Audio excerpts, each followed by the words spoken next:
The Ember Isles. Blood Magic Book 4. A series in the Makeshift Wizard universe.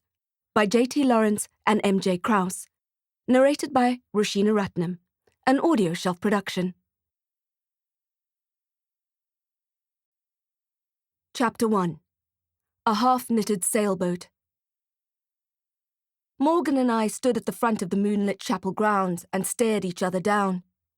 "What do you mean?" I asked, her scorpion captain's badge flashing in the morning sun. "What was Darick arrested for?" She frowned and pursed her lips, as if she didn't know how to tell me. "Spit it out, Morgan," I said, a little louder than intended. I immediately regretted my grouchiness toward my best friend, but in my defense, it had been a long few days, and I wasn't in the mood to stand around a creepy chapel that I had seen more than enough of, waiting for her to find the right phrasing. My skin was scorched, my bones were tired, and my brain was all kinds of fried. Still, Morgan hesitated, looking down and nudging the rock at her feet. She finally looked up, and her eyes flashed at me. "Attempted murder," she said. Then it was my turn to be lost for words. I opened my mouth and blinked at the sky, then at our surroundings, the cops milling around, the emergency vehicles crowding the narrow grey road. The ground was carpeted in dead leaves, the scene all wrapped up in yellow police tape. "Not possible," I said. Morgan crossed her arms and sighed. "I know it must be difficult to hear. I mean, it's clear that you two are—" "It's not that," I said. "I'm telling you right now, he's not—" I was going to say, not a killer. But I had seen Darick in action, and he was by far the most efficient assassin I had ever witnessed. I remembered, clear as day, the moment he brought out his gun with such an elegant and practiced movement and put a bullet through the skull of one of the vampires who had attacked me outside Cucina or Capone. The vampire had knocked me out and was dragging me into a car when I woke up and saw Darick appear out of nowhere. Who knows where the vampire would have taken me or what he would have done to me? That was the first time Darick saved my life, even though I gave him a hard time about it. I told him to get lost, that I didn't need a superhero stalker. But he had other ideas. "Attempted murder of whom?" I asked. "Someone evil. Someone who had it coming. A criminal? A vampire? A neo-Nazi orc?" "A sweet little old lady," Morgan said. I almost laughed. "You're kidding." "Not kidding," she said, and she did that thing she's so good at, staring without blinking. "There's a very reliable witness." Something wasn't adding up. My mind was whirring like an exercise wheel in the guinea pig Olympics. "Who's the old lady?" "A patient at Silverwing." That's the hospital Hetty Frost was being treated at. Hetty Frost was the little old lady. "Hang on," I said. "Was it Hetty Frost?" "I don't know. Who is Hetty Frost?" "The Stardust Coven witch who was buried alive." "I don't know. I haven't seen the file. I was just eavesdropping at the water cooler. Detective Musabarin's on the case." Hot dread tarred my insides. Of course he is. Morgan narrowed her eyes at me, and I suddenly felt uncomfortable under her scrutiny. "Listen, how well do you know this guy?" "I know all I need to know about him. I wouldn't be alive if it wasn't for Darick, and neither would Gizmo." "You know his last name?" she asked. "Last names are overrated," I said. "I did perfectly well with my Copperfield-appointed orphan name, thank you very much." "Do you know where he lives?" she asked. "Where he comes from? Family history?" I shook my head. "No. Why does that matter?" She kept her arms crossed and drummed her fingers. "How long have you known him?" "A week," I fibbed. More like 5 days. "So this totally random guy shows up in your life out of the blue, and the next thing he's living with you—" "He's not living with me," I said, "and trying to murder pocket grannies in hospitals." "He wasn't trying to murder her. Believe me, I've seen him in action. If Darick wanted someone dead, they'd be dead." "You're not helping his case." "That's probably true." "That pocket granny was under police protection. Police protection that you asked for.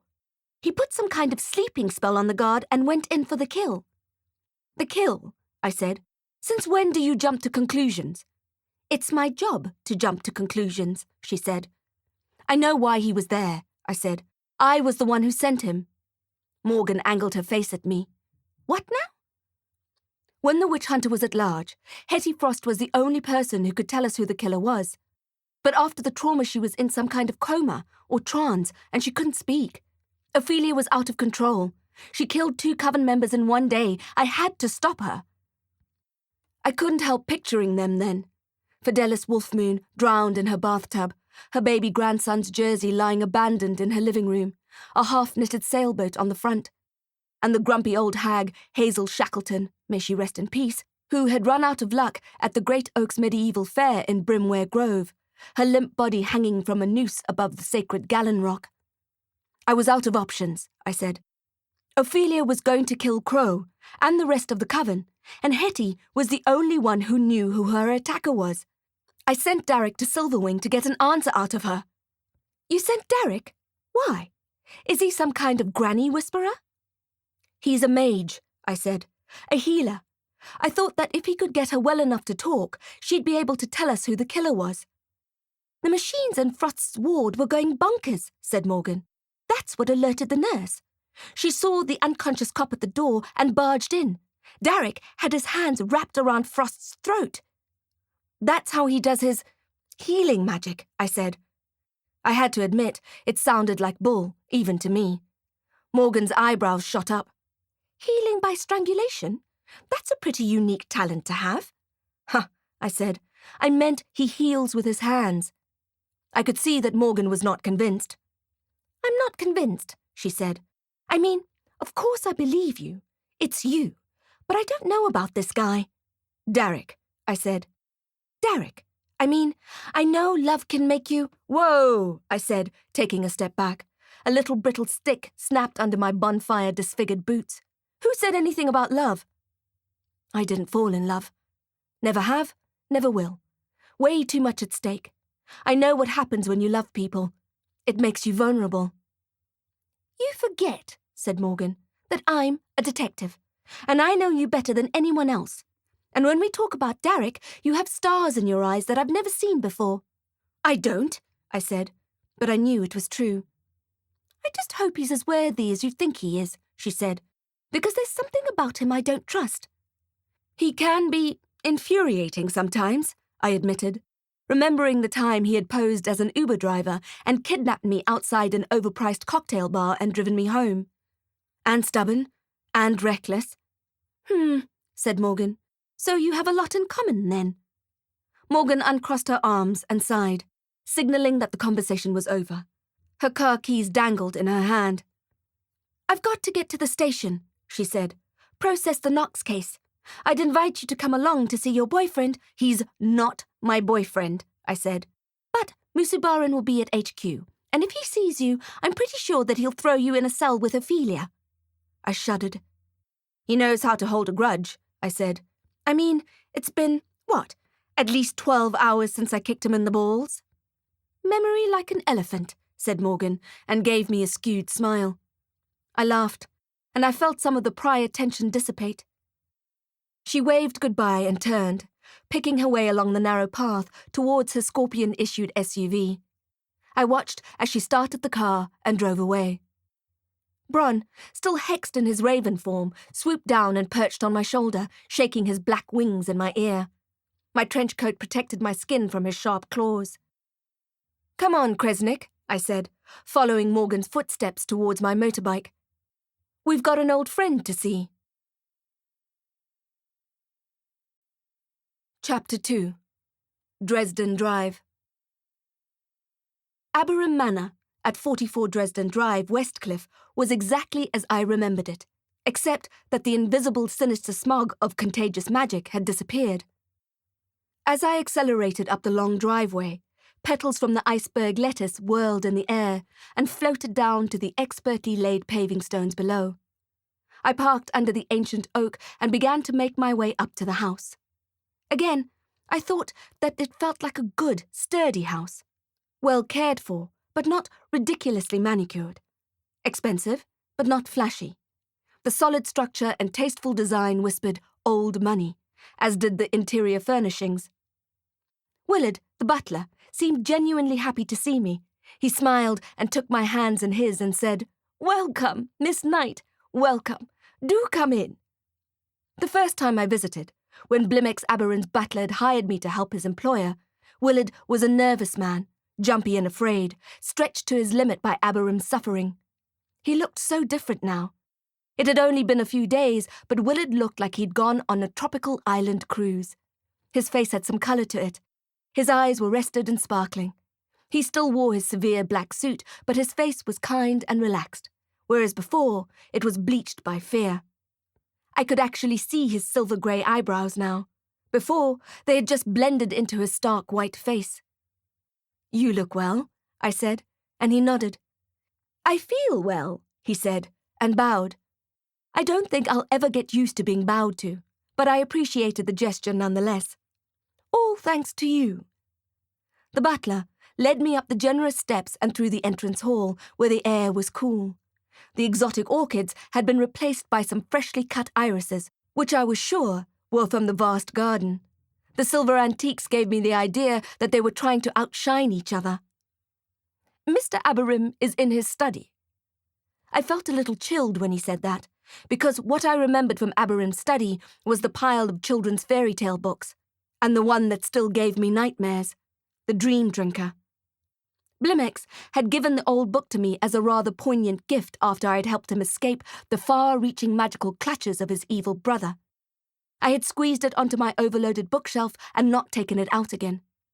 Some children's stories are more frightening than adult fiction, and I don't need more nightmare fuel.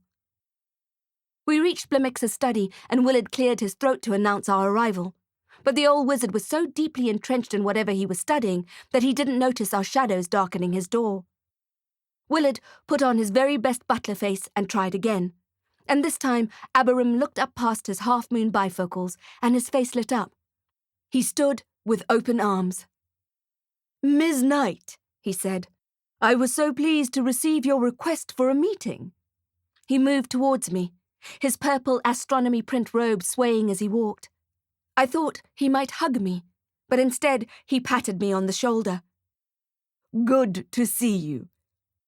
Willard settled us on the couches near the cold fireplace with rooibos tea and some rather insipid English biscuits, which I wolfed down because I couldn't remember the last time I had eaten. "I was glad to hear that I may be of assistance to you," said Blimix. "Tell me what is on your mind." I dusted the crumbs from my fingers and set down my empty teacup, taking care not to break the fragile thing painted with rose apples and gold. The painting on the delicate porcelain moved as I looked at it, from apple to seeds to bloom and back to apple. "A friend of mine is in trouble," I said. "He needs a lawyer, and I've heard that you're the best defense attorney in the city." Aberim's eyebrows arched. "I can assure you that is not true." "You're the perfect person for the job," I said. "I know it." The old wizard sighed, took off his specs, and held them in his lap. "I haven't practiced criminal law in 30 years, not since I was elected to the council." "The law hasn't changed very much," I said. I was guessing, of course. I had barely been alive for 30 years, and what I knew about the realm's legal system would tempt a judge to binge drink. Still, I knew I was onto something, because Aberim nodded slowly, and his lips sloped downwards in agreement. "You have a point," he said. He looked quite stately then, in his purple wizard's cloak, surrounded by a backdrop of handsome, neatly shelved books. A large hardcover notebook rested on the coffee table before him, the corners of which were edged in pewter. Willard came back to clear the tray, and Blimix asked the butler to bring him his staff. Willard bowed and reversed out of the room, a talent I found quite impressive. If it had been me, those dainty cups and saucers would be lying shattered on the hardwood floor. He returned with the wizard's staff, styled like a simple African knobkerrie. It was only when you looked closely that you saw gold sparks flecking the wood's grain. Blimix held it up and cleared the air in front of him, then looked at me pointedly. "Name?" he said. "Darick," I said, and cursed myself for the second time that morning for not knowing Darick's surname. Aberim waited for it, then realized it was not forthcoming. "Darick," he said, and swept the staff between us again. The large book on the coffee table before him flicked open of its own accord, and the pages swiftly turned themselves, perfuming the air with a glorious old book smell. leaves of notes scribbled in black, blue, and purple ink, textured with tea stains and crumbs. The pages turned until they stopped on a new blank page. Aberim looked expectantly at the cream paper. We waited, staring at the empty page, and then the writing began to appear. Chapter 3. Invisible Ink. When I was a little girl, my father taught me how to do spy writing with invisible ink. We picked a lemon from our burgeoning tree in the courtyard and squeezed the juice into an old chip saucer the colour of bone. Then, with a fine paintbrush, we wrote secret messages on our pieces of crisp white paper and let them dry in the sun. Then Dad gave me his lighter, the one he used to light the fire on winter nights, and an old stump of a candle. He taught me how to hold the citrus-scented paper just the right distance away from the flame. Too close, and the paper would burst into flames, destroying the message. Too far, and the message would remain invisible. The first time Dad showed me the trick, I was sure it was magic, but he explained the science behind it. The lemon juice is a weak acid, which softens the fibres in the paper.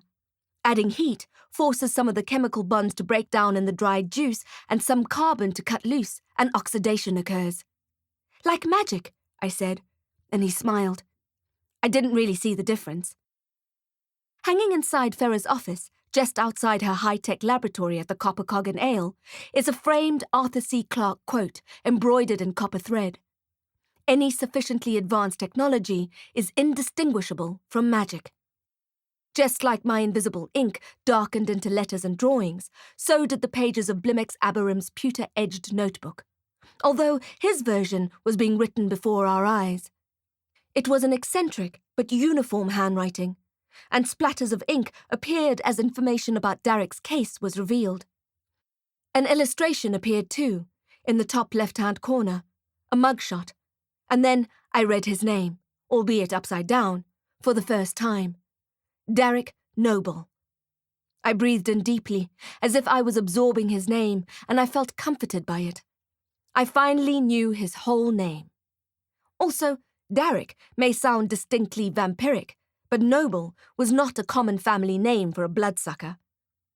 Aberim put his spectacles back on and began to study the page.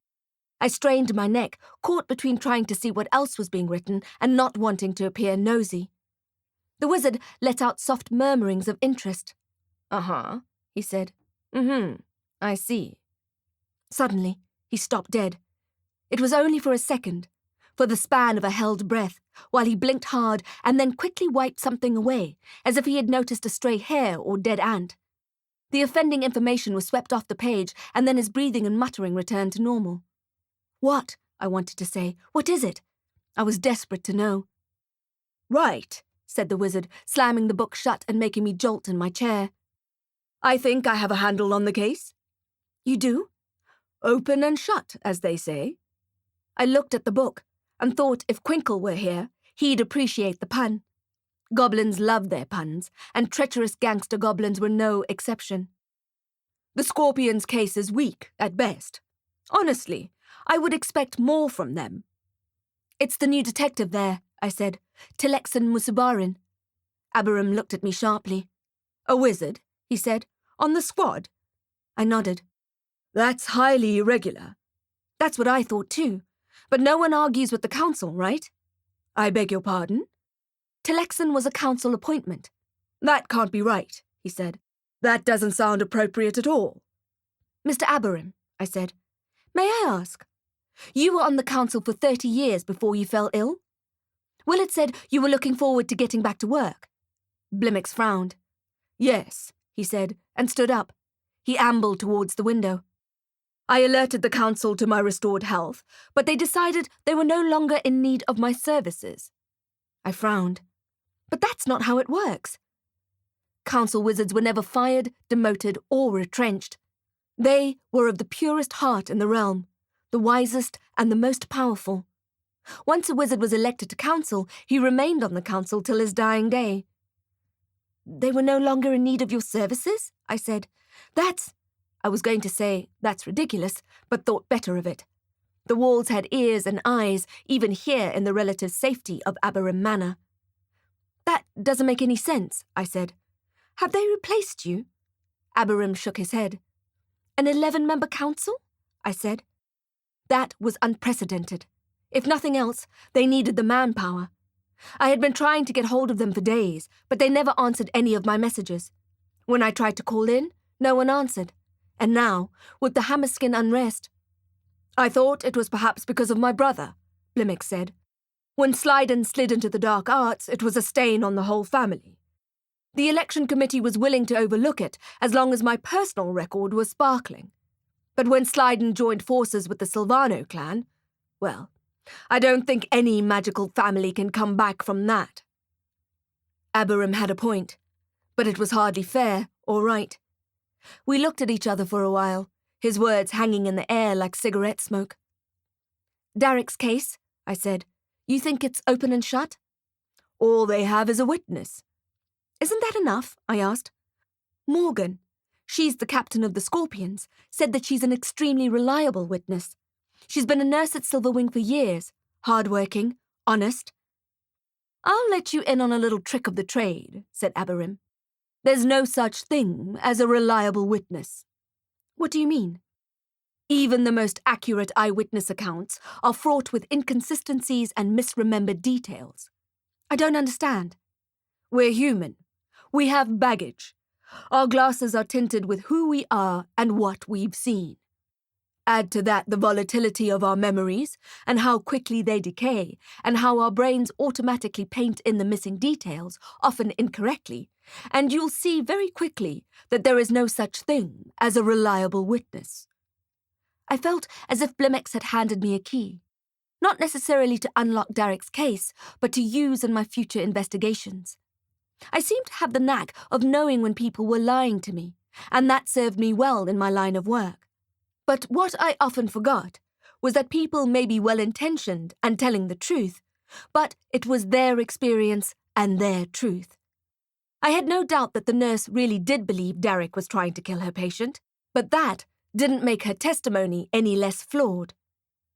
So that's what you'll argue in court, I said, and then I realized I was way ahead of myself. The man hadn't yet agreed to defend Darick. I felt a blush burn my cheeks. I'm hoping it won't get that far, said the wizard, stroking his beard thoughtfully.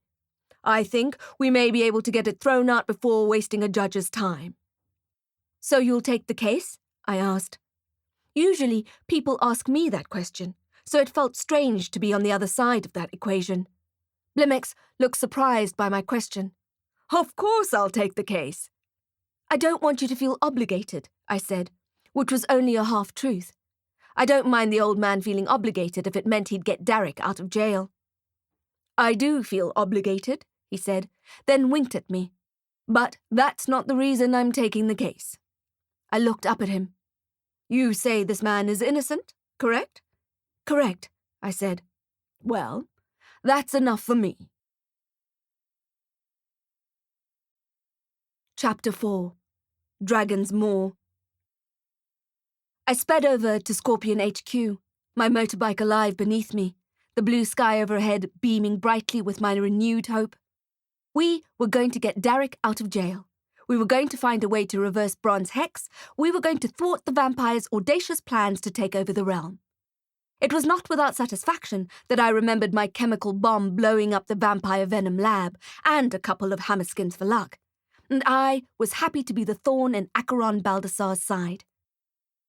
I knew Morgan warned me to stay away from the station because of that annoying wizard with the shiny new detective badge, but I needed to see Darick. I wanted him to feel the new hope that I felt strumming in my chest. It would make his confinement bearable, I thought, if he knew that one of the most respected lawyers in the country was on his side, and that he had me in his corner, ready to fight for his freedom. Energy surged through me. It was a nice change from the chronic exhaustion I had been plagued by. It's amazing what a bike ride and a little hope can do.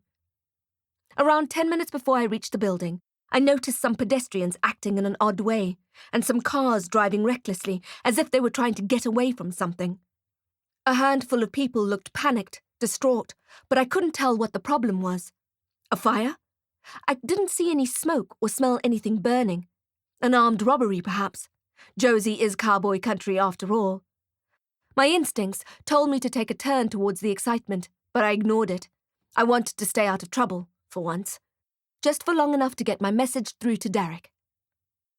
I arrived at the Scorpion headquarters and, instead of buzzing Morgan like I would usually do, I asked the officer at the reception desk to call Detective Telexan Musubarin. He tried his office, but it just rang. "Sorry," the fresh-faced officer said. "He's not in. Can I take a message?" "When the cat's away," said Morgan from her desk. "Any idea how long the cat will be away for?" I asked. "Not sure. I think he's in a management meeting." "A management meeting?" I asked. "Without you?" Morgan shrugged. "I'm getting used to it. There's a silver lining in being invisible. It means more time to get work done." "Like trying to solve the V-cult case?" I said. She nodded, a grim look on her face. "Like trying to solve the V-cult case," she agreed. "Which reminds me," I said, "I have something for you." "Goddess," Morgan said, rubbing her forehead. I wasn't sure if she was cursing or complimenting me. "Please let it be a bottle of Blitz." "Ah, sorry," I shrugged, "not a bottle of Blitz." It wasn't alcohol, but if it was, it would be a sweet rosé. I pulled Liz Durrison's little black book from my pocket. "Remember this?" I said. "Your neighbour's little black book?" "Of course I remember it," Morgan said. "It's how we tracked down Chuck Winnow." I remembered losing control of my magic at Winnow's house. I had been so frustrated that our lead hadn't taken us to the V-cult killer that my magic just flew out of me and tornadoed his office. It wasn't the most terrible thing that could have happened, though, because it meant we found that candid shot of me in his desk drawer, and it had confirmed our worst suspicions. Suffice to say, it was no coincidence that every single victim who the vamp cult drained and branded just happened to look very much like me. Who knew so many doppelgangers existed, walking around, going to work and dinners and art galleries without a clue that they were pretty much carbon copies of each other? If only they were real clones, I thought, able to investigate paranormal inquiries and locate stolen magical items and just generally kick vampire butt, I would be able to finally solve all the cases on my list.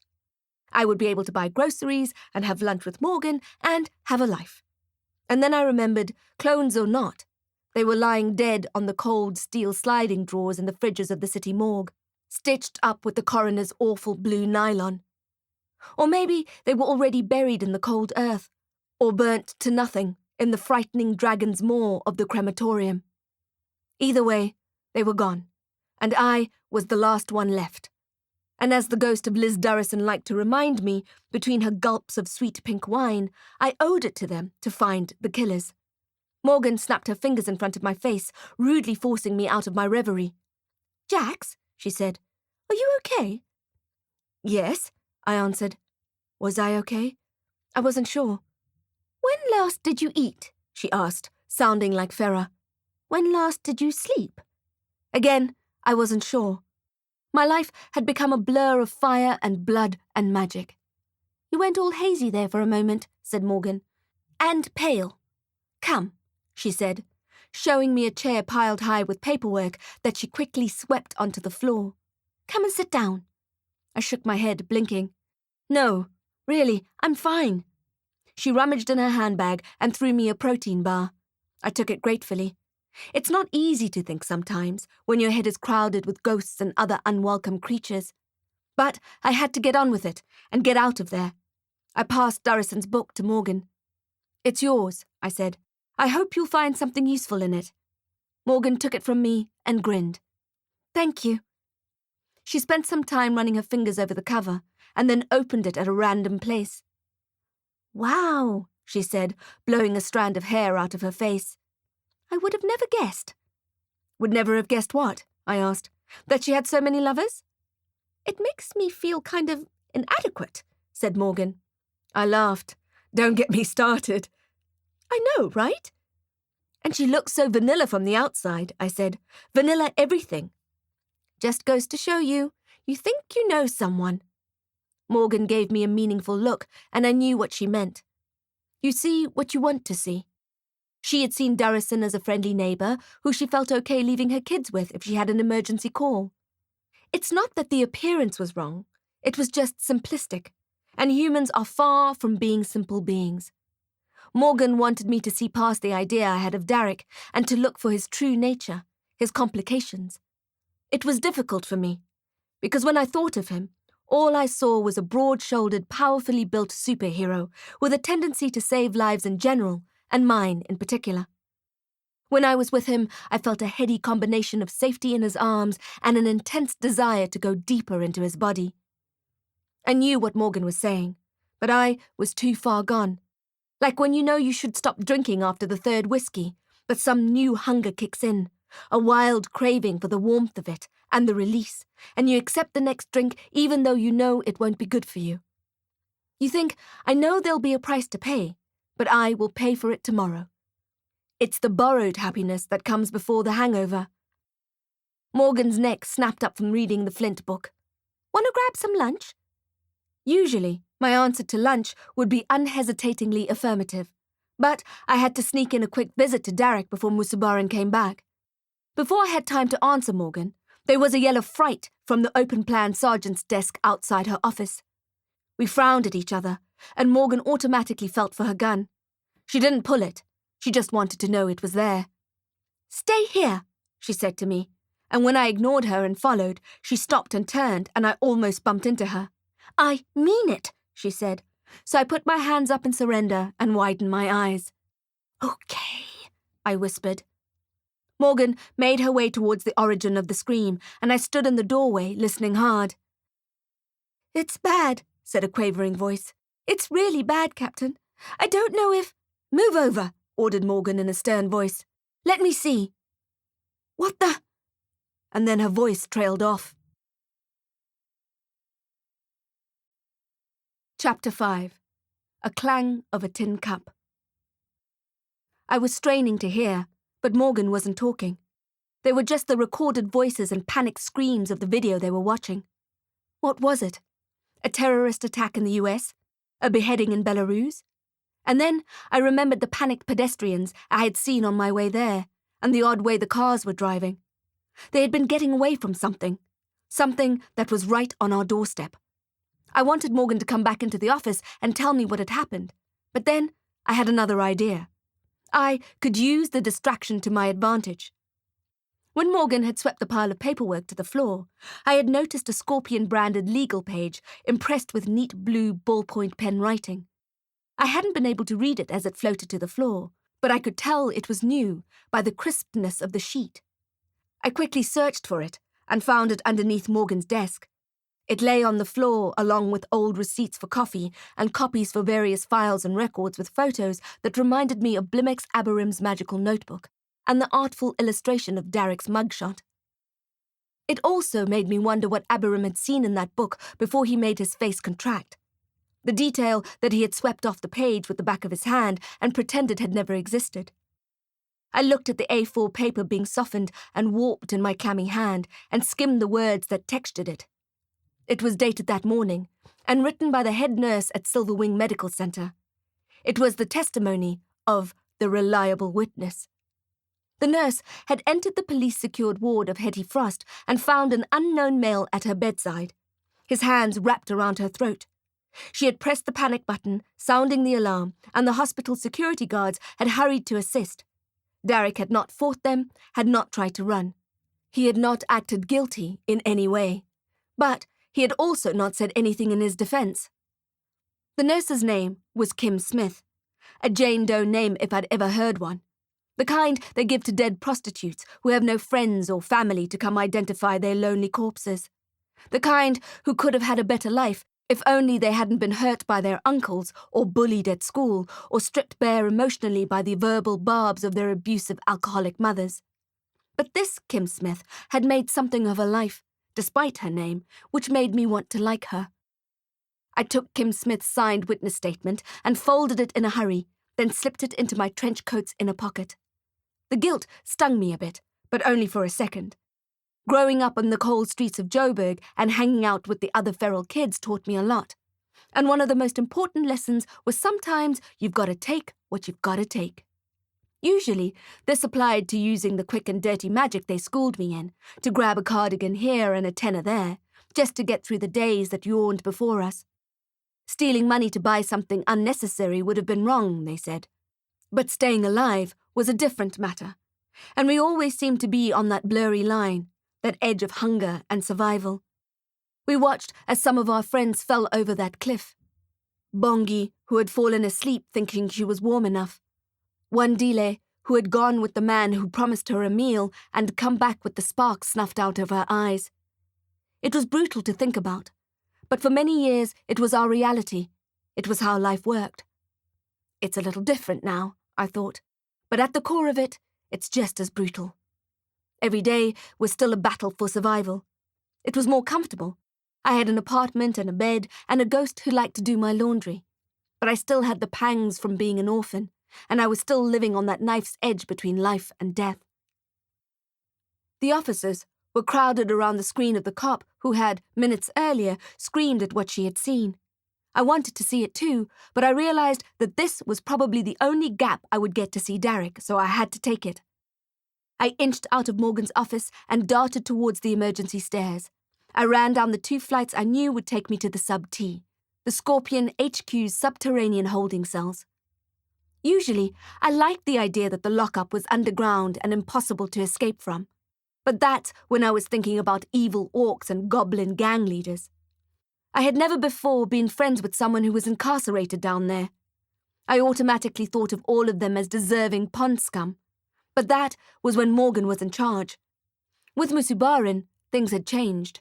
There was no telling who he'd lock up, innocent or guilty. Granted, he wasn't the big kahuna yet, but I knew, as well as Morgan did, that her days of being captain of the squad were numbered. She had accepted it, but I hadn't. Wizard or not, Musubarin was a creep. I'd be stuck in one of the cells if I hadn't kicked Alexin in the toolbox, and I'd be happy to do it again, if the situation called for it. You'd be surprised at how often a situation requires that kind of response. The subterranean cells were dark and smelled of damp, and as I pressed myself up against the black bricked wall, something slithered over my hand and I almost yelled in fright. I waited, heart and throat, for my breathing to return to normal before moving forward. Water dripped. The Sub-T cells were older than the Scorpion HQ building and most of the city. They were originally built when the first gold miners came to town and needed a place to sling thieves and murderers in. Instead of abandoning the ore-poor shaft, they put some iron bars in and called it a jail. In the 100+ years it's been used, no one had ever broken out. There was nowhere to escape to. Every time Morgan considered getting it modernized, she looked at her desperate refurb budget and put it off for another time. It did its job, and it didn't complain much. Sometimes, late at night, when she was burning the midnight oil trying to get on top of her caseload, Morgan would hear sounds from down there. Shifting sounds, or weeping. Sometimes it was the clang of a tin cup on the bars. She would pat her gun and go down there, and see that the cells were empty. Chapter 6. The more intimate, the more dangerous. Around the corner, yellow light cascaded from a bare bulb hanging from the rock ceiling. "Darick?" I whispered, my pulse thudding in my ears. I moved cautiously to the first cell. It, like the others, was enclosed with black rusted bars. My eyes were still adjusting to the dim light, so I had to peer in. It was a mistake. A grey-skinned goblin slammed himself up against the bars, giving me such a scare that I couldn't help but jump backwards and shout in fright. He stuck his greasy arm out at me, trying to grab my hair with his fingers that were black and dripping with slime. At least, I hoped it was slime. And spoke to me through his brown, needle-like teeth. "Pretty," he said, gnashing his jaws at me as if he thought I was his dinner. I felt a sting on my scalp, and I saw in his palm that he had managed to get a strand of my hair. He leered and held it to his chest. "Give it back," I said, but the creature just laughed. It was dangerous, having a part of yourself, your body, out in the dark side of the realm. Your hair, or nail clippings, or a piece of clothing, the more intimate, the more dangerous, could be used for contagious magic. I had seen the effects of contagious magic firsthand when Slyden Aberam used it to attack his brother. Blimix had been tortured for days before he had almost died. "Give it back," I said again, and the goblin's eyes narrowed at me, and he hissed, spraying me with his sour saliva. I unclipped my wand and held it out between us, ready to take back what was mine. "Listen here, Needleteeth. You're going to give me back my hair right now, or I'm going to rumpus your slimy ass." The goblin hissed at me again. "Last chance, gremlin," I said, pointing my wand at the space between his eyes. Of course, I couldn't use a destruction spell on him, not down here. I couldn't risk blowing the bars open and destroying scorpion property. I was in enough trouble as it was. Instead, I just sent a concentrated fire spell towards the ribbon of my hair he held triumphantly in his hand. "Ignem exquiris," I said, and sent a small but potent fireball into his hand. I heard it sizzle against his snail skin as it hit, and he cried out. The disgusting smell of burnt hair and seared goblin flesh filled my nostrils. Good. The goblin looked at his empty palm and shrieked in anger, then launched himself at me again, slamming himself up against the bars just as I jumped away from them. I was tempted to sling one last spell, just to teach the miscreant a lesson, but I held back.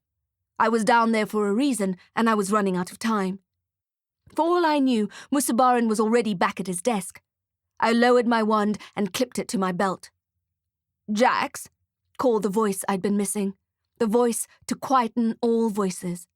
My heart was hammering, and I wished it would calm down so that I could take in the full effect. "Jax." It was coming from the last cell in the row. I jogged towards it. "Darick," I said, "I'm so sorry." He stood behind the dark steel paling. His face was white, but he didn't look hurt. "You're sorry?" he said. "I'm the one who asked you to go to Hetty Frost. You wouldn't have been arrested if it weren't for me. You wouldn't be down here in this—" "Don't worry about that," Darick said. "You have no idea how happy I am to see you." "I'm going to fix it, though. I have a plan." Darick grinned. "You're not planning on breaking me out of here, are you?" "That's plan B." He put his hands on the bars, wrapping his fingers around them. "I wasn't hurting her," he said. "Frost. I was trying to heal her." I know. Just in case you needed to hear it from me. I wasn't hurting her." "Darick," I said, looking into his eyes. "I know." He paused. "But there are things that you don't know," he said. "So people keep telling me. Lou, for one, hadn't thought it necessary to tell me that she just happened to be a Djinni, or about her samurai skills, which were on fleek. Care to fill me in, then?" "I will, but not now," he said. "Not here." I thought my days of being infuriated by Darick were over, but I was wrong. "I've hired a lawyer for you," I said. "He's already on the case. He thinks you'll be out of here in no time." "Thank the void," said Darick, nodding in the direction of the greyskin. "That goblin singing is the worst." "Worse than mine?" I asked. A few days before, Darick had heard me belting out a song in the shower when I thought I was home alone. Most people would go running for the hills when exposed to that kind of ear torture, but Darick had stayed and passed me a towel. "Maybe not worse than yours," he said, "but he's not as pretty." We smiled at each other, and it broke the tension, although a new kind of tightness seemed to coalesce between us as we remembered that day, the steam in the air, the water droplets on warm skin, the drop towel, the almost kiss. "If you can get hold of my phone up there," he pointed to the roof of his subterranean cell, "you'll find my bank details saved under the contact name Ducats. The numbers are reversed." "How do you know I won't just take your money and go shoe shopping?" Darick looked down at my melted boots. "You're welcome to." I was kidding. "I wasn't," he said, "and buy yourself some groceries while you're at it." "Now you're starting to sound bossy," I said. He ignored me. "And some food for Gizmo. Real food, not pentacle pretzels." "I thought he was a vegetarian," I said, and Darick began to laugh. After a while, I joined in. Then we both stopped smiling. I wanted to hold his hand through the bars, but I didn't reach out for him. I don't know why. "You still haven't told me what happened to you guys," I said. "Where you had to go to get Gizmo back, what you had to do, why you were in such bad shape, and why Gizmo smelled of smoke." Darick sighed and rubbed his face. Yes. Let me guess, I said, crossing my arms over my chest. Not now? No, he said. Now is good. I would have told you earlier if I could have. There's something you need to know. Chapter 7. 100 gold points. I knew how much you were missing Gizmo, he said, so I went to find him. I snapped off a leaf from the plant in your kitchen and asked Salty if she could help me portal to whatever was left of the volcano pocket realm. You're crazy, I said. I thought that if Gizmo wasn't able to find his way home, then he must be trapped somewhere. Also, I wanted to know what had become of that realm. The fact that the high fire crown was there somewhere meant that it could prop up the Silvano's magic, and the realm would stabilize again. We saw it burning and crumbling, but by the time I went back to the volcano, it was restored. Restored? It was active, but stable, but there was no longer that silver shimmer in the air. And more than that, there was a whole island around it, with vegetation and animals and birds. I don't understand. The volcano swallowed that crown, right? And that gave it all this magical power to grow and proliferate. Like the plant in my kitchen, I said. So if the volcano has the crown, that's okay? Because the Silvano clan don't have it? Darick rubbed his face again. That's what I thought. My plan was to find Gizmo and get out of there. But when I found him, he was sick. I could feel his ribs when I held him.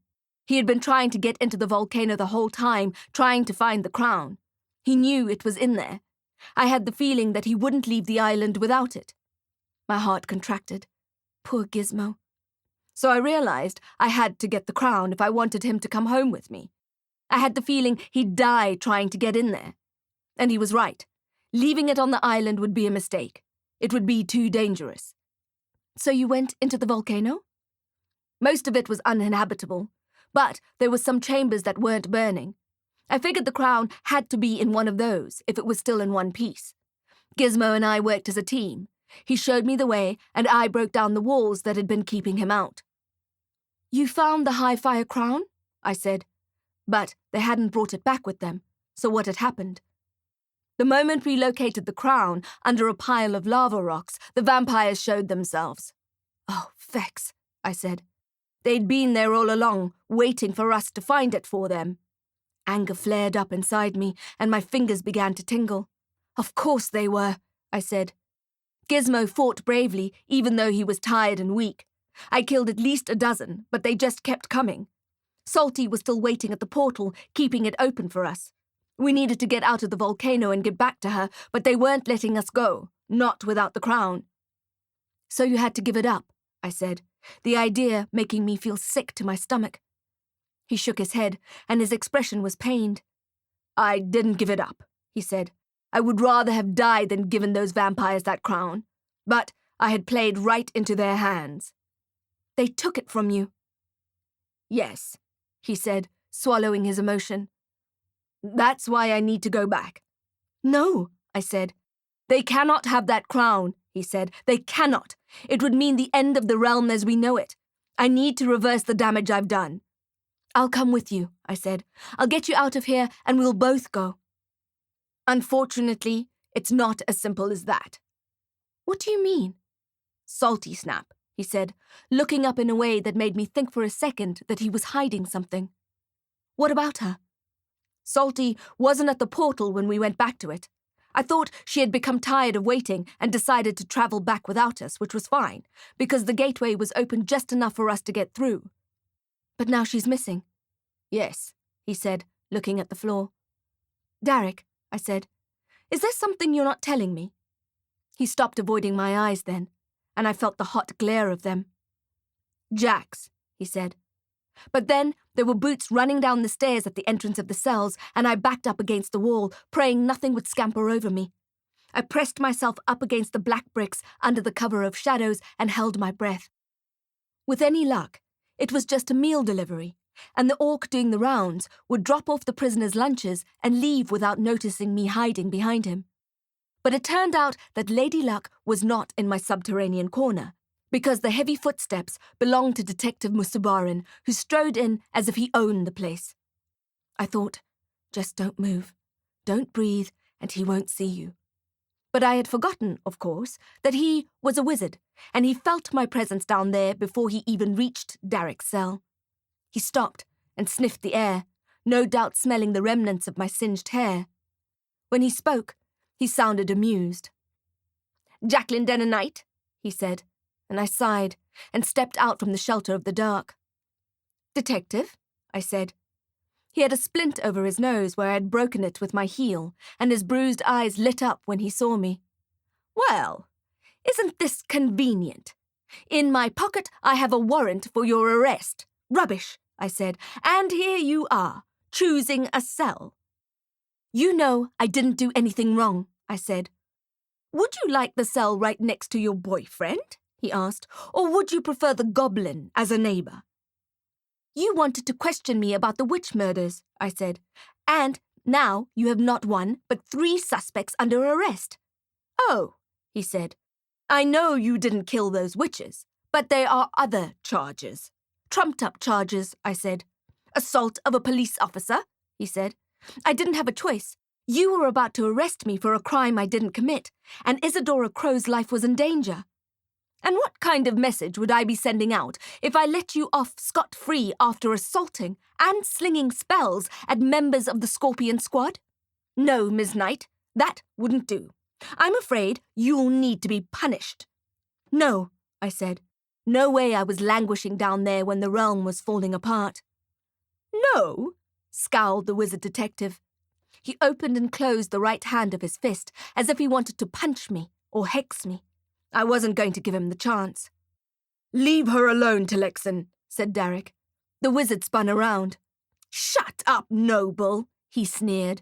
"You're in enough trouble as it is." "You know he's innocent," I said. "The only reason he's down here is because you wanted me." "Ah," he said, "maybe you are more intelligent than I gave you credit for. Either way, it worked beautifully, didn't it?" His hand shot out at me before I could reflect the magic, and a blue ball of light hit my wrists, leaving a jangling pair of handcuffs behind. It happened so quickly, my words deserted me, and I blinked at the cuffs disbelievingly. "Take those off her right now," said Darick. He was a growling bear. "You're in no position to tell me what to do," said the wizard, and moved towards me, wrenching my arm. I cried out in pain. Darick threw himself at the bars and roared, and even I jumped in fright.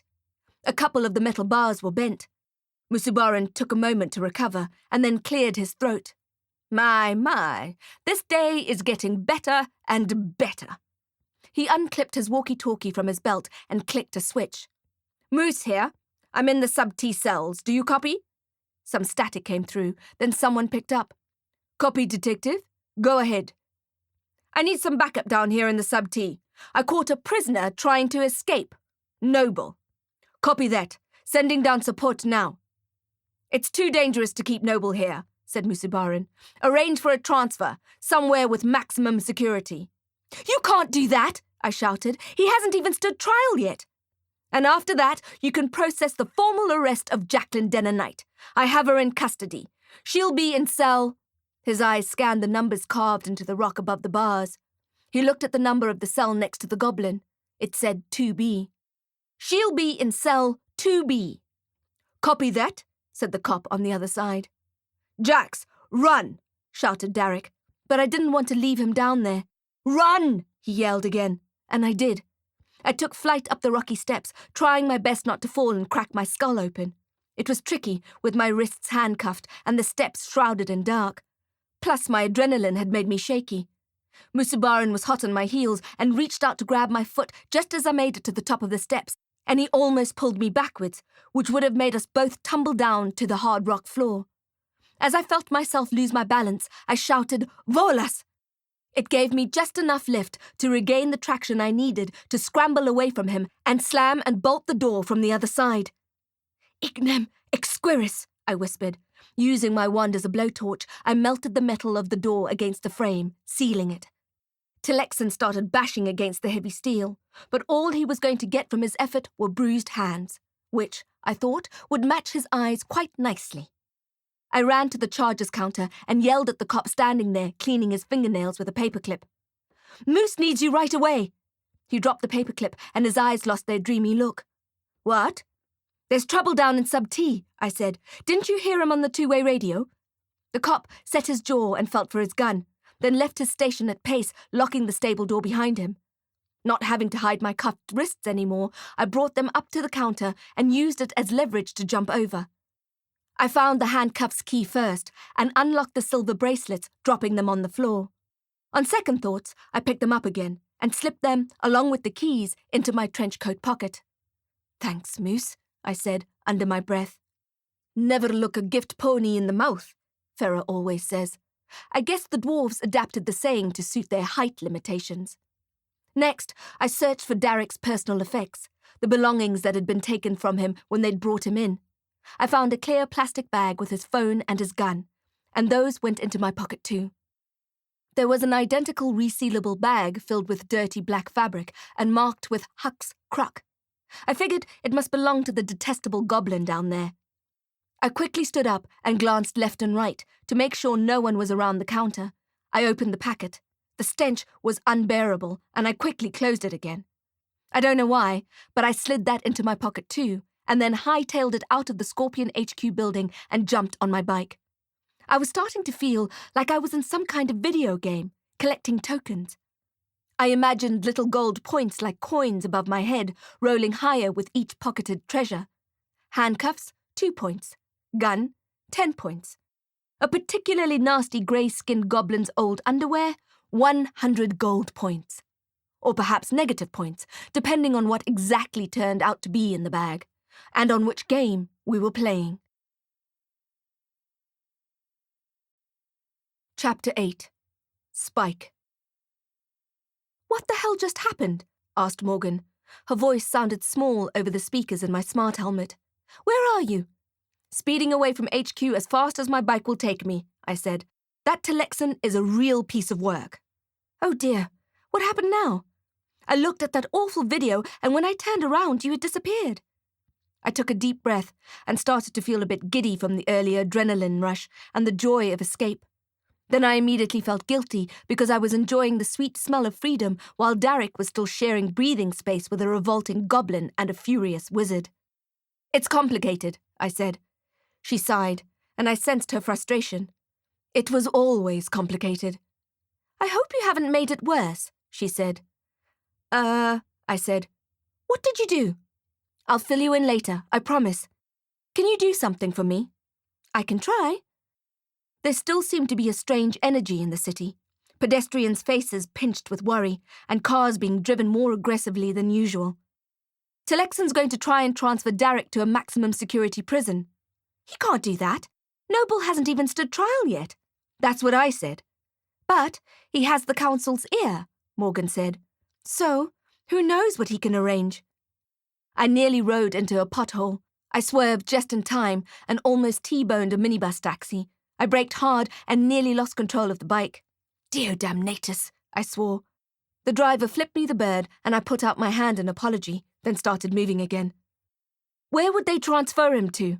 I don't know. Can you find out? I'll try my best. Can you stop it? If the council okays the transfer, no way.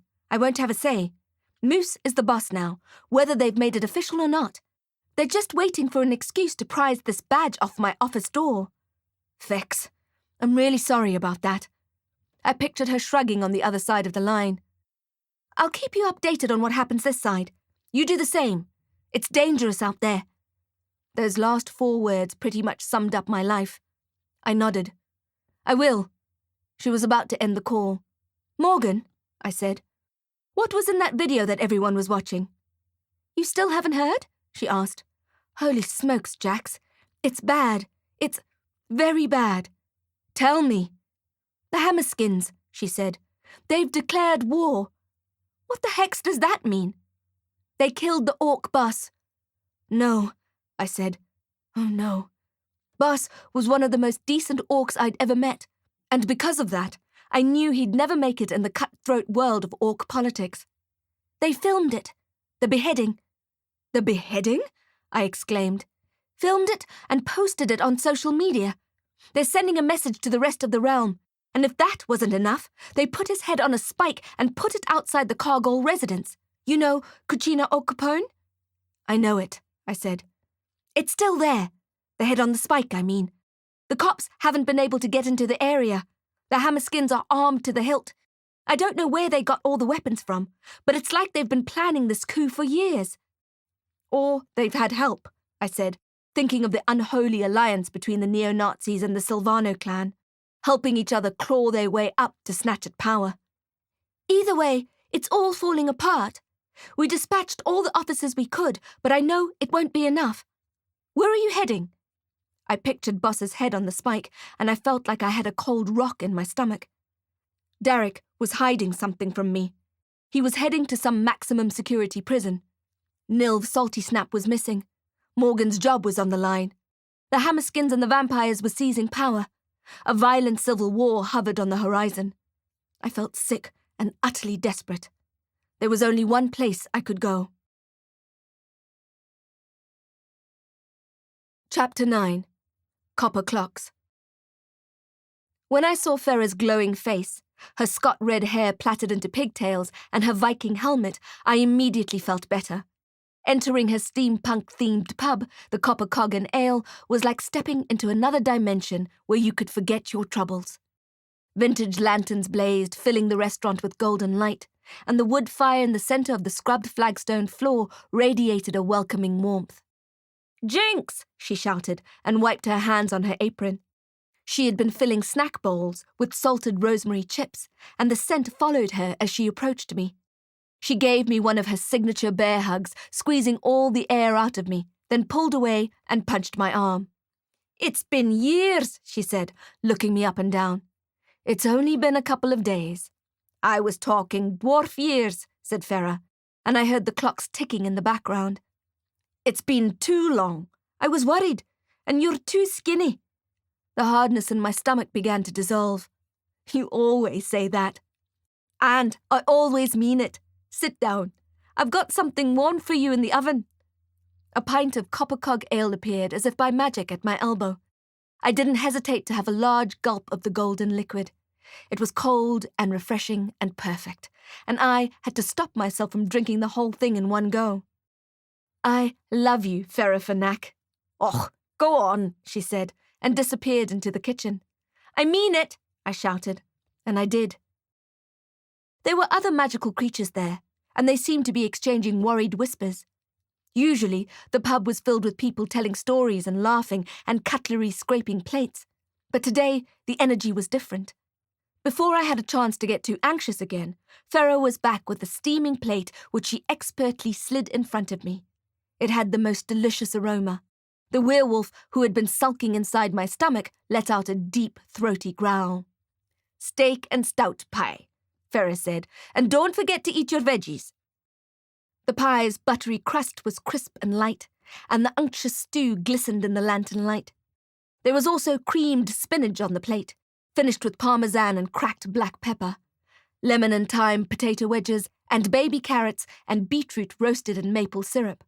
It was so delicious and so comforting, I almost started to cry. Farah stood behind the counter, watching me eat, while she chopped apples with a rose gold knife. Despite being ravenous, I took it slowly and enjoyed every bite. Then I noticed one of Farah's children standing behind the counter, staring at me. "Hello," I said, and smiled. She just looked at me. Sometimes I felt bad for not knowing all of Farah's kids' names, but in my defense, there were so many of them, and they looked and dressed the same. Farah got around it by just calling them skunks. "Well, don't just stand there, skunk," she said to the little dwarf. "Bring your Auntie Jinx some dessert." The child nodded and pushed her way into the kitchen beyond and returned carrying a plate larger than her head. Farah took it from her and ruffled her hair. "Good job. Go get yourself a cookie." I was sure I wouldn't have space for dessert, but when I saw the pavlova, I may have instantly grown an extra stomach. A basket of baked meringue filled with whipped cream and topped with an avalanche of fresh fruit and toasted almonds, drizzled with a strawberry sauce. When I looked up at Farah, I wondered if she could see the cartoon hearts throbbing in my eyes. She took my empty beer glass away and passed me a hot cappuccino I hadn't seen her pouring. "Thank you, Farah," I said. "It's nothing," she said. "It's what mothers do." That was like a double-edged sword in my heart. On one side, I missed my mother terribly. On the other side, I knew just how fortunate I was to have a surrogate mother in Farah. It hurt and it glowed at the same time. I guess that's how life goes. As I took a sip of my coffee, I heard a voice behind me, and I almost spilled the drink onto my lap. "I'm looking for Miss Knight," said the woman. "Miss Jacqueline Denner Knight?" I put the cup down and turned on my bar stool to look at her. She had long dark hair, olive skin, and she looked around 10 months pregnant. I would have described her as willowy if it weren't for her huge round belly. I didn't sense any magic coming off her, so I assumed she was untouched. She didn't seem to be a threat. "That's me," I said. "Oh!" Her hand flew up to her hair, a self-conscious gesture, and she smiled in relief. "I'm so glad I found you." I couldn't help looking at her stomach. I always felt uncomfortable around heavily pregnant women in public spaces. They were like ticking time bombs, the kind of ticking time bombs I didn't want to be around. To add to the feeling of urgency, Farah's copper clocks ticked all around us. "Can I help you?" I asked. Her eyes were bright hazel green, and the dark half-moons below them only served to make the iris colour pop. She had not been sleeping. I didn't think I would have been able to sleep either, with that tick, tick, tick. "I'd like to hire you," she said, and pushed an envelope towards me. She looked worriedly at Farah, who slung her tea towel over her shoulder. "I'll give you two some privacy," said Farah as she looked at me. "Don't go without saying goodbye. I have a little something for you." I nodded and looked back towards the woman. "Look, I'd love to help you." It wasn't true, strictly speaking. Just being in her presence made me nervous. I didn't think I'd be able to handle it for the duration of a case. Besides, I had to help Darick get out of jail. He needed my full attention. And then there was Liz Durrison, wielding her leatherette whip. The woman sensed my reluctance and put her hands together in front of her as if she were praying. I noticed a pale mark on her wedding ring finger. "Please," she said in a hard whisper, placing her palm on her belly. "Please, I have no family. I'm desperate." I bit my lip and looked at her. I knew what it was like to have no family. And what kind of person would I be if I turned down a distressed woman who looked like she was about to give birth? Perhaps if I worked her case really quickly, I'd be able to solve it before her water broke, and then I'd be in the clear. "Come with me," I said, and I led the woman, Samantha Farzad, to a more comfortable seating arrangement. I couldn't picture her balancing on a bar stool at Farah's copper counter. We took the private dining room with the chandelier made of brass pipes and antique-looking bulbs, and once she had squeezed in behind the polished table, she looked at me with those startling eyes of hers. "What is it?" I asked. "What can I help you with?"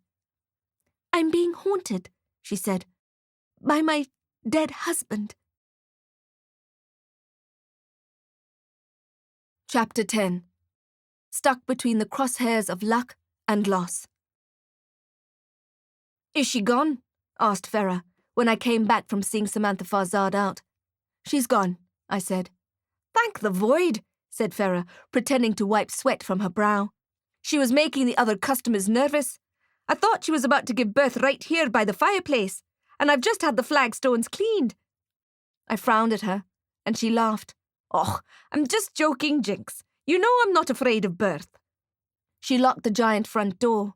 I wasn't used to seeing her do that. Usually, it stood open 26 hours a day.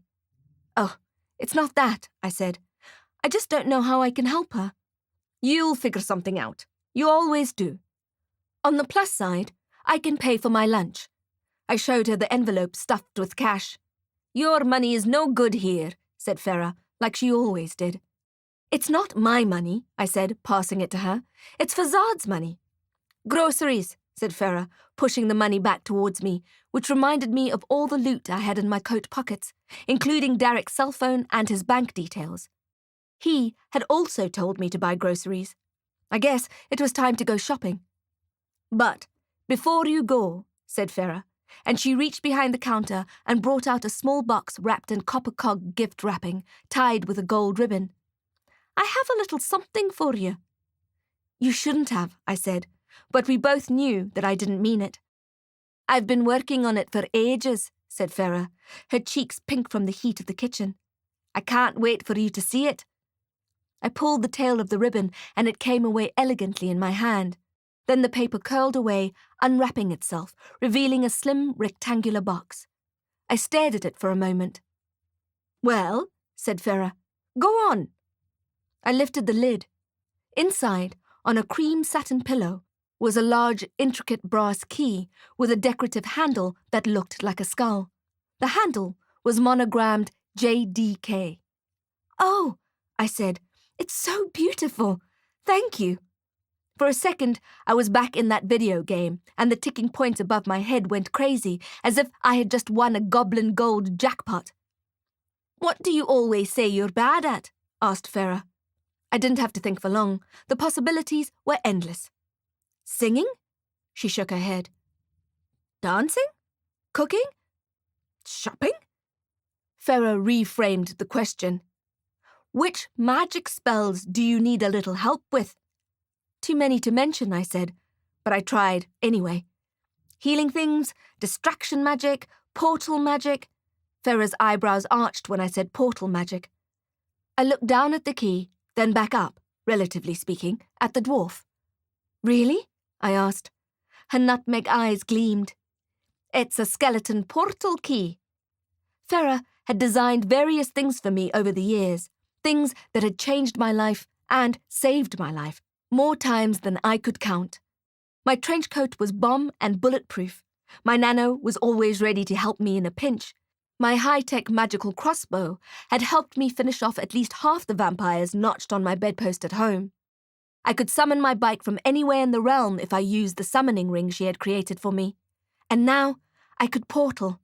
It was such a boon, a game-changer. "This is so amazing, Farah. Thank you." Dare I say it? Dare I say it? Things were looking up. "You're very welcome, Jinx." I hugged her and felt emotional again, stuck between the crosshairs of luck and loss. And then there was a crashing at the door. At first, I thought of Samantha Farzad, thinking she had collapsed against the door. But I knew immediately I was wrong. She was a slender woman and not physically strong. The banging at the door was too loud and violent for a woman of her shape or state. Someone tall and strong was bashing down the door. A few of the customers exclaimed in fright, adjusting their spectacles and their magic wands with suddenly trembling fingers. A couple stood up and backed away from the commotion, but I stood my ground, as did Farah. Beneath the door, I saw the sweeping shadows of at least 3 agitated men, and I was pretty sure they were armed. Farah wrenched a giant display axe off the brick wall. It may have been an antique, but it was as sharp as the tooth of time. "Get back," she ordered. "Get behind me." "No way," I said, and reached for my crossbow. Chapter 11. Raguk Magra. With a roar, the door came blasting off its giant brass hinges and flew a meter into the air, crashing in front of us.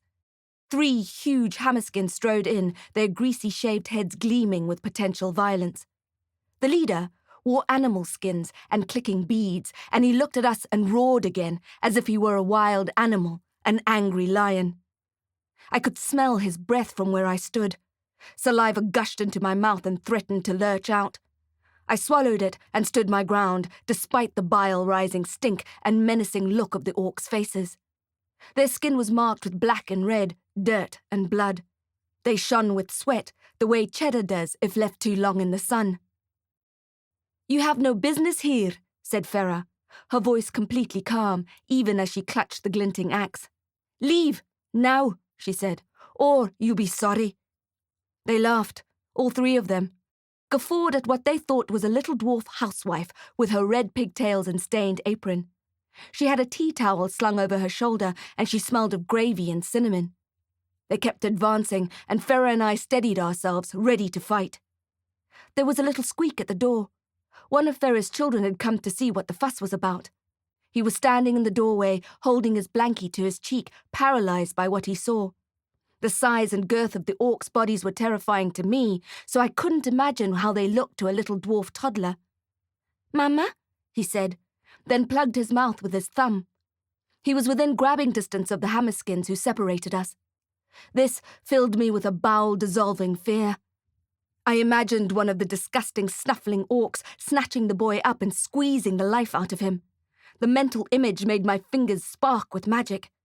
As the waves of fear crashed through me, so did the energy from the void, and I felt my power build and build until I could feel the sparks everywhere, just under my skin. The pub fell silent, wondering who would make the next move. Wizards and goblins moved stealthily behind us, shoring us up. The Cargol orcs joined them, clenching and unclenching their fists. Farah seemed miraculously unflustered. "Ferdy," she said to the child. "Gaan roep for Papa." The child blinked twice, then toddled out to call Fiegel, Farah's husband, and I exhaled the breath that I had been holding. Why hadn't they hurt the child? Why hadn't they grabbed him and used him for leverage? I looked at the leader and saw the yellow evil in his eyes. I began sweating again. They hadn't swiped the child because they were going to take everything anyway and kill anyone who stood in their way. They didn't need leverage. They had brute force and ignorance, and a couple of automatic rifles hanging around their necks. They had the driving savagery of a coup behind them, pushing them forward, urging them to embrace their cruelty.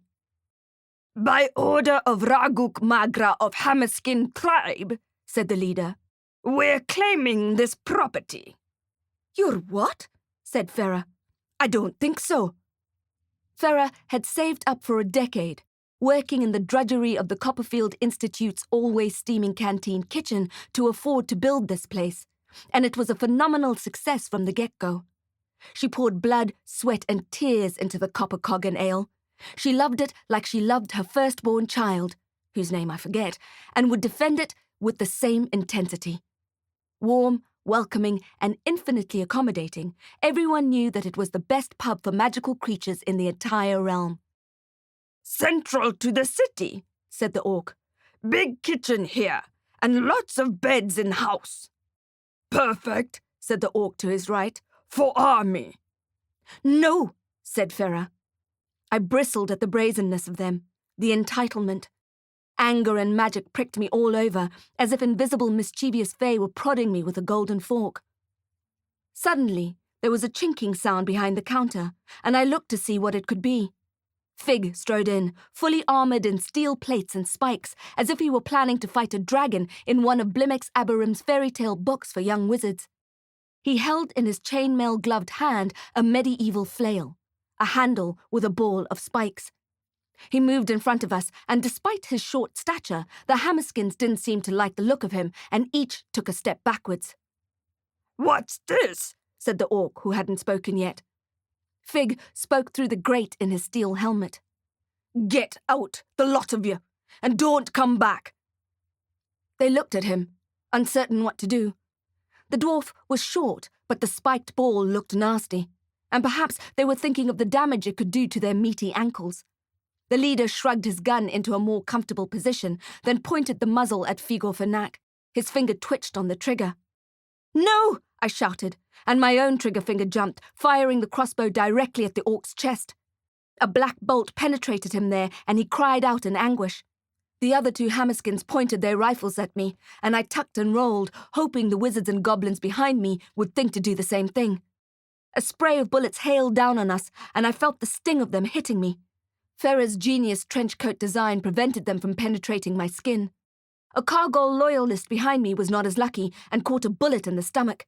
He howled in pain.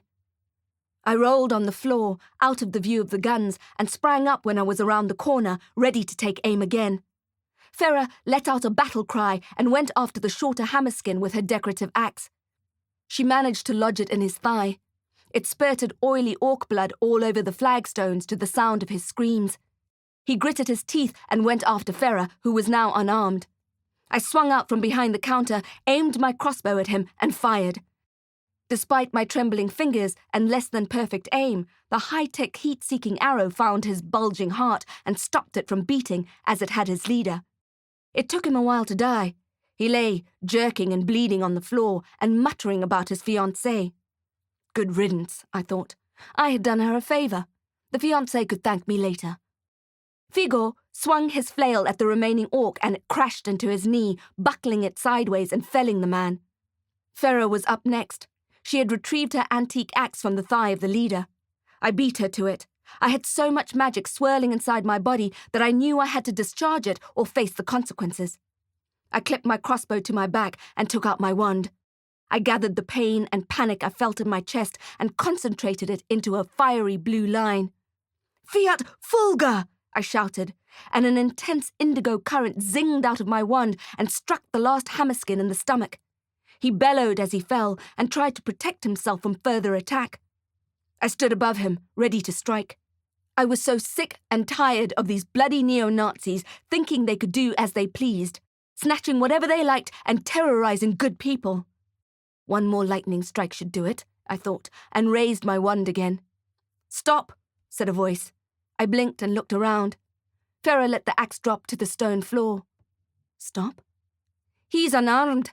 Leave him be," said Ferret. "Let him go back and tell the tribe they're not welcome here." "But Ferret," I said, "they'll come back. They'll come back in droves and they'll take everything." The copper clocks on the wall kept ticking. Ferret sighed and rubbed her face.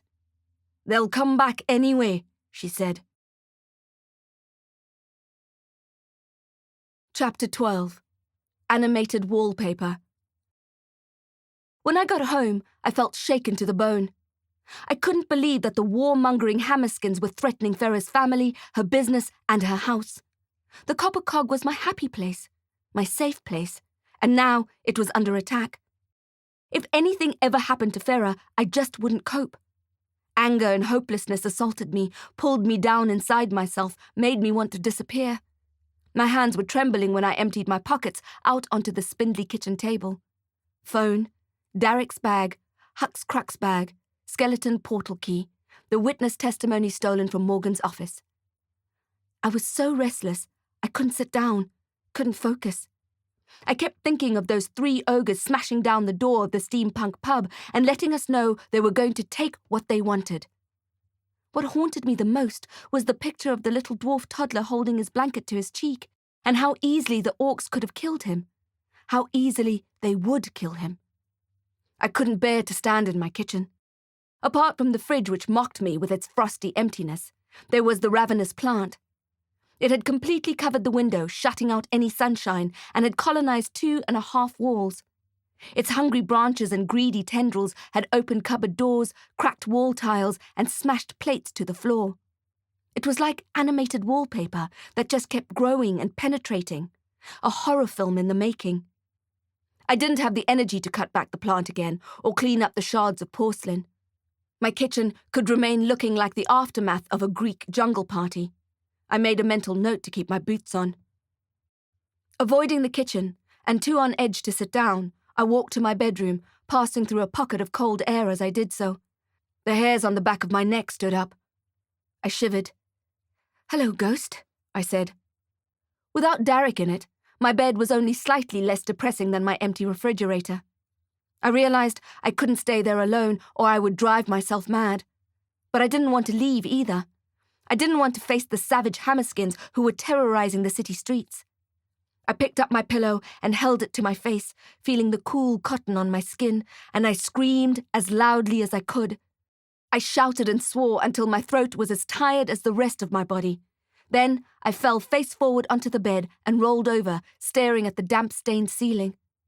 Usually, I pretend the marks were clouds, and I tried to see shapes in them, but I saw nothing. My only source of comfort was the fresh-smelling pajamas that Ghost had folded neatly for me and left on the foot of the bed. I brought them up to my face and inhaled the scent deeply. And it reminded me of that moment so long ago, when Mum had been cutting bread for lunch and Dad came in, arms full of sun-dried laundry, and he had lobbed a sock at me. I had tried to catch it, but it dropped to the floor. I had looked up at him, and we both giggled. When had that been? Days before they were murdered? Weeks? My body ached with the memory, ached with the deep, dark anxiety I had growing in my chest. I closed my eyes, exhausted by it all, and felt my consciousness begin to drift. My phone started to ring. I hauled myself up off the bed and hurried to where it lay, vibrating on the kitchen table. Blimix. "Hello, Mr. Aberim," I said. I wasn't sure if I had slept at all, but I was definitely awake then. "Ms. Knight," he said, "I'm terribly glad I was able to reach you. Regarding the Darick Noble case, there is a matter of utmost importance we need to discuss." My breath caught in my throat, and I lowered myself into one of the flimsy chairs, holding onto the tabletop for extra support. It was a precarious position. My kitchen tables were so rickety they'd flatter a matchstick. "I'm afraid I have some bad news," the wizard said. My knuckles turned white. "I'm listening." Chapter 13. The Ember Isles. I sat at my kitchen table, staring at the scorpion-branded bag marked Darick Noble, while Blimix Aberim told me what he knew.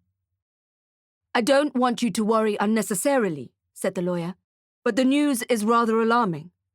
"What is it?" I asked, heart hammering against my ribcage. "My contact at the Scorpion said he had just processed the transfer of Mr. Noble from the holding cells in Sub-T to the Ember Isles." "No!" I yelled, then covered the receiver of the phone while I swore in every shade I could think of. "No, no, no." I felt like vomiting. "Now," said Blimix, "I don't need to tell you how dangerous the Black Tower on Ember Island is." "No," I said. Dangerous was putting it mildly. Lethal would be a more accurate description. Once you entered over the giant steel drawbridge that creaked with menace, you didn't come back. Or at least, you didn't come back as the same person. "Now, I'll hasten to add that this transfer is highly irregular," said Aberim. "Mr. Noble has yet to stand trial, and as I said before, the case against him is paper-thin." "Then how can they do that?" I asked. "How was the transfer rubber-stamped?" "The signature was Tilex and Musubarin's. He said the suspect tried to escape. There is evidence of damaged cell bars in that dungeon they call a holding cell." Filius Canis. Blimix cleared his throat. "He also claims that Mr. Noble became violent and is therefore a threat to the officers at the HQ, hence the speedy move to maximum security. Now, I've never heard of this Musubarin chap until this case. You said he's a wizard?" A dirty wizard, I thought. A total bastard wizard. A crooked wizard who gives ordinary wizards a bad name. I swallowed further curse words that crowded my brain and instead tried to focus on a solution. "He was appointed by the council," I said. "Do you still have their ear?" Aberim hesitated. "I wouldn't be able to approach them about this," he said. "I may no longer be on the board, but there are still specific protocol which must be adhered to." "Of course," I said, tapping my foot, thinking. "And my position as Mr. Noble's attorney," he said, "it wouldn't sit right." "What can we do?" I asked. My stomach was a churning mess. "Darick can't go to the tower. No way. I'm not going to let that happen. I'll hijack the Ember Isles transfer van if I have to." My spiking anxiety made me suddenly excessively thirsty, so I braved the kitchen jungle to pour myself a glass of water. Turning on the tap made the pipes groan. It sounded like my building's insides were as troubled as mine. "I don't think you'll have to go to such extremes," said Blimix. "Once I heard about the transfer, which was supposed to happen this evening, I immediately lodged an appeal." "An appeal? Do you think that will work?" "Even if it doesn't, it will buy us another 12 to 24 hours by delaying the collection." "Thank you," I said. "Thank you, Mr. Aberim." At least Darick would be safe that night. It was something. I remembered then that I needed to pay Aberim for his legal counsel. I opened Darick's clear bag and took out his mobile phone. I scrolled for his bank details, then logged into his online banking with his Paragon app. The numbers were reversed, he had said, so I typed in the account number, the branch code, and the roving password backwards, and I was allowed access. It all went more smoothly than I had expected. But when I saw Darick's bank balance, I almost spat out my water. Holy fex, I thought. I was not expecting that. There were 7 digits on his bottom line, and this was just his checking account. So, not only was Darick Noble crazy good-looking and tender and kind when he wasn't assassinating people, He was also extremely wealthy. I felt like the air had been knocked out of my chest, in a good way. "Are you still there, Jacqueline?" asked Blimex, who I had temporarily forgotten about. "Yes," I said. I may have been panting slightly as I stared at the eye-watering bank balance. "Yes, still here." I quickly made a rather generous payment into Abarim's account. Darick's phone made a tweeting sound as I forwarded the proof of payment, as if I had paid the wizard by pigeon carrier instead of a magical banking app. I meant to click off the screen and lock the phone, but something in the list of transactions caught my eye. There were loads of payments for the same, large amount, and all from the same company, which showed up as an unintelligible code. Of course, I hadn't meant to snoop. It just comes naturally to me, given my day job. I especially didn't mean to scroll down to see if there were any other interesting things to see. That's when I recognized the account number of Urag, my odiferous orc landlord, and saw the payment that roughly equaled 6 months of my rent. The beneficiary description read, "Rent, J.D. Knight." "Lodging an appeal is one thing," said the wizard. "We need to prove reasonable doubt if we want the case against Mr. Noble dropped in its entirety. I'm sorry to say this, but I don't trust this moose chap will do the right thing." "What do you mean?" "The transfer was his idea. Once he hears of the appeal, I'm sure he'll have another trick up his sleeve to get Noble sent away. He doesn't strike me as the kind of wizard who gives up easily." "But how can we prove anything without a trial?" I asked. The trial date hadn't even been set yet. If Tillexen had his way, Darick would be languishing in a dungeon at the bottom of the Black Tower before the judge even read the arraignment sheet. "Our success in beating these charges will hinge on one thing," said Blimex. "What?" I asked. I was ready to do whatever it took to get Darick away from Tillexen's extended claws. "Do you remember what I told you? That the linchpin of the prosecutor's case is the testimony of the head nurse at Silverwing?" "Yes," I said.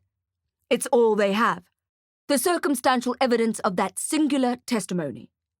"Kim Smith," I said. "The super-reliable witness." "Bingo," he said. "I need to get rid of her," I murmured. I didn't mean in the orc mafia way. I didn't mean I needed to poison her with indigo violent in her sleep. I could plan something much more pleasant. A family vacation to the Kargol Isles, perhaps, or a luxury cruise around the world. A Buddhist retreat in Ixopor, where she could take a vow of silence for a couple of weeks, just until the trial was concluded. Kim Smith was a hard-working nurse. She deserved it. "Heavens," said Blimex, "do be careful what you say." "I didn't mean get rid of her," I said. "I meant send her on a nice holiday somewhere tropical. A peaceful place without a phone signal." I heard something happening on Blimex's side. A shuffling of paper, perhaps. Then he intoned away from the receiver. "Thank you, Willard." He returned to our conversation with a sigh. "I know what you meant. But imagine for a second that a certain detective was listening in." Abarim was right. I was usually paranoid enough not to make mistakes like that. But the idea of Darick in a cold, mucky dungeon in the Black Tower was really unsettling. I needed to up my game. Focus. Think of a brilliant plan. "I need to think of a brilliant plan," I said. "Well," said Blimex, "best make it snappy. Along with a rather generous whiskey on the rocks, my butler just brought me a note from that contact of mine at the Scorpions." I swallowed hard. "Apparently," Abarim said, "Detective Musabaran heard about the appeal and somehow wrangled Judge Valar into attending an emergency interview with the witness, Kim Smith. If the judge believes her story, there's no telling what they'll do." "Where is this meeting? When?" "Scorpion headquarters. This afternoon. 4 p.m. 4 p.m.? I yelled. The clock on my phone read 3:46. "Musabaran is trying to convince the judge that Noble is a cold-blooded killer. He is, no doubt, trying to dismiss the appeal and push Noble's transfer through." I cursed again under my breath. 3:47. There was no way I could get there in time, and even if I did, I wouldn't be able to stop the meeting. And if I tried to see or speak to Kim Smith, I'd get arrested quicker than you could say Tropical Cruise or Indigo Violent. 3:48. "Jax," said Blimex, using my nickname for the first time. "If there is anything you can do to stop this meeting, do it." Chapter 14. Pet Specter. I ended the call and paced the balding carpet of my apartment, my head rioting with panic and possible solutions, and interrupted periodically by my wonder at Darick's wealth, the more than generous freelancing payments, and the fact that he had prepaid my rent for me. I pushed these thoughts from my mind and forced myself to concentrate on the problem at hand, even though it felt impossible to change the outcome of that 4 p.m. meeting. 3:49. In 11 minutes or so, Judge Valar would be sitting down with Musubaran and Sister Smith and going over her witness statement. I stopped pacing and stared at the sheet of stolen paper on the table. What if, I thought, what if I could somehow change the statement? Not just on the piece of paper, but in real time as she spoke to the judge. As if the ghost had heard my thoughts, a cold breeze picked up, despite all the windows being closed, and the page filled with Kim Smith's handwriting trembled and moved just a fraction. I was no ghost whisperer, but I thought that my pet spectre may have been urging me on. How, though? How? I demanded, even though there was no living person to answer me. I slumped down on the horrid charity shop chair and rubbed my temples as I racked my brain. There must be a way, I thought. There must be a way. The pictures of Darick being tortured in the depths of the Black Tower haunted me. I heard his screams, like I had that night in the Volcano Pocket Realm when he was being attacked by vampires, and I couldn't bear it. I couldn't let that happen. No matter what, I wouldn't let that happen. I squeezed my temples tighter, as if putting pressure on my skull would light up my brain, but all it did was make my head ache. 3:52. They were probably all meeting at the reception desk now, greeting each other politely. Moose was probably thanking Smith effusively for coming in despite her grueling work schedule. A thankless job, I imagined him saying, but we really appreciate your service to the country and to the realm. I pictured Kim Smith responding with a tight smile, just wanting to get the bloody thing over with. They've already asked me the same questions 99 times, she would be thinking. She was having nightmares about the incident as it was, without having to repeat the same story over and over. Despite not knowing Kim Smith from a bar of soap, I felt a sudden and surprising empathy for her. I imagined her in her sensible tan rubber-soled loafers, or perhaps running shoes, for additional arch support, and I could almost feel the deep ache in her muscles from pulling her third double shift that week. Could feel how she was just desperate to get home and have a hot cup of tea and an episode of EastEnders before falling into a troubled sleep on a mattress that needed replacing. 3:55. This feeling of slipping into the head nurse's shoes gave me the brilliant idea I was looking for, if brilliant ideas were known to get you into deep, deep trouble. I looked up at the grubby ceiling and thanked the void for making me just a little bit crazy, because only people who were slightly off their rockers would attempt what I was about to. It wasn't going to be pretty, and the consequences were potentially dire. But Darick had endangered his life to save mine on multiple occasions, and now it was my turn to save his. Chapter 15. Sweet as a Poisoned Peach. I grabbed the sheet covered with Kim Smith's neat, hard-edged handwriting and held it to my chest. With my fingertips, I could feel the impression of the words on the back of the paper in reversed braille. Next, I went over to my bookshelf, where there was a certain black magic potion burning its way through the dusty shelf. Spiritus morbis, said the fading label. Voodoo serum.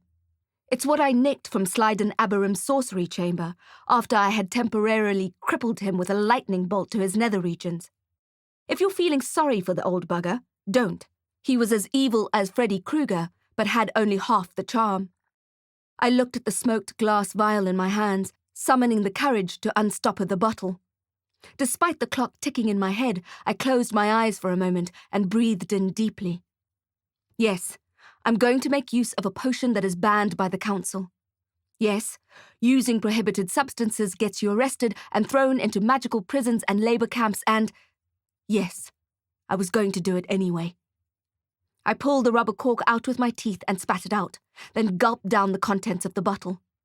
The texture was oily and gritty, murky in the worst way, as bitter as apple seed cyanide, sweet as a poisoned peach. Fruity, but not fresh. like apricots that lie beneath the tree for too long and are penetrated by worms and flies and turn to bubbling slime inside their sagging skins. I shuddered and moaned with disgust at the feeling that was travelling inside me. My stomach lurched, but I covered my mouth and swallowed the vomit that threatened to erupt. If there is such a thing as turning green, I think I must have. My insides squelched and simmered, and all I could focus on for 2 whole minutes was clutching at my stomach and keeping the serum down. When the sour saliva stopped rushing into my mouth and my insides stopped roiling, I began the magic spell. I flopped into a chair and looked at the sheet of paper in my hands. I blinked at the uniform handwriting, the way the nurse wrote her name, the way she crossed her T's. I tried to slow my breathing and think again what it was like to be in Kim Smith's rubber-soled shoes. Suddenly, my head snapped back against the chair and I felt my eyes rolling back. My lips were cold and numb. Spiritus morbis, voodoo serum, contagious magic. If you own something intimate of someone's, DNA, underwear, or a handwritten note, you can use the potion to sling your magic over to them no matter where they are in the world. Slyden Aberam had used it to carve a fairy tale into his brother's skin, almost killing him in the process. Right now, the magic was funneling my mind into Kim Smith's body. I would borrow her for only as long as necessary to set the record straight. That was my plan, anyway. I felt myself drifting over to the Scorpion headquarters as if I had died, and my spirit was flying over to Musubaran to haunt him till the end of his days. My soul stopped just short of the slow-sweating detective, and I slipped neatly and quietly into Kim Smith, who was sitting at the table opposite him. Once I arrived, I blinked, trying to orientate myself and get used to the odd sensation of camping out in someone else's body. The sounds and voices in the room seemed amplified at first. There was an echo and bright lights, but I got used to it, and I coughed to clear my throat and straighten my spine. Or rather, I straightened Kim Smith's spine. "You've turned pale all of a sudden," said Musubaran. "Are you all right?" He was talking to me. I coughed again and nodded. "I'd just like some water, please." The detective gestured at the officer at the door to fetch some. "Judge Vala will be here shortly," said Musubaran. "She just arrived downstairs." I turned my head to look at the old, bashed-up, black-framed clock on the wall. It was 3:59. The eager officer returned with a plastic bottle of water and handed it to the detective, who took it without saying thank you. "Thank you," I said to the cop, and he nodded, and the clock struck 4. Chapter 16. Black Bloom of Guilt. A handsome elven woman appeared at the door.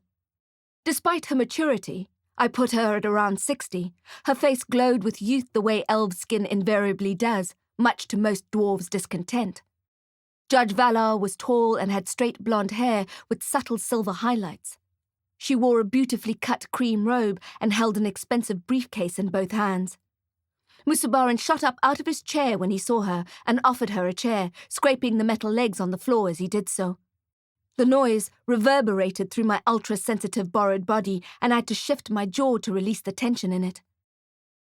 It felt seriously odd to sit there, just across from a man who hated me so, in a body that felt so peculiar. I was so used to being tall and strong. Kim Smith's muscles ached like mine did, but in different places, in a different way. Her lower back was sore. Her neck and shoulders had very little mobility. Her feet were hot and swollen from her double shift at the hospital. The strangest thing by far was that the real Kim Smith had not disappeared. She was still there. I could feel her. If I concentrated hard enough, I could sense her thoughts. I could taste the memory of the chocolate bar she had quickly munched on her way to the HQ. I could feel her stoicism and her usually perky personality. But she was feeling down, and her mood unusually depressed. Anxiety slowly tracked up my spine. She had something on her mind, and I wanted to know what it was. "Your Honor," said Musubaran, "thank you for coming through today. I do so appreciate you taking the time off your busy schedule to attend." He closed the door behind her. The judge sat down, unsmiling, and clasped her hands together on the table in front of her. She looked at the detective. "I'm missing my only grandchild's end-of-year concert to be here," she said. I do hope you'll make it worth my while." Musabaran looked pained for a second. Then he got on with business. "It should only take 10 minutes. Let's start." I wondered who exactly was pulling the strings then, to get a judge to interrupt her day for an emergency meeting. Who was orchestrating this, and what did they have on Judge Valar? But these tangled thoughts were too complicated for me to unravel, being in someone else's head with their random thoughts, their nerves, and the haze that came with it. Kim Smith had no children, I learned, when she searched her memory for an image of a children's concert and came up blank, save for what she had seen in Hollywood movies. Working the kind of hours she did in the ICU didn't leave much time for dating or raising offspring. Sometimes it made her sad. Sometimes it was a relief. She couldn't imagine caring for patients all day and then coming home and still having to cook dinner. She was happy with her 2-minute noodles and her pick-and-pay supermarket pre-made meals. She could make a family lasagna last 5 days, and a chicken pie fed her for 3. She tried to avoid the junk food dispenser at the hospital, but sometimes it had an almost paranormal control over her, and she'd find herself stuffing coins into its scratched mouth without even truly deciding to. The thought of the snack dispenser pulled at something else in her conscience. A black bloom of guilt like an ink drop falling into water, but she pushed it away. I tried to grab onto it, tried to read it, but it disappeared before I had the chance to have a proper look. I wanted to get it back, but I didn't know how. "Your Honor," said Musabaran, touching his broken and bruised nose for effect. "We have a dangerous criminal down below in Sub T. This morning, I caught him trying to escape." "Pants on fire!" I wanted to yell. I tried to keep my cool, although I couldn't help side-eyeing the deceitful detective. Musabaran slid Darick's case file towards the judge, and she opened it. Her nails were perfectly painted in a kind of iridescent pearl. Kim Smith looked down self-consciously at her own neglected nails and hid them under the table. "There was significant damage done to the steel bars," he said. "I worry that our security here is not strong enough to restrain him. If he manages to escape, there's no telling how many people he will harm." Valar paged through the first section of the file, and I saw the mugshot of Darick that I first noticed in Blimex Abarim's magical notebook. "Now, the accused's attorney lodged an appeal to delay the transfer of Mr. Noble to a more secure location. I'd like that appeal denied so that I can ensure no one else is hurt." Valar paged to the end, then frowned at the information before her and tapped at it with a long, slender finger. "Where is the rest of the file?" she asked. "Where's the evidence of the crime he is accused of?" Ha, I thought. Maybe Valar wasn't on anyone's payroll after all. Moose shifted in his chair and leaned forward. "Your Honor, I'm sure that after interviewing Sister Smith here, you'll be as convinced as I am around the accused's guilt." "But this is not a court of law," she said, "and suspects are innocent until proven guilty. Is that not so?" "Yes, but—" "Detective Musabaran, I hate to state the obvious, but Boulder Keep and the Black Tower are for convicted criminals." "But if you only knew how dangerous he was," he said, and pressed his fist to the table. "Don't you see that if you leave him here, more people could die?" Valar didn't flinch. She just gave him an acidic glare. His nostrils were flaring as he tried to remain calm. He wiped the sheen from his forehead and tried again in a softer voice. "He tried to strangle a little old lady," the detective said, "while she was unconscious and recovering from a brutal attack." I had to admit, he knew how to use words for maximum effect, employing brutal attack as if Darick had done it. More people could die. Strangling. Little old lady. Perhaps he should have been a lawyer instead of a hack detective. "Your Honor, I'm not asking you to convict him. I'm just asking you to deny the appeal. We cannot delay the transfer of Darick Noble. If he stays here, and if he escapes, as I know he will," said Telexan, glaring right back at Valar, "and he kills anyone, then these innocent people's blood will be on our hands." It was clear that Musabaran meant that the blood would be on the judge's hands. "All right," she said, putting her elbow on the table and pinching the bridge of her nose. I agree that if Noble is as dangerous as you say, he needs to be in a maximum security establishment. I'll arrange for the trial date to be moved forward, and I'm willing to deny the appeal blocking the transfer if I find the witness's statement conclusive. Musubaran's relief was palpable. Valar pursed her lips and turned her attention to me. Sister Smith, she said, please, tell me what you saw. Chapter 17. A Cloud in a Jar. I took a deep breath and hesitated to speak. I didn't know where to start. I couldn't blurt out whatever story I wanted to. It had to be convincing. Musubaran saw me stalling and tried to help things along. He looked at me in what he probably thought was a kind and understanding way and steepled his hands on the desk. Sister, he said, can you tell us exactly what you saw when you approached Hetty Frost's private ward yesterday morning? Was it only yesterday? I felt like I had aged 100 years since I had heard that Darick was arrested. I said. My foreign body felt awkward, my voice alien. Well, Judge Valar looked at me expectantly. I imagined that she was trying her best not to drum her fingertips on the government-issued grey metal table we were sitting around, the surface of which was cool on my perspiring palms. I was doing my rounds, I said, when I heard the alert of the heart monitor in Frost's ward start beeping. Kim Smith's accent came easily to me, as if I had been born with it, which, in a way, I guess I had been. When I got to the door, I saw that the police officer on duty was asleep outside. The door was open just a crack. I felt the officer's pulse in his neck, and it was very weak. He wasn't just sleeping. Someone had knocked him out. I got a fright then. Why? Asked the judge. Hetty Frost's room was under police protection. The reason she was in ICU was because she had been attacked the day before, and as far as the nursing team knew, the attacker was still on the loose. The police were worried he may come back and... Finish the job? Yes, I said.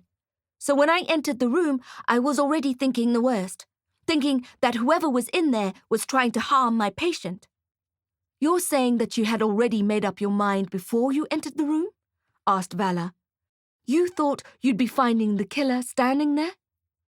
I'd already had nightmares about the killer the night before, I said, my voice wobbling just a little. I couldn't imagine someone hurting an old lady like that, and to think, in the end, it was actually a woman. The nursing team and I weren't expecting that. Hold on, said the judge. Slow down. You've lost me. Which woman? It's not important, said Musubaran. Sister, let's not get stuck in the weeds. What did you see when you walked into... I'm actually interested in the weeds, said the judge, giving Moose a withering look. I happen to be fond of weeds. Musubaran set his jaw again and looked at the relentless clock on the wall. Tell me, said Valar, which woman? Well, the killer, I said. The witch hunter. The attacker who buried Hetty Frost alive. Ophelia Nox killed 3 women from the Stardust Coven before she was arrested. This is yet to be proven, said Musubaran, shifting in his seat. It can take time, I said, looking straight into the detective's eyes. But I believe that justice will be served. Okay, said the judge. So, as far as we know, Darick Noble had nothing to do with the Stardust Coven murders. Right, I said. Musubaran was looking at me, puzzled, wondering why I had changed my tune, but still hoping I'd deliver the testimony they needed. But you didn't know at that time, said the judge. You imagined the killer to be male. And when you entered Frost's ward, you saw an unknown man standing at her bed. Yes, I said. The more I think about it, the more I wonder how much my initial panic coloured my experience. Musubaran couldn't sit still. What was Noble doing when you walked in? He asked. He had his hands on Hetty, I said. He was strangling her, said Tilexon. I'm not sure he was strangling her, I said. Detective, snapped Valar. If you lead this witness one more time, this interview is over. It's in her witness statement, yelled Moose. In black and white, she walked in on him strangling the old lady. Detective, warned the judge. I'm warning you. Musabaran grabbed the case file from in front of Valar and tore it open, looking desperately for the handwritten testimony, which I happened to be holding in my original body, 16 kilometers away from where I was sitting now. Musabaran slammed the file shut again and wrenched open the door. "Morgan!" he shouted. "Morgan!" "I'm not sure he was strangling her," I said, pretending to think. "He could have been. Or it could have been a massage?" "A massage?" cried Musabaran, his eyeballs threatening to spontaneously pop out of his head. "I thought perhaps he was the new physiotherapist. We were expecting a new physio on the block." "A new physiotherapist?" There were flecks of saliva flying out of his mouth. "And that's why you screamed bloody murder? I mean, you literally screamed." Oh, I had forgotten that Smith had screamed. As I said before, I got a terrible fright. "Why is there no mention of massagers or physiotherapists in your sworn statement?" demanded Moose. "Calm down, detective," said Valar. "You're coming close to bullying the witness, and as far as I can tell, she's your only one. So if I were you, I'd simmer down." "I think I was in shock," I said. "The more I think about that moment, the more I realize that I overreacted. It's not an easy thing to admit to," I said, attempting a wry smile, but perhaps not quite pulling it off. "I'm known for my nerves of steel at the hospital." Captain Morgan strode past the window without glancing in on us and stopped, putting her hand on the doorway. For a moment, I forgot who I was and smiled at her. She narrowed her eyes and shot me a suspicious look. "What is it, Moose?" she asked. "I've got things to do." "Get me that witness statement on the Noble case," he said. "Did your mother not teach you manners?" someone asked. Then I realized the question had come from me. Everyone in the room kept quiet and looked at me, and a hot blush crept up my neck and burst onto my cheeks. "She's right, you know," said Valar. "Your manners could do with a little work." Musabaran was ready to launch into an apoplectic fit. Instead, in a deadly voice, he told Morgan to get the statement. "It's not in my office," she said. "As soon as I realized it was missing, I searched for it. It's gone." "It's your job to look after the dockets in your care," said Moose. "It's okay," I said. "I'll write a new one." "Thank you," said Morgan. "The more I think about it," I said, "the more I think I totally overreacted. I'm sorry I wasted your time." Musabaran shoved his hand in my direction, then narrowed his eyes at Morgan. "You did this." She looked genuinely shocked. "Me?" "You're friends with that troublemaker, Jacqueline Denner Knight." The mention of my name made me blush again, and it did something else too. It seemed to weaken the contagious magic, as if it were reminding me of who I really was. I felt like my spirit was detaching itself from Smith's body. I was being torn down a perforated line. Morgan frowned, crossed her arms, and angled her head at him. It was a good look, with her red lipstick and slightly masculine, stylish clothes.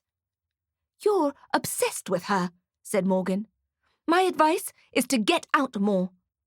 Musabaran slammed his hand down on the table, making me jump and further detach from Kim Smith's body. I tried to hold on. I needed to stay until the meeting was over, or there'd be a lot of explaining to do. "I've heard enough," said Judge Valar. "This case was shaky to begin with, Tilexen, but now it's on the Richter scale. You've got nothing." I was so relieved that I slumped back into the hard plastic chair, and my feet danced a little jig under the table, swollen ankles and all. "In fact," Valar said, "you don't even have enough to hold him here. Never mind send him off to the Ember Isles." "Don't say it," Musabaran pleaded, but the judge was undeterred. On her way out, she addressed Morgan. "Captain, unless you have an objection, please arrange for the release of Mr. Noble first thing in the morning with Detective Musabaran's apologies." "Yes, Your Honor," said Morgan. Musabaran gave me a glare so icy it could have frozen a flame. The judge hurried out, and I thought that perhaps she might be able to catch the final set of her grandchild's concert. "What the hell was that about?" he said to me in a hard whisper. I shrugged my stiff shoulders, but I knew I was losing control over my borrowing of Kim Smith's body. because her arms just moved in jerky little movements. I was floating away, and I just hoped that there was enough residue left over from my visit that the nurse didn't kick up a fuss. Perhaps she would now consider the idea that she had overreacted when she saw Darick in that ward. "Don't speak to the witness like that," commanded Morgan. "And I'd appreciate it if you didn't yell out my name like that, like you did before. I'm not your lackey." I tried to make myself as heavy as possible, leaning down, trying to stay in Smith's body, but it was no use. It was like trying to catch a cloud in a jar. "You lost a crucial piece of evidence," yelled Musubarin. "You sabotaged this case, and I'm going to make sure you pay for it." "You know that's not true." "You're fired," he shouted. Morgan guffawed. "I'm what? Have you forgotten that I'm the boss here?" "Not anymore," said Musubarin, and wiped the froth from his lips with the back of his hand. "And you'll be in a disciplinary hearing first thing in the morning." Morgan's face turned as white as the cheap dry wall behind her. "Excuse me?" I really wanted to stay in the room to listen to the argument, but they were fading away. "You know that management meeting I was in this morning?" asked Moose. "You're being demoted." "Bull," Morgan said, but her face remained pale. He reached into his pocket and with a sneer brought out a bright new name badge. Captain Musubarin, it said, and the tail of the red scorpion on the logo had never looked so vicious. Chapter 18. A dumpster fire of magnificent proportions. When I snapped back into my body, my neck was stiff, a la Kim Smith, and my mouth was dry. It took me a few minutes to figure out where I was. 2 sets of animal eyes were staring at me, Kresnik's pair of shiny black beads and the small pink marbles of Gizmo. A raven shifter and a magical albino ferret walked into a bar, I thought. But then I couldn't think of a funny punchline, so I abandoned the joke and massaged my shoulders instead. After feeling the effects of the potion immediately after drinking it, I'd expected the hangover of all hangovers when I returned to my real body. But it actually wasn't too bad. Nothing like the come-down and the withdrawal symptoms that I had had from the vampire venom a few days before. Once I stood up, I felt quite light, and I shook my body around to get my circulation going again. No headache, no lava in my stomach. The success of my mission dawned on me slowly. My plan had worked, and Darick would be a free man in the morning. I high-fived myself. Darick would get out of jail, and we'd live happily ever after. The daydream only lasted for a moment before reality came crashing in. There was civil war on the horizon. Farah and her family were in danger. Salty Snap was still missing, and Morgan was on the cusp of losing her job. Musubarin was clawing his way up the ranks, the council seemed crazy, and, judging by the self-styled little shop of horrors plant taking over my kitchen, I guessed that the vampires were building their pocket realm more and more each day. Soon, their collective power would eclipse all the good magic, and the realm would turn into a dumpster fire of magnificent proportions. I sat down again, almost squashing a surprised Gizmo in the process, and I buried my face in my hands. The ferret forgave me for almost snuffing him and crawled onto my lap where I stroked his soft fur. Kresnik cawed. Bronn was still stuck in his raven form, and I didn't know what to do about it. As far as my hexing magic knowledge went, I vaguely remembered that certain hexes could only be overturned by the witch or warlock who cast the spell, which would be tricky, seeing as Ophelia was probably on her way to Boulder Keep. "I'll find a way to break the spell, Bronn," I said. I just needed a little time. There would be another way. I just needed to find it. My main objective at that moment was to not feel totally overwhelmed by what was out of my control. Yes, things were falling apart all around me. It was like standing in Hillbrow on New Year's Eve, where people inexplicably start throwing their possessions out of their windows. Televisions, radios, old couches. It's not safe to walk around Hillbrow on most days of the year, but hanging out there on New Year's Eve was like playing a unique game of Russian roulette. I felt like I was going to be crushed by a hurtling home appliance any minute. An old fridge, I thought, with our love-hate relationship, would be fitting. I decided to focus on the things I could control, which, admittedly, were few and far between. What could I do while I waited for Darick to be released? Then Samantha Fazard's dark crescent-mooned eyes came to me. With the attack on the copper cog earlier, I had completely forgotten that she had asked for my help and already paid me for it. I agreed to meet her at her haunted house hours ago, and the sun was already setting. Because of the sudden arrival of the dark, I was tempted to stay home and text her that I'd come by the next morning. But then I thought of her so heavily pregnant, scared, and alone in her house. I needed to go to her right away. Chapter 19. Orphanos. Instead of taking my trusty motorbike, I thought it would be safer to give my new skeleton portal key a try. I still felt a little lightheaded from the spiritus morbis. Taking the bike at night, when I wasn't quite feeling myself, probably wasn't a great idea. Also, there were reports of bombing and looting on the city streets coming through on my phone, and the last thing I wanted was to be pulled over by a rage of hammerskins.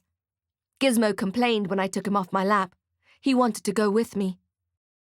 "I think you guys should stay here," I said to him and Kresnik. "I won't be gone for long." But when I pulled on my trench coat, Gizmo jumped into my arms, scurried up, and disappeared into my infinity pocket. "All right, then," I said. Who was I to argue with a magical albino ferret? Then, Bron, the raven, snapped his wings, swooped, and landed on my shoulder. He nodded his charcoal-feathered head at me, his black beak shining in the fading light. Trust Jacqueline Denner Knight to have rebellious familiars, I thought. I picked up the key from the kitchen table and looked at it. Knowing Ferret's engineering capabilities, I didn't doubt that it would work perfectly. But attempting portal magic of any kind was still a bit nerve-wracking.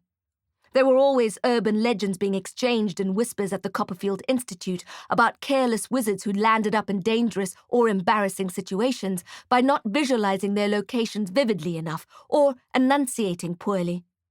One of the stories was about a wizard who had appeared on a train track at the very wrong second and was met by the front bars of a barreling train. It was in the small, snowy Siberian town of Dixon.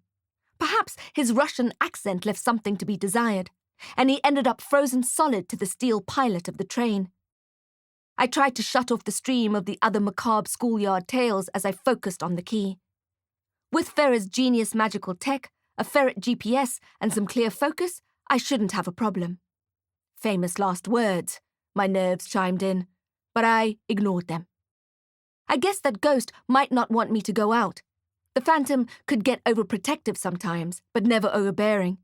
I thought he might decide to rearrange my reading material for me by slamming a couple of books on the floor, but he did not.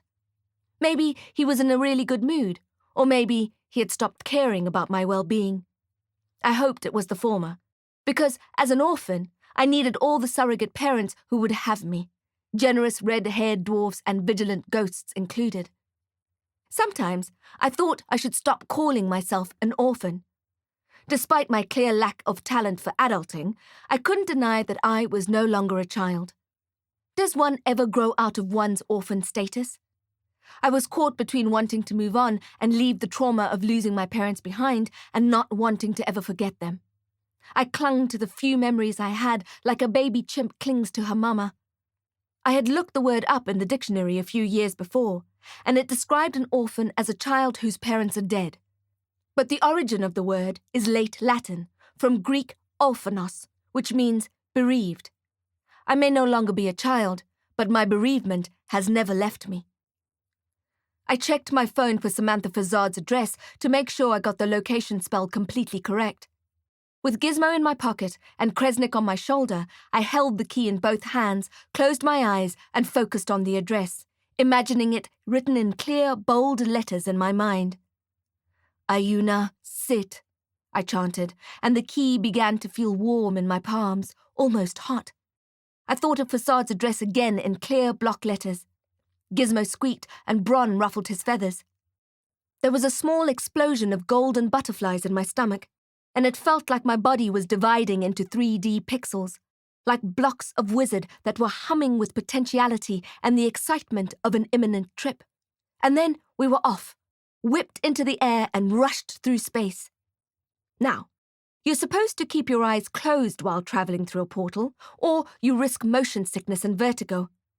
But I love watching the pictures flash by. Lonely spirits floating in limbo, sparkling stars so close you feel you can reach out and touch them. The dead black of space brushed into colour by the Arctic lights, and the confounding weather, hot rain and cold lightning. And just as you get used to the rushing in your ears, you slow down and there is absolute silence. And then a deep pressure that threatens to squeeze the very life out of you. It feels like your eyeballs will burst. You think your spleen will explode. Let's be honest, it wouldn't be missed. But instead, at the last minute, there is a release. You land on the ground of the location of your choice and hope against hope that there isn't a Russian ice train coming your way. The landing on my first ever portal spell was pretty rough, and I banged my left knee so hard on the tarmac that I wanted to howl like a direwolf. But when I looked up, I was so happy to see the correct house in front of me that the pain immediately receded. Suddenly, there was a cloudburst above us, and rain pelted me as I stood up. A lightning bolt lit up the sky behind the haunted house, throwing it into silhouette, and I rushed up the pathway and rang the bell. Gizmo was snuggled safely in my coat pocket, and Kresnik perched on the balcony guardrail, a feathered sentinel. The house was quiet and dark, and I wondered if Samantha had given up waiting for me and gone somewhere else. Then I heard her delicate footsteps and a heavy clunking as the door was unlocked. She looked at me, first relieved and then concerned, and pulled me out of the driving rain and inside the house, where I dripped on the carpet. There was another streak of lightning and another rumble of thunder. The house was dark inside. A towel materialized out of nowhere, and Sam threw it over my shoulders. "Thank you," I said. She smiled tightly and put her hands on her back, which I'm sure was aching, having to carry that huge belly of hers. My nervousness at being around the ticking time bomb resurfaced, and I hoped that her baby wouldn't choose tonight to make an appearance. As if on cue, Fazard grabbed her stomach and winced. "Ugh," she gasped. Out of empathy or anxiety, I wasn't sure which, my stomach clenched too. "Are you okay?" I asked. Her expression of discomfort disappeared and was replaced by a smile. "I was only kidding," she said, and I forgot to laugh. "It's a good trick," she said, "to get you in front of the shopping queue. People are practically allergic to full-term pregnancies." It was an odd moment, standing there in the near dark, dripping, the storm raging outside. I hadn't expected Fazard to have a sense of humour, and it caught me off guard. "Come in," she said. "I'll get you a hot glass of tea, and we can go upstairs. My husband is looking forward to meeting you." Chapter 20. His clothes were made of smoke. The peppermint tea looked pretty in the tall gold-patterned glass, and it was loaded with sugar. The taste reminded me of when we'd use peppermint crisp chocolate bars as straws for our lunchtime milk from the canteen at Copperfield. We'd bite off the top and bottom of the chocolate bar, and then plunge it into our glasses, and use it to siphon up the sweet, minty milk. It's a taste I've since grown out of, but the tea brought back the memory in a vivid menthol-flavoured flash. We sat in the lounge upstairs and settled into an uncomfortable silence. Sam perched on the edge of her chair, her pregnant belly looking bigger than ever. "Your husband. He'll be here," she said, playing with the silver locket on her necklace, zipping it this way and that, sometimes touching it to her lips. "He visits every night." I put the tea down on the side table. "Tell me about him." "Alif," she said. "His name is Alif." "Tell me about Alif." "He died a year ago," she said, and waited for that to sink in. When I nodded, she continued. "It's been 4 seasons, but he hasn't let go." "He's attached to you," I said. "Sometimes the cords of love are too strong to break, even when the Grim Reaper is around, slinging his scythe." "I need you to break the bond," she said. "Please." "You don't love him anymore?" "It's not that," she said. "It's the opposite. She loves him too much. She's reminded of her loss every time he visits her." "You can't move on with your life?" I said. There were tears in her hazel green eyes. "I can't live like this anymore. It's not healthy. I have to think of the baby." "You've told him this?" I've tried, but I can't seem to get through to him. I'm hoping you'll be able to communicate with him. He was a persistent man when he was alive, and he's even more so now. I beg him to leave me alone, but still he visits every night. I can't sleep. I thought I should move houses or countries, but I know that won't stop him. Nothing will stop him. She regarded the window on the opposite side of the room with a blank stare. When he was alive, he'd say that as long as we loved each other, we'd be together forever. I can't break the bond that tethers him to you, I said. Only you can do that. How? She asked. If you stop loving him, he will let you go. She buried her face in her hands. I can't, she said. I've tried. Don't you think I've tried? I didn't want her to get too emotional. Who knows what effect weeping would have on a uterus that was already stretched to breaking point? I changed tack. What happened to him? I asked. How did he die? There must have been magic swirling around him when it happened. It was the only way a human had any chance of hanging on to the realm of the living. She shook her head. I don't know. I blinked at her. You don't know how your husband died? It was covered up, she said. His file was classified. They fed me some fake story, but when I started to investigate, they told me to stop or else. I kept looking at her, trying to figure it out. He was a spy? I asked. Yes. For the council? I said. Yes. And you haven't asked him? We can't talk, she said. We can't communicate in words. That's why I hired you. There was a knocking on the window that had earlier held Samantha's attention, and she went to open it. The storm was still boiling the black sky, and rain splattered in on the windowsill. A white razor of lightning slashed the air in front of the house, making us both jump. Fazard smiled again. You'd think you'd be used to spooky things, she said, after being haunted for over a year. She slammed the window shut again, and I gave her a puzzled look. He's here, she said. He's inside with us now. She watched me expectantly as I looked around the room, searching for a sign of the ghost. I felt nothing. I started thinking that perhaps Samantha Fazard was crazy, struck mad by grief, and I was filled with dread as I looked at her haunted face and huge belly. I can't feel him, I said. Are you sure? He's here. The rain bucketed down outside, the thunder rolled, the lightning sliced the black velvet of the sky, filling the room with cold white flashes. Fex, I thought. A ghost husband I can deal with. An insane pregnant woman is another box of frogs. Samantha, I said carefully, did you go for any counselling after Arlif died? She flinched as if I had pinched her. You think I'm crazy? She asked. You think I imagine him coming into my room every night? No, I said. She held her stomach. Do you think I imagined this? I rubbed my forehead, trying to get my head around the, rather odd, situation. Arlif Fazard had died a year ago, but Samantha was 9 months pregnant. The only way that was possible was if... But then I didn't have to strain my brain, because when I looked at the chair adjacent to mine, there he sat, with one leg casually crossed over the other, as if the room belonged to him. Olive-skinned like Samantha, with dark hair and sparkling jewels for eyes. His clothes were made of smoke. It was clear he had been watching me all along, sizing me up, deciding whether I could be trusted. Oh, I said. Do you feel him? Asked Sam. I see him, I said. I also saw the sparks of magic flying around him. Samantha started crying. I looked up at her and asked her what was wrong. How does he look? She asked. I wasn't sure how to reply. He looks well, I thought, for a dead man. You haven't seen him? I asked Samantha. Since he passed away? I can only feel him, she said, wiping her eyes. His body, his thoughts.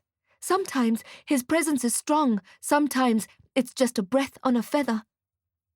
I looked directly at the smoking spirit, and I was struck by cold air and goosebumps. I shivered and sat upright. Hello, he said. His voice rang out as clear as day, and he seemed rather smug for someone without a beating heart in his body. The weather raged against the window pane, as if it were a creature trying to get inside. "Tell him," Sam said. "Please, tell him he needs to move on for the sake of the baby." I looked at him, watched as the smoke swirled around him, lit by the occasional spark. "Arlif," I said, "what do you need from Samantha to allow you to complete your journey to the other side?" I hated how I suddenly sounded like one of those fraudulent old fortune-tellers who pretended to be able to commune with the dead, but I didn't know how else to phrase it. "Shove off to Halloween heaven, dead guy. Your time is up. Vamonos." Arlif's eyes twinkled at me.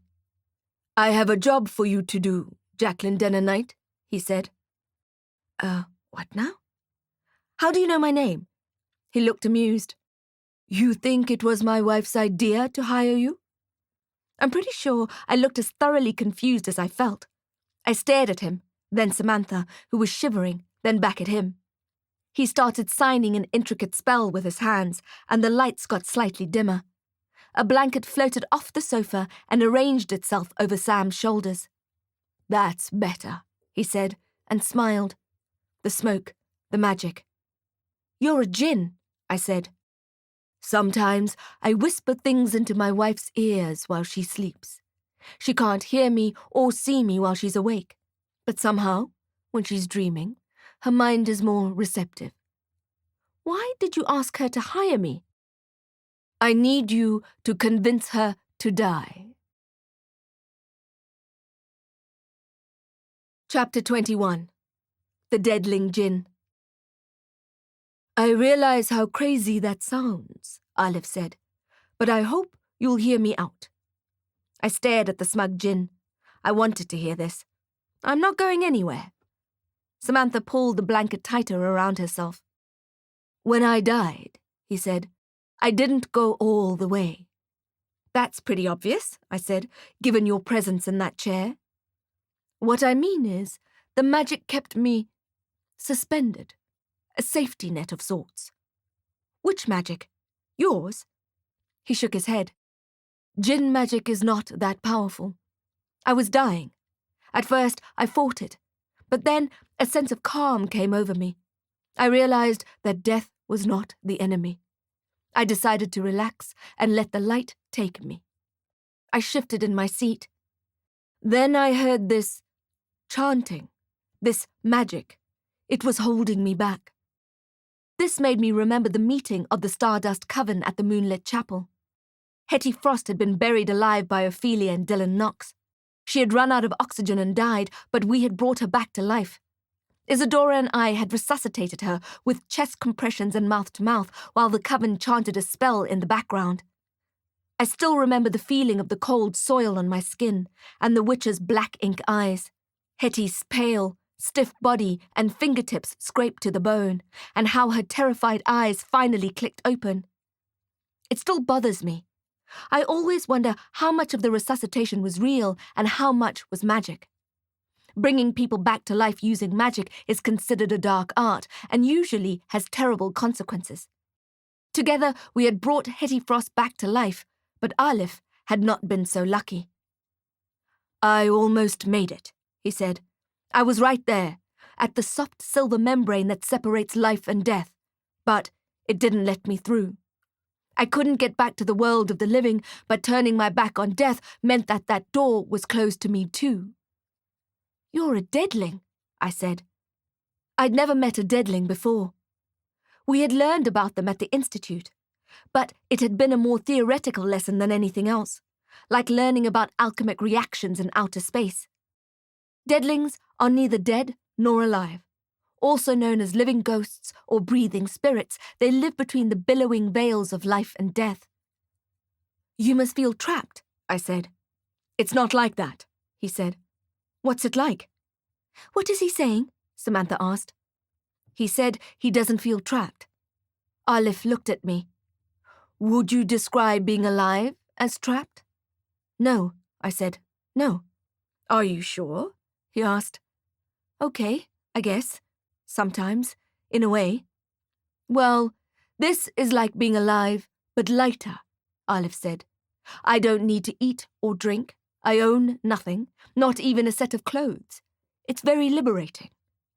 You make it sound like a nude hippie retreat, I said, and he laughed. I definitely don't feel trapped, he said. I feel the opposite of trapped. I want Samantha to feel it too. You're crazy, I said. The realm is a crazy place. This was true, but that didn't mean I was going to help him. Casting a spell in sign language, the peppermint tea that had grown cold on the table began to steam, and then his magic lifted it and placed the glass gently in Samantha's hands. She took it gratefully. Sam wants you to leave her. Aleph shook his head. Sam doesn't know what she wants. She's still grieving, and the pregnancy is making her anxious. I'm not here to help you, I said. I'm here to help her, and she wants you to leave her alone. Ms. Knight, the Djinn said, please take my word that the day that is true, the moment it is true, I will leave her alone. But it is not what she wants. Samantha, I said, looking across at her, why did you hire me? Because I can't carry on like this, she said. Not with the baby coming. She is suffering, I said. You have to let her go. She is suffering, Aleph said. Let her come to me. I noticed then that the storm had quietened down. Reluctantly, I turned to Samantha. He wants you to join him. What? She said, her eyes flying open. Do you mean? You know what I mean, I said, and I really wouldn't recommend it. But we could be together again, he said. I repeated his words for her. Then you can be together again. It turns out I was a pretty good ghost whisperer after all. Is that true? That we could be together again? Samantha asked. I don't know, I said. I wouldn't even know how to start. You'll find a way, wizard. I won't, I said. Sam's face was pale. What about the baby? But no one had an answer for that. The Deadling Djinn walked me to the front door, trailing smoke as he floated down the stairs. He had already tucked his exhausted wife into bed and kissed her forehead. Please, he said, we need your help. Your wife has not agreed. What a strange concept to think about. Your wife has not agreed to die to be with you. She will, he said. She'll realize it's the only way for us to be together. I wanted to say, well, maybe she wants to live more than she wants to be with you, but I knew it wasn't true. If their relationship status was on Facebook, it would be described as complicated. Well, I said, call me if she ever changes her mind. I began to leave, but he cascaded in front of me, blocking my way. I need your help to change her mind. You need to convince her. Nope, I said, walking through him. I'm going home.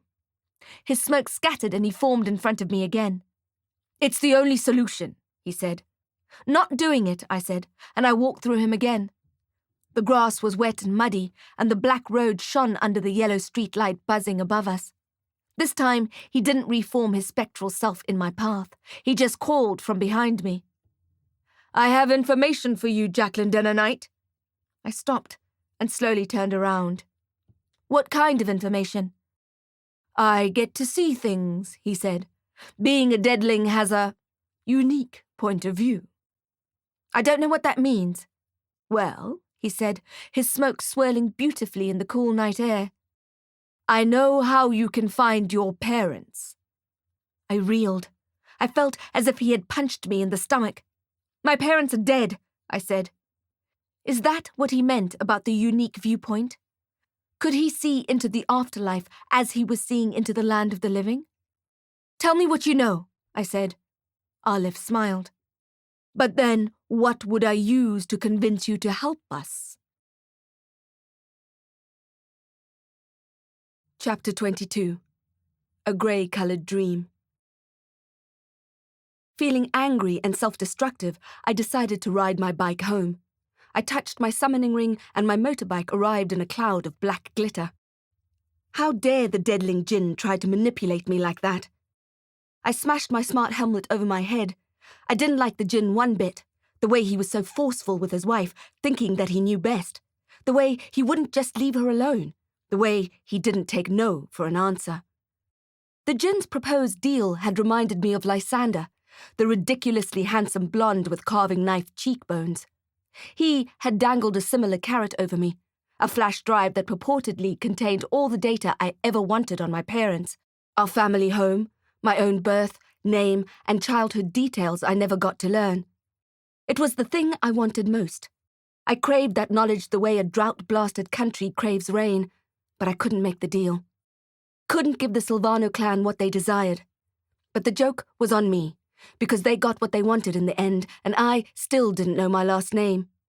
I still had to go by my Copperfield-appointed chess piece name they awarded to orphans in their care. I still had to rely on my fuzzy childhood memories to picture what my parents looked like, what their voices sounded like. I didn't even know where their bodies were buried. The pain of that was one thing, but it was overlaid with my feelings of utter self-disgust when I thought of what happened between Lysander and I, which made me even angrier. When I thought of that night I had tried the vampire venom, I cringed so hard inside, I worried that my conscience would swallow me whole. A bitter black veil descended over me, impossible to shake. I activated the night vision function on my helmet's visor and accelerated into the dark, knowing that riding on the city streets that night was a terrible idea, and not caring. Perhaps it was the promise of freedom in death that Arlif had alluded to. I had always struggled so hard to stay alive. But what if I had it wrong? Maybe death was underrated. Maybe I was right about the afterlife being like Halloween heaven. Maybe death was a holiday. The outskirts of the city seemed calmer than I expected. But as I got closer to the CBD, things started to look pretty bad. I guessed that the quietness before was due to people staying home, worried about being out in the open when the hammerskin orcs were on the rampage. As I neared the center, I began to smell the fire and the panic. Rubbish bins had been overturned, so there was garbage strewn everywhere. Some of the storefronts were smashed in, and broken glass littered the pavement. Pedestrians hurried to their destinations. There was no bling, no chatting, no stopping to grab a cheap burger from one of the kiosks on the way. After hitting 3 green lights in a row, something made me slow down. There was a shape lying in the road. A body. It wasn't blocking my way. I could have swerved, but instead I slowed down and stopped. There were no cars and no people. The night air crackled with danger. "You're crazy," I had told the Deadling. Talk about the pot calling the kettle black. I cut the engine, but remained on the bike. It could be a trap, I told myself. I waited a while, searching for signs of danger. Then I tightened the belt on my coat and steeled myself, slowly easing off the bike. I crept up to the body, looking left and right for possible attackers, but there was no one there. Just litter being pushed along the pavements by the bitter breeze, like post-apocalyptic tumbleweed. There was the sourness of city smoke in the air, and shards of glass crunched under my boots. "Hello?" I said to the inanimate body lying in the road. I swallowed hard and took a few more steps toward him. The quiet was eerie, and for a second I was in a grey-coloured dream. I reached the orc-sized body, and the street light above us flashed and popped, and it became dark around us. I crouched down and rolled the dead body over so that I could see his face. I flinched. It was a Kargol loyalist, and his eyes had been taken. When I got to my apartment building, I saw Lou standing on the corner, like she always does, as if the neo-Nazis weren't prowling the city, burning and killing and gouging out their enemies' eyes. "Are you insane?" I hissed at her. Not long ago, she had reminded me that I was not invincible, and now I felt as if I should return the favor. Except that maybe she was invincible. With a subtle angling of her body, she showed me the Djinn blade she kept sheathed, hidden on her back, and I was reminded of the time she walked into the old abandoned chapel and beheaded vampires as if they were baddies in a samurai video game. "I can take care of myself," Lou said, looking into the distance. "I know," I said, "but why chance it? No one's buying Spike tonight." "You'd be surprised," she said. "At times like this, people need a way to escape." I guess there was no arguing with that. "But a gang might come along," I said, "and you know what they did to you last time." Her skin was still not fully healed, and there were some fading bruises on her cheek and jaw. The vulnerable pink skin of her lip had only just mended. The word gang echoed in my ears, sounding wrong. What was the collective noun for a group of neo-Nazi orcs? That's because they caught me off guard, she said. I wasn't expecting them to attack me. It won't happen again. Come up to my place, I said. We can have a drink. I wouldn't have minded an hour of escapism either. Usually, I preferred my own company. But waiting alone for Darick to be released would be a whole lot easier if I had a bottle of Blitz and someone to share it with. Plus, I was unsettled by my meeting with the Deadling. All kinds of questions were flooding into my head. I have cinnamon whiskey, I said. Copper cog. Lou looked at the empty streets, gazed at the trash can that was burning in the distance. Then she looked at me, one eye the colour of a riverstone, the other bright quinine. All right, she said, and we walked to the entrance together. Chapter 23. Limbo Land. So, what do you need? Lou asked me as we sat down with Ferret's aromatic home-distilled whiskey. I took a sip, and it blazed down my throat and warmed my insides. I shook my hair out of my face and leaned my head back. What do you mean? I asked. I mean, you clearly need something or I wouldn't be sitting here. Not true, I said. Isn't it? Okay, I said. I needed company, and I thought you needed a safe place. Ha, said Lou. You think this place is safe? As if on cue, there was a knock at the front door. It was Gnaw, my Kargol orc security guard. Hey, Gnaw, what's up? I asked. What I really meant was, what are you doing up? The man was either chronically exhausted or a champion narcoleptic. There was a reason his name rhymed with snore. Gnaw looked ashamed. He stared at the cheap floor tiles. I'm Kargol, he said. In my blood, always. Yes, I said, I know. Hammerskins killing Kargol familia. Kill every Kargol in Subrealm, even children. I started to understand what he was saying. Joburg wasn't safe for Kargol loyalists anymore. He wanted to leave town. Bad time to leave you, he said, but need to protect family. He pulled a well-worn wallet out of his back pocket and opened it, showing me a picture. At first I thought, why does Gnaw have a picture of baby cucumbers rounded up and wrapped in pastrami? But then I realized they were his children. There were 7 of them, and they were all equally aesthetically challenged. They had faces only a mama pickle could love. Don Vito Orcapone was dead. The boss was dead, and the Hammerskins were seizing control. Any Kargol loyalist deciding to stay in Josie was either too brave or too stupid. Of course you can go, I said. Not that he was asking my permission. I rooted in my coat pocket for my envelope of Fazard's cash and gave him half of the contents. He smiled at me for the first time, showing off his mossy tombstones in all their halitosis-scented glory, and grunted in thanks.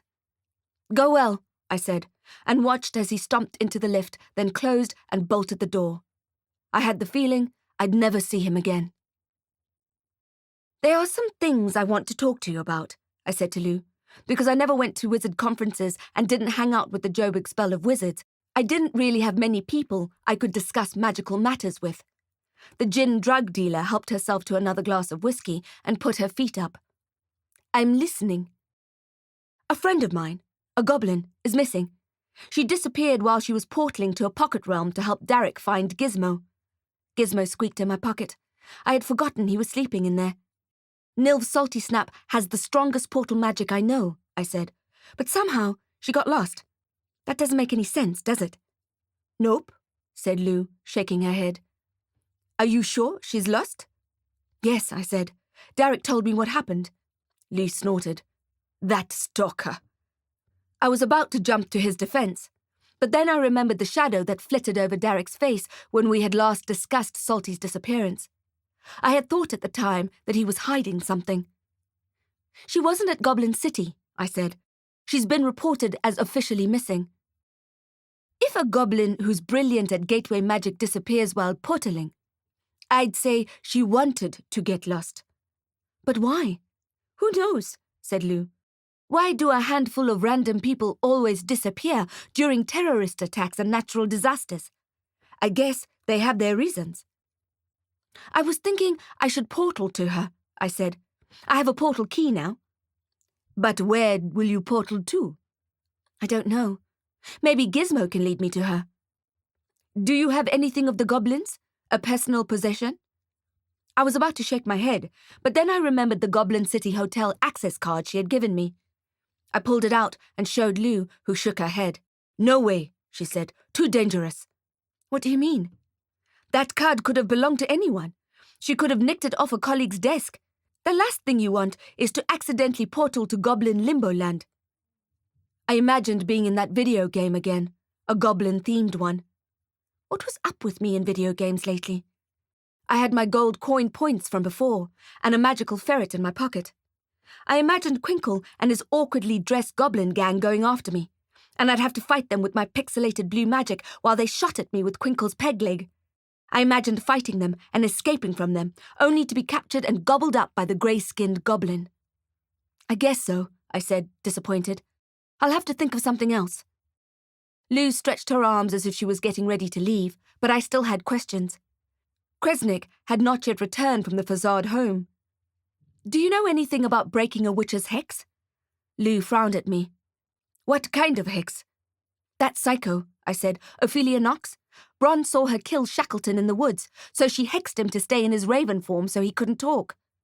She looked at me for a moment, thinking. That's a tough one, she said. There's so many different kinds of shifter spells, so many layers of magic, infinite variations. It's like trying to break the code on a combination lock. My heart sank. So, it's impossible? I asked. Not impossible. Not if you know the spell they cast in the first place. In other words, only Ophelia Knox will be able to change him back to Bron. Yup, she said. That sounds about right. My chest ached for Bron, cursed to live out his life as a raven, unless I could find Ophelia. There's one last thing, I said, topping up our tumblers. A new client of mine. He's a Djinn. I thought you could offer some insight. Lou rolled her eyes and sighed. Djinn are a dime a dozen. You can't step out of your front door nowadays without bumping into a Djinni. What do you need to know? He's a Deadling. Lou's eyebrows shot up. That's a little more interesting. His wife is alive. She's pregnant. Lou frowned and sat up. Did she conceive before or after he died? Half died, I said. After. Huh, she said, tapping her feet. Interesting. I didn't know Deadlings could do that, I said. Lou shook her head. They can't, but apparently Deadling Djinns can. He wants to turn her so they can be together, but she's afraid for the baby. She should be more afraid for herself, Lou said, taking a sip. What do you mean? The child will be fine. He or she will be a Deadling, but a living person can't give birth to a Deadling without, well, dying.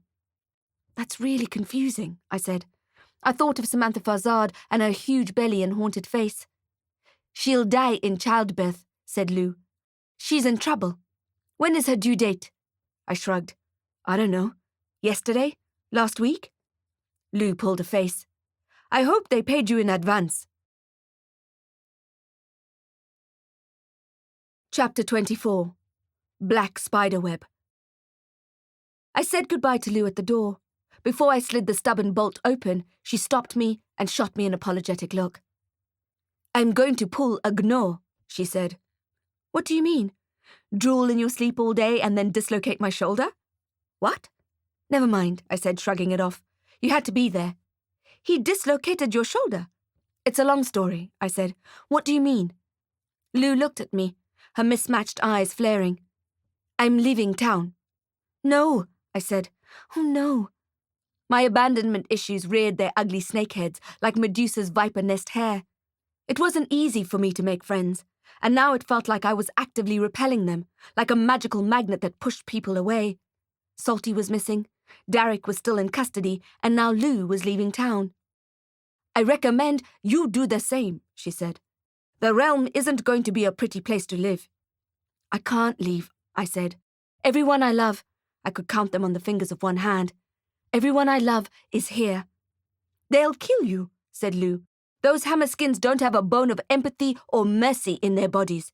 They'll kill all of you. Don't sugarcoat it, I joked, but Lou didn't smile.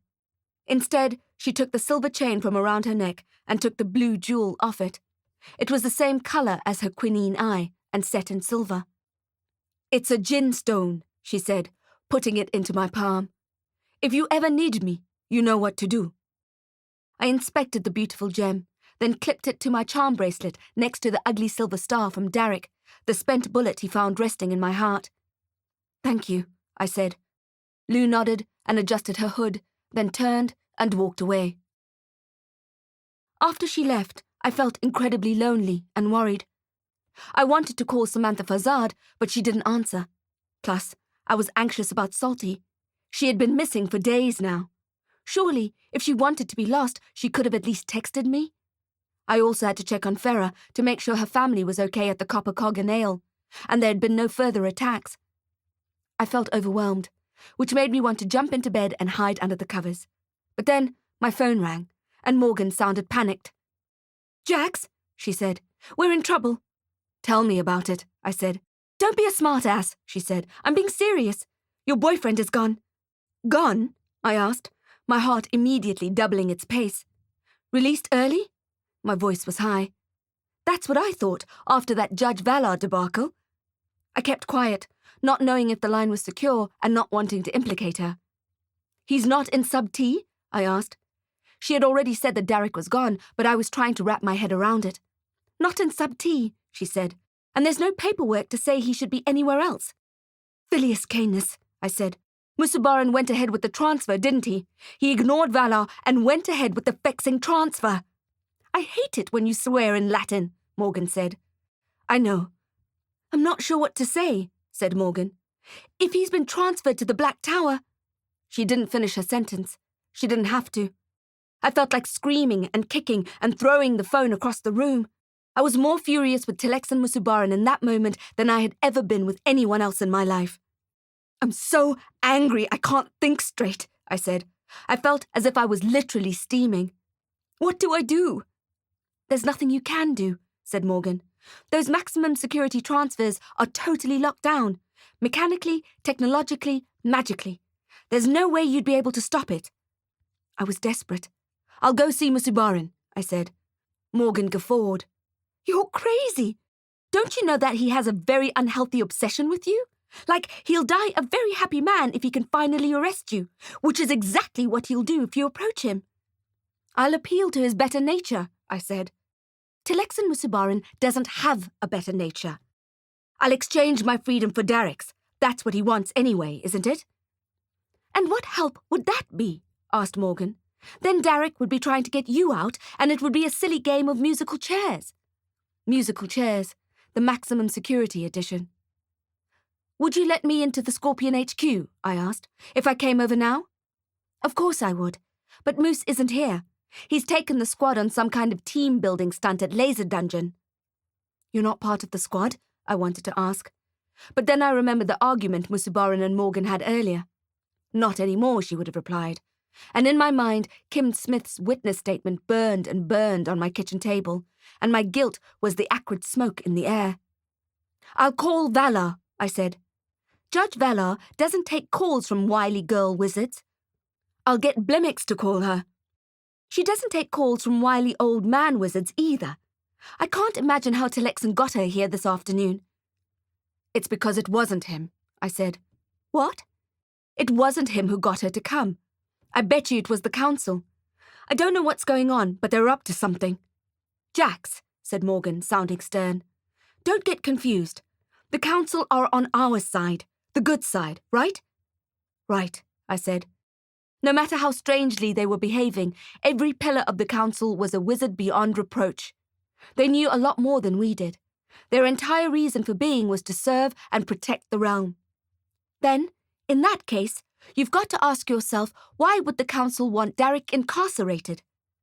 My anger dissipated and was replaced with dread. I closed my eyes and tried to quieten my mind. What was I missing? Was I so blinded by whatever it was I felt for Darick that I couldn't see who he truly was? What was he hiding from me? I hated this self-doubt, this not knowing. But there was one true thing, and that was how I felt when I was with Darick. I connected with him on such a deep and intense level, it was a feeling I'd never experienced before. My uncertainty paled in comparison to the strength of my feelings for him. I was just going to have to believe in what my heart was telling me, which made me even more scared, because it meant that I had to find him and set him free. "Where do I even start?" I asked. "Start what?" Morgan asked. "There's nothing you can do." "There must be something, and you have to help me." "Jax," Morgan said, and I imagined her scrunching her eyes closed and scratching her forehead with the back of her pen. "I'm up for a disciplinary hearing tomorrow morning." Oh, hex, I thought. I had forgotten about her demotion. "Darick's case file was in my office," she said, "and an important piece of evidence grew a pair of legs." Yikes. "I'm being questioned about it tomorrow. I don't think I'll be wearing a badge when I walk out of that hearing." I imagined that smoke from the burning testimony swirling around me, tangling me up, stinging my lungs. "They wouldn't," I said. Morgan laughed, a short, bitter cough. "Oh, yes, they would." "I owe you a drink," I said. "Somewhere quiet. How about tomorrow?" I hoped that she would read between the lines and know that I meant to tell her everything when we next had the chance. She sighed loudly. "That's the best thing I've heard all day. But what are you going to do now? I have a distinct sense of foreboding that you're about to do something reckless." "Who? Me?" I said, as innocently as I could. There was nothing to gain by telling her my plan. I pulled my trench coat on and clipped the crossbow to my back. "Jacqueline Dynamite," she said. "Please be careful." Chapter 25. The Laser Dungeon. "Gizmo," I whispered into my pocket. "Wake up. I need your help." Gizmo's eyes snapped open, and then he had a full body stretch that showed off his soft, snowy belly. It reminded me of those furry pillows you see in shop windows at the spice-fragrant Oriental Plaza. "I need to go to Laser Dungeon," I said. Luckily, I had a skeleton portal key and a magical albino ferret with a special talent for finding things. He nodded and pawed his whiskers. I wondered where Bron was and couldn't help worrying about him. I guess if you have wings, you don't want to hang around on a wizard's shoulder all day. I still needed to find some way to break that hex. It was one of my 99 problems, 98 of which I couldn't address at that very moment. The underhanded transfer of Darick to the Ember Isles was my top priority. I wasn't going to let a substandard wizard with an ego take Darick away from me, and I certainly wasn't going to let Darick die in some dim, dank prison cell at the hands of some over-enthusiastic ogre with boulder knuckle fists and a shallow EQ. Everyone in the realm knows that it's impossible to break out of the Bermuda Triangle that is Ember Island, so that was not an option. I needed to reach Darick before he was delivered or die trying. Samantha Farzad was second on my fires to put out list, but she wasn't answering calls and my texts came back undelivered. I was worried about her, but I didn't have time to go over there. I stood with the portal key in my hands and imagined Musubarin at the laser dungeon. "Ayuna, sit," I said, and I felt the warmth of the key immediately and the manic golden butterflies. The power of the key pulled my body into separate blocks again, 3D pixels, and the little wizard-flavoured cubes were swept away, an exploding Rubik's Cube, and flew through a buzzing tunnel of bronze and grey. Usually, I like to watch the vertigo-inducing trip, but I closed my eyes and prepared myself for battle instead. Tilexan Musubarin was a stubborn Phileas Canis, and I needed to get information out of him. Add to that the 30 or so officers he'd have with him, and all of a sudden I was agreeing with Morgan when she had called me crazy. I didn't beat myself up about it. I was sure there were plenty of Musubarin's men who'd happily oblige. I patted my silver wand and flexed my fingers to warm them up. Let the games begin. The portal magic dumped me, quite unceremoniously, into a dumpster in an alley. I heard a loud oof and wasn't sure if it came from me or the homeless person I had landed on. I apologized and climbed out, finger-combing my hair to remove any stray plastic wrappers or sauce-smeared napkins, but I couldn't get rid of the rancid smell of rubbish. Smooth, I thought, as I pulled a price tag off the back of my thigh. Apparently, I was currently marked down to $1 at 14.99 Rand. I was about to scold Gizmo for getting us lost and make him feel ashamed with my disappointed mama eyes. But then I looked up and saw that what I thought was an alley was really a stage setup. The brick wall was made of painted board and the road was a kind of black rubber mat. When I peered into the dumpster again, I saw that the homeless person I had landed on was just a discarded dummy. When I had first heard of Laser Dungeon, it had been a small outfit in an actual dungeon. The concept was to have a kind of Dungeons and Dragons in real time, with magic. That's where the laser tag comes in, and the fae, witches, orcs, trolls, goblins, dwarfs, and wizards. As the popularity of the game grew, the dungeon was no longer big enough, and they expanded from the original basement of the teen CEO's parents' house into a disused part of the subrealm not inhabited by orcs. Now, there was an ant's nest of a subterranean microcity built there, with various themes and concepts according to what you may enjoy as a customer. There's the original magical creatures area, which is where most of the action takes place, and then there are places like this, where I was standing now, which looked like a ghost town, or rather, the replica of a ghost town. They call the various areas cats, as in categories. There were cats and subcats, which I guess was confusing for first-time visitors, because Laser Dungeon's forage advertising was forever boasting about how many new cats they had on the block. If a customer wanted a vampire-based game, they'd go to the Vampire Cat, and from there it was possible to further ensnare oneself. X-rated Steamy Vamp, Vampire Slayer, and Bloodlust were just some of the subcats available. Of course, if I were playing, my first choice would always be to ash some vampires. By portaling in, instead of using the regular entrance, I had skipped the admission counter, the steep ticket price, and the tools I'd need to fit in down here. By gate-crashing whatever sub this was, I had made myself extremely vulnerable, because the Scorpions would all be wearing their Laser Dungeon custom-designed glamours, protective gear, and NGA-approved weapons, while all I had was a trash-scented trench coat. I had my wand and crossbow too, of course, but for obvious reasons, you weren't allowed to use real magic down there. The weapons they give you act like the real thing, but no one gets hurt. Fake magic. Paranormal paintball. If their sensors detect real magic, you're hauled out before you can say lethal damage. So, I didn't have a glamour, and I was probably going to be outnumbered 50-1. But I've beaten worse odds before. The Volcano Pocket Realm and the Old World Railway trap sprang to mind. So I thought I was in with a fighting chance. Suddenly, there was a zapping sound behind me. A current of red lifted me a meter in the air and then slammed me to the ground. So much for fake magic. Chapter 26. Shattered Spiderweb. Despite being in shock, I managed to reach for my wand and grab it while I spun onto my back and pointed it at my attacker. A demon with an ebony skull and black horns on his head growled at me.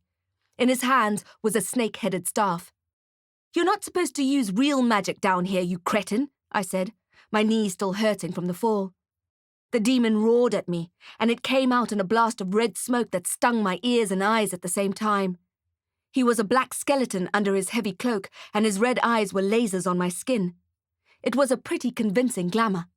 I wondered who the person was underneath. I also wondered how long it would take the powers that be at Laser Dungeon to send their security guards down to turf this guy out.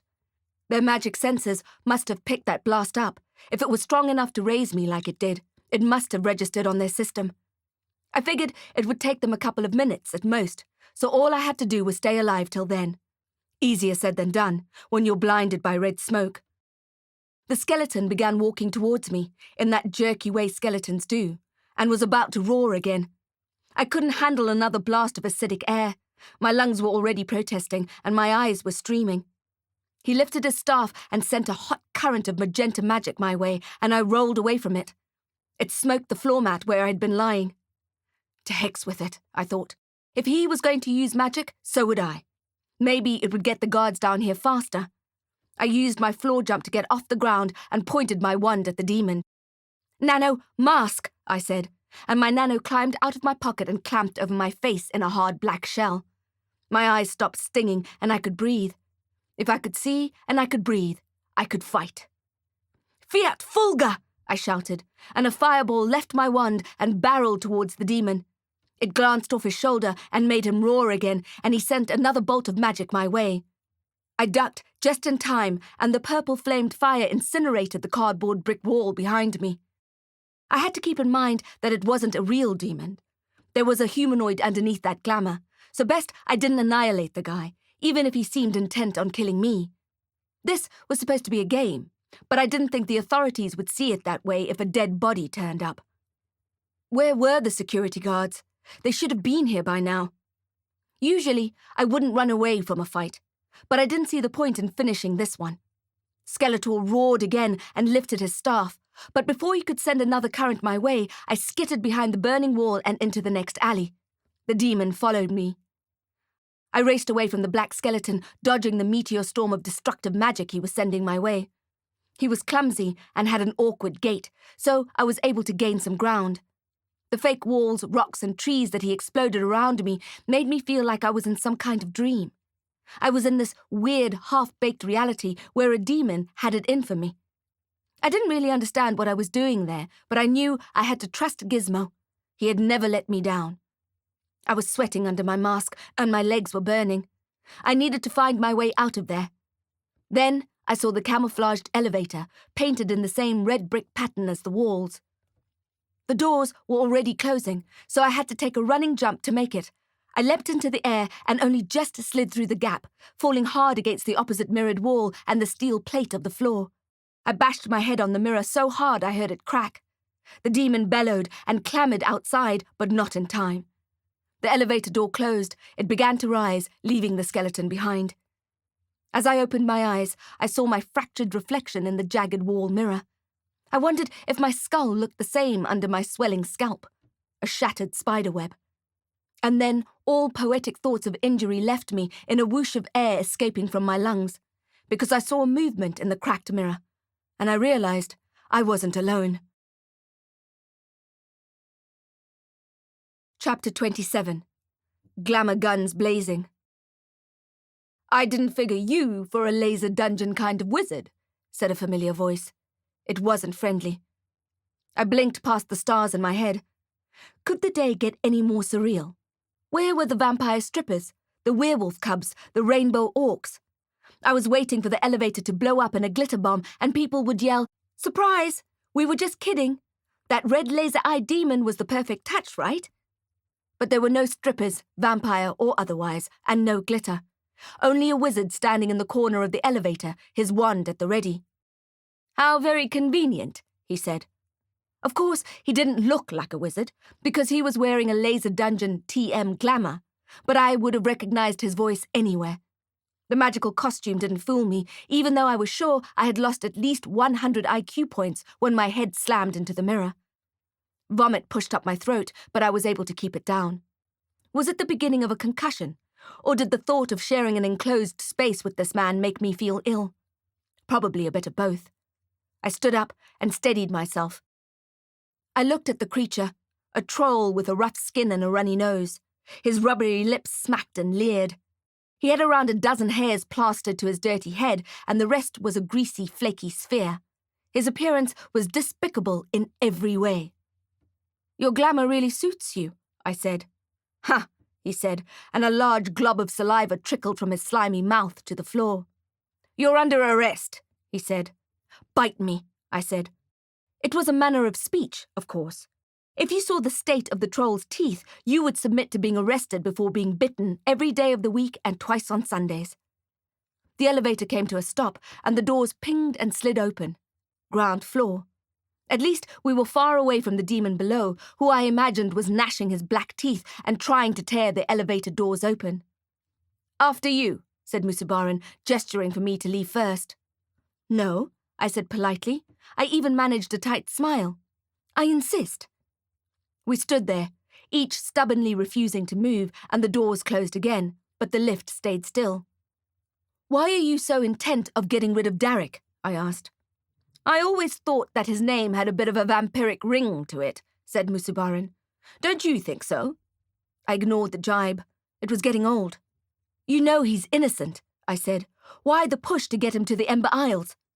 "I'm sure you know the answer to that," he said. "Revenge?" I said. "To get back at me?" The troll laughed, splattering the floor with clear slime. Despite what you may think, Jacqueline Denner-Knight, the realm does not revolve around you. What can I say? Sometimes it felt like it did. Then why, I asked, why ship an innocent man off to certain death? There are things you don't know, said Musubarin. My anger flared, and I bunched my fingers into fists. I'm getting so sick and tired of hearing that. The troll eyed me with his bulging glassy orbs, bloodshot and twitching. More specifically, then, he sneered, there are things about Darick Noble that you don't know. I shoved my wand into his face. Then tell me, I said. He laughed again, and I narrowly escaped being spat on. An umbrella would have come in handy right then. I'll tell you everything you need to know, he said. With a click of his fingers, a pair of handcuffs snapped onto my right wrist and the handrail of the elevator, locking me in place. I looked down and swore under my breath. Musubarin was so good at that particular trick. It was the second time he had caught me. I'll tell you everything you need to know when I have you locked up safely in a cell. I rattled the steel cuffs against the glass. Musubarin looked pleased with himself. I've been working on that spell, he said. He looked so smug I felt like kicking him in the gonads again. But then I had a better idea. While he looked away from me and spoke into the microphone on his watch to alert his team, I placed my palm on the rail as if I was leaning on it. Ignem exquiris, I chanted in my head as loudly and clearly as I could. Ignem exquiris, ignem exquiris. I directed my spell towards the screws that kept the rail fastened to the wall. Slowly, the screws began to glow orange. The metal beneath my palm became warm and then hot. The troll was too busy giving orders to see what I was doing. It got hotter and hotter, and I let go just before it had the chance to burn me. The elevator door pinged again and began to open. That was my cue. With all the strength I could muster, I pulled my handcuffed arm away from the wall, and the softened screws lost their traction and stripped. Musubarin's face registered shock and then determination as he pointed his wand at me and began to stutter a spell. With a final wrench, the rail came off. I grabbed it with both hands and slammed it into Musubarin's swollen, greasy face. It burnt my hands, and I gasped and let it go, letting it clang to the floor. The troll physique is tough, so I thought it would take more than one blow to take him down. But of course, he was just an ordinary human underneath the convincing disguise. After I brained Musubarin as hard as I could, I realized that, with such a blow, I could have killed the captain of the Scorpions. Musubarin cried out in pain, and he immediately lost consciousness. His body drooped to the floor. As he sagged, I slid my cuff off the end of the pole. Then I searched his revolting tunic and almost immediately found what I was looking for. Handcuff keys, 1 gold point. 1 laser dungeon access card, 100 gold points. I could practically feel the animated 3D coin spinning above my head. But I couldn't let that distract me, though, because I was pretty sure I had less than a minute to find what I was looking for and get out of there before Musubarin's men appeared. I slipped the cuffs into my pocket. Stealing 2 pairs of handcuffs in one day pointed to the fact that I probably had a problem, but I didn't let it bother me too much. I quite liked the crisp irony of it all. I left Musubarin's troll-shaped body in the elevator and sent it down to the floor with the angry smoke-spilling skeleton. Then I raced towards the locker rooms. The number on the access card led me around 2 corners and then to a tall blue locker which beeped with a green light before I even showed it the card. The painted metal door swung open, revealing Musubarin's military-style backpack, which I grabbed and unzipped. I found his gun, his wallet, and laptop. 11,000 gold points! I imagined the sound of a slot machine payout and coins clattering into a metal catch tray, but my nerves soon took over and it faded to an anxious hum. I quickly opened the laptop, wanting to search for any details he may have on Darick's transfer. Of course, a password prompt appeared instead, and I realized I wouldn't have time to try to work it out before the officers arrived, Glamour guns blazing. I hadn't planned to steal Musubarin's bag, but I was out of time. I closed it, zipped it back up, and slung it over my shoulder. I took out my portal key and uttered the gateway spell, and as the sound of boots arrived in the locker room, my vision exploded into silver sparks, and I fell down and away into my grey vacuum gateway.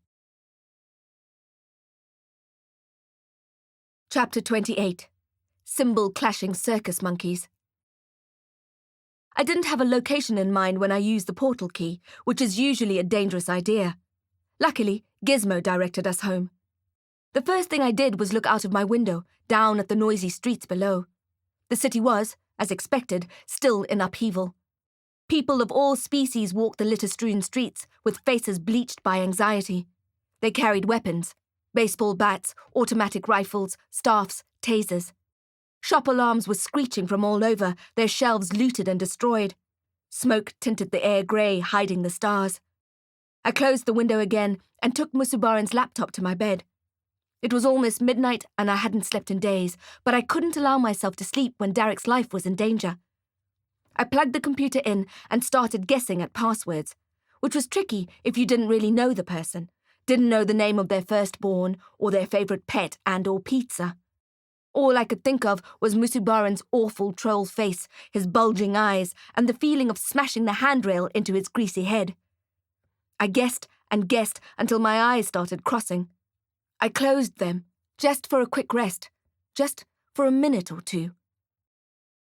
I woke up with a start 10 hours later. The sun was blazing, the sky was blue, and my heart started galloping in my chest, terrified. I yanked open Musubaran's laptop and started trying various passwords again. Moose 69, Scorpion, Telexon. This time, the computer knew I was up to something, and it locked me out after the third attempt. It would only let me try again after 10 minutes. I smashed down some keys in frustration and then punched the whole keyboard with my fist. Phileas Canis. Morgan said that the Ember Isles transfers take a minimum of 24 hours because the bus travels across the country to pick up the various convicts. Darick disappeared from the sub-T cells at around 6 p.m. the evening before, and it was just past 10 a.m., so I had at least 8 hours to find him. Still, I realized it was cutting it close, and my hands started perspiring on the laptop's keyboard. I closed it and slung it to the side.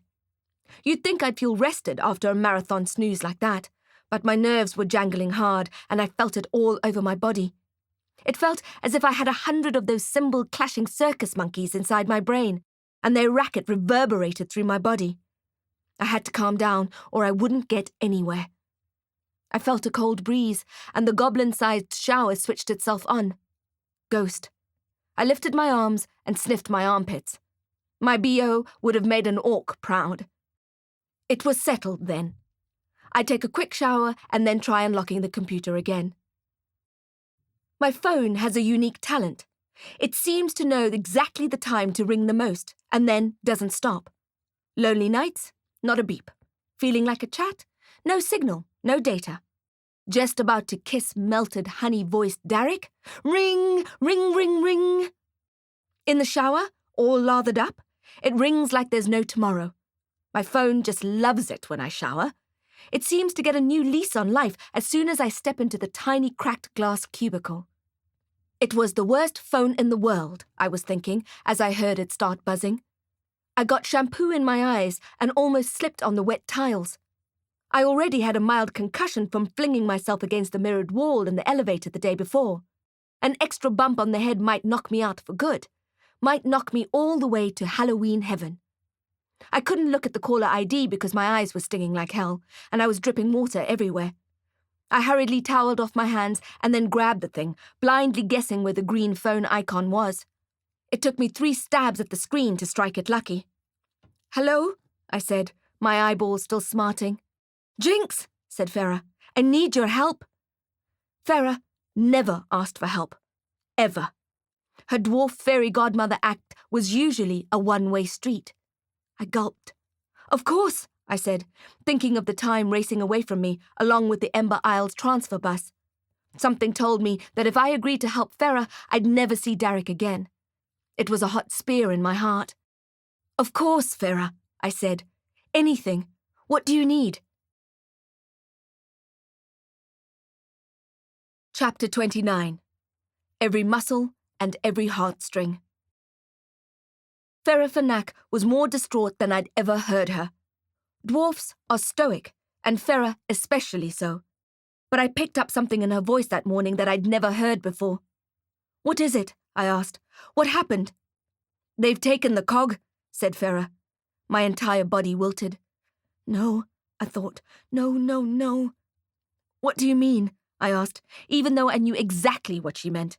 I needed her to say it, as painful as it was for the reality to sink in. We both knew it had been a matter of time, but the fact that it had really happened was just the most terrible, terrible thing. The lump in my throat grew, and I started to tremble. By the sound of things, Farah was also having trouble keeping the emotion from cutting into her voice. They arrived at nightfall, she said. There were 36 of them, all armed and ready for battle. Oh no, I said, voice thick with tears. I thought of the way Farah's face was usually lit up by the vintage lanterns that blazed in her glimmering steampunk-themed pub, and the blazing fire in the centre of the flagstone floor, the clocks that ticked cheerfully on the exposed brick walls and the shiny copper piping.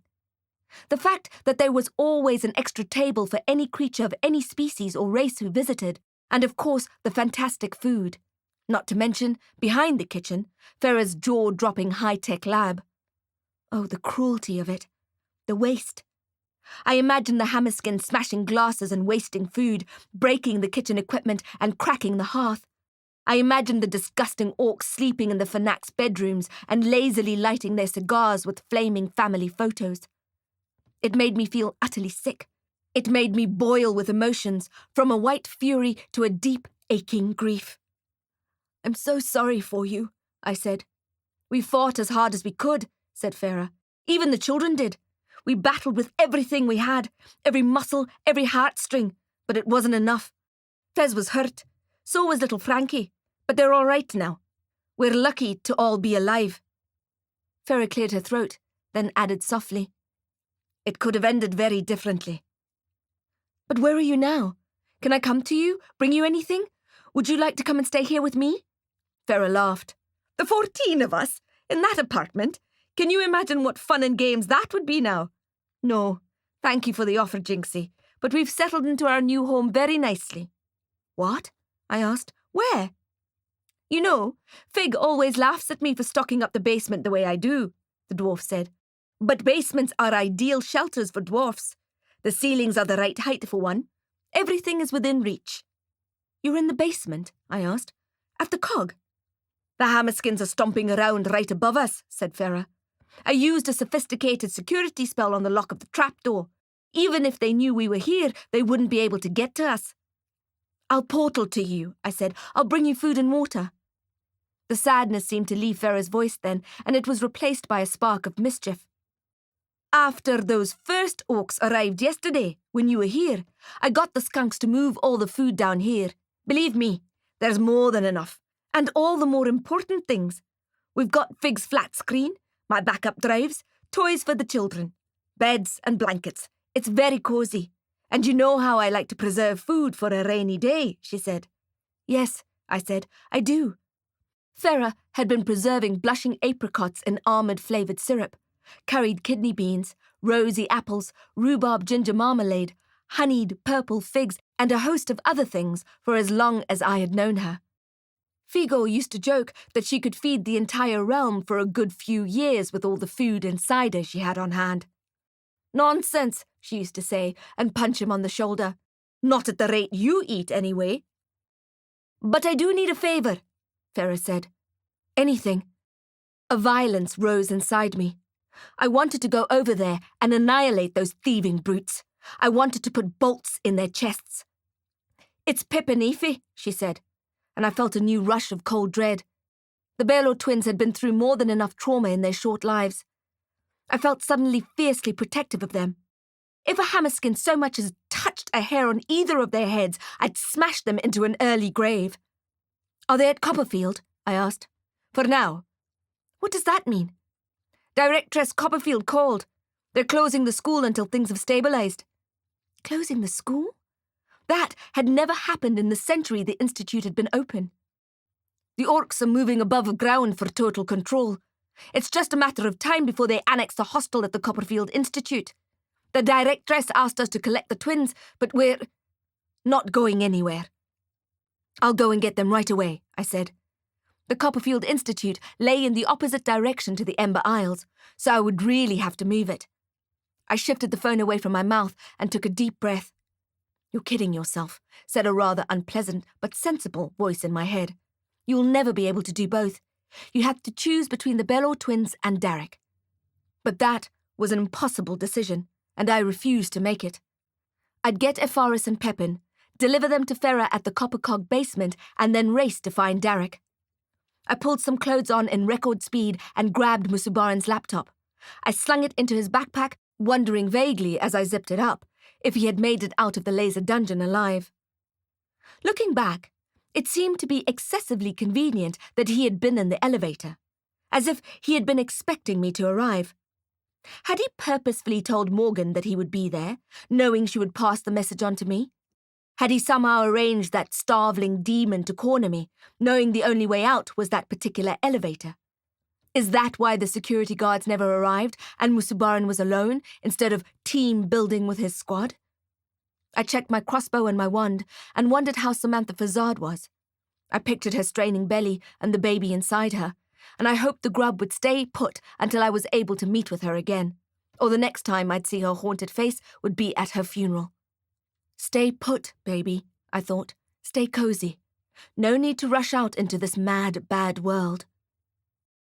If only the woman would pick up her phone. As usual, I needed to be in 3 different places at once, and I thought, not for the first time, that I should try my hand at a cloning potion. It was just a joke, of course. Everyone knows that cloning potions don't work the way they should. It's about the 3rd law of thermodynamics or something like that. I was reminded of a creased and faded motivational poster that hung from the wall in the Goblin City Hotel admin office when I broke in to access their mainframe. I had plenty of time to stare at it while I was averting my eyes from Polka Dot and Candy Cane's hobnobbing Olympics. "It always seems impossible until it's done," said the headline. Well, I thought, clutching the portal key in my hands, it was time to do the Then the doorbell rang. I froze. I couldn't afford a distraction. I needed to speed over to the twins. I didn't have time to answer it. But a plume of cold air on my neck told me that I had to. Chapter 30. Street Splashes. I wanted to ignore the doorbell. I had to get to the Bellor twins ASAP and then somehow find Darick. But the ringing was insistent, and I had the distinct feeling that Ghost wanted me to answer the door. When I got closer, I heard a woman cry out in pain, so I had no choice. I wrenched it open. Samantha Fazard stood in my doorway. She was groaning and crying, clutching her huge, pregnant belly. "Oh no," I thought. "Oh no, no, no." She looked at me, desperately pale. "Please, help." "Samantha," I said, "you should be in a hospital. What are you doing here?" "I need your help," she said. "I didn't have anywhere else to go." "Hospital!" I yelled. "That's where you should have gone." I was a wizard, for feck's sake, not a midwife. She cried out again as a contraction hit, doubling over and leaning against the entrance wall. I moved to support her, putting her arm over my shoulder. "You need to be at a hospital," I said for the 3rd time. "I'll take you downstairs and put you in a taxi." Her hair was plastered to her head, perspiration covered her body. "You haven't been outside today," she said. "There are no taxis. The hospitals are closed." "There are no taxis?" I said. Then I looked at her legs, which were covered in dust and street splashes. "You walked here?" Samantha nodded. I could hear she was trying to keep her breathing under control. "There must be somewhere, some kind of clinic open," I said. She shook her head. "I've tried everywhere, till my phone's battery went dead. Then our power was cut. The Hammerskins blew up the local substation." Holy fecks, I thought. The orcs would come after our electricity too and cut it off. Then they'd cut off our water supply. Samantha groaned again, and I was reminded that I had more immediate problems to deal with. "I can't help you give birth," I thought, but I didn't say it out loud. It seemed cruel and pointless, as the truth often is. I couldn't help her give birth, but I knew someone who could. I moved Sam to the charity shop chair, levered her gently into it, and grabbed my phone. Isadora Crow picked up on the 3rd ring. "Izzy, it's Jax." "I wasn't expecting to hear from you again," she said. There was no time for small talk. "You're a witch. You know about female rites of passage and things. Witches are descended from midwives, right? What are you talking about? How soon can you get here? I asked. Isadora Crow, High Priestess of the Stardust Coven, arrived in 13 minutes. I brought supplies, she announced. Thank the void, I thought. I was so grateful that it made me wonder why I had ever disliked her. How did you get here so quickly? I asked. As far as I knew, witches didn't portal. We've come a long way from the days of straw brooms, she said, and left it at that, which was good, because Samantha's groaning was getting more intense by the moment. Shall I boil the kettle or something? I asked, feeling stupid and totally out of my depth. I didn't even know if I had a kettle anymore. The plant may have eaten it. Run a warm bath, she said. The water will ease the pain. I don't have a tub, I said. Have you seen the size of my bathroom? Celestine, the cat, blinked at me. He was the same navy blue as Isadora's witch cloak. I had the feeling he was judging me. It wasn't the first time I had been sized up by a feline and found wanting. Crow put him on the floor and her bag on the kitchen counter. It was a small bag, but she managed to pull out all manner of objects, large and small, and there seemed to be an endless supply waiting. One of the objects was a spotless white tablecloth, which she snapped in the air and let fall perfectly onto the kitchen tabletop. Soon the surface was covered with steel instruments, potions, herbs, stones, and candles. There were white towels, surgical scissors, and a snow-coloured receiving blanket. An apron found its way onto Crow's torso. Seemingly satisfied with the arrangement, she washed her hands with the antibacterial soap she had brought along, then pulled on some latex gloves. I can see you've done this before, I said, relieved as anything. In fact, I haven't, she said, but I've watched every episode of Grey's Anatomy, and there were like 100 seasons. I wanted to laugh and cry at the same time. Hey, she said softly, and I looked at her. Crow's eyes were twinkling. Hey, I was just joking. So, you have done this before? Loads of times. Loads, she said, putting her hands on her hips. Farmyard animals count, right? Chapter 31. Violent Puddle of Blood. Samantha was breathing in the short, focused way you see labouring women do in films before their whole world is ripped open and they start swearing at their husbands. Every now and then, a contraction took her, and she moaned and growled. Isadora checked Sam's cervix and then snapped off her gloves. She brought the ticking silver pocket watch out of her cloak and studied its face. They're getting really close together, said Crow. The baby's head is engaged, and the labour's progressing fast. I think we'll have a baby on our hands in the next 20 minutes. I gulped. Would you like to lie down? I asked Samantha. The least I could do, I thought, was make up my bed with clean linen. If there was clean linen. Later, said Crow. For now, we let gravity do the work. Of course, when I went to my room, my bed was beautifully made up with sheets that smelled like fabric softener and sunshine, and made me think of my dad and my mum. I'd never know where I was born, or how the birth went. I gazed at the perfect bed, feeling tearful. Thank you, Ghost, I said. Sam started screaming from the living room, and I raced to her. What is it? I was about to ask, but then I saw the violent puddle of blood on the floor, and the look on Samantha's face with the shock of it. Is there supposed to be so much blood? I asked Crow, who shook her head. Her lips were clamped together in a worried way. She started to feel Sam's belly, pressing on it to see where the baby was. Then there was a new pair of gloves on her hands and another cervix inspection. Baby's ready, Samantha, and you're fully dilated, she said. Let's do this. Wait, I said, and both women looked at me as if I was crackers. Wait, I have to tell you something. Now you have to tell me something, said the witch. There's something you need to know about the baby. I'm listening, she said.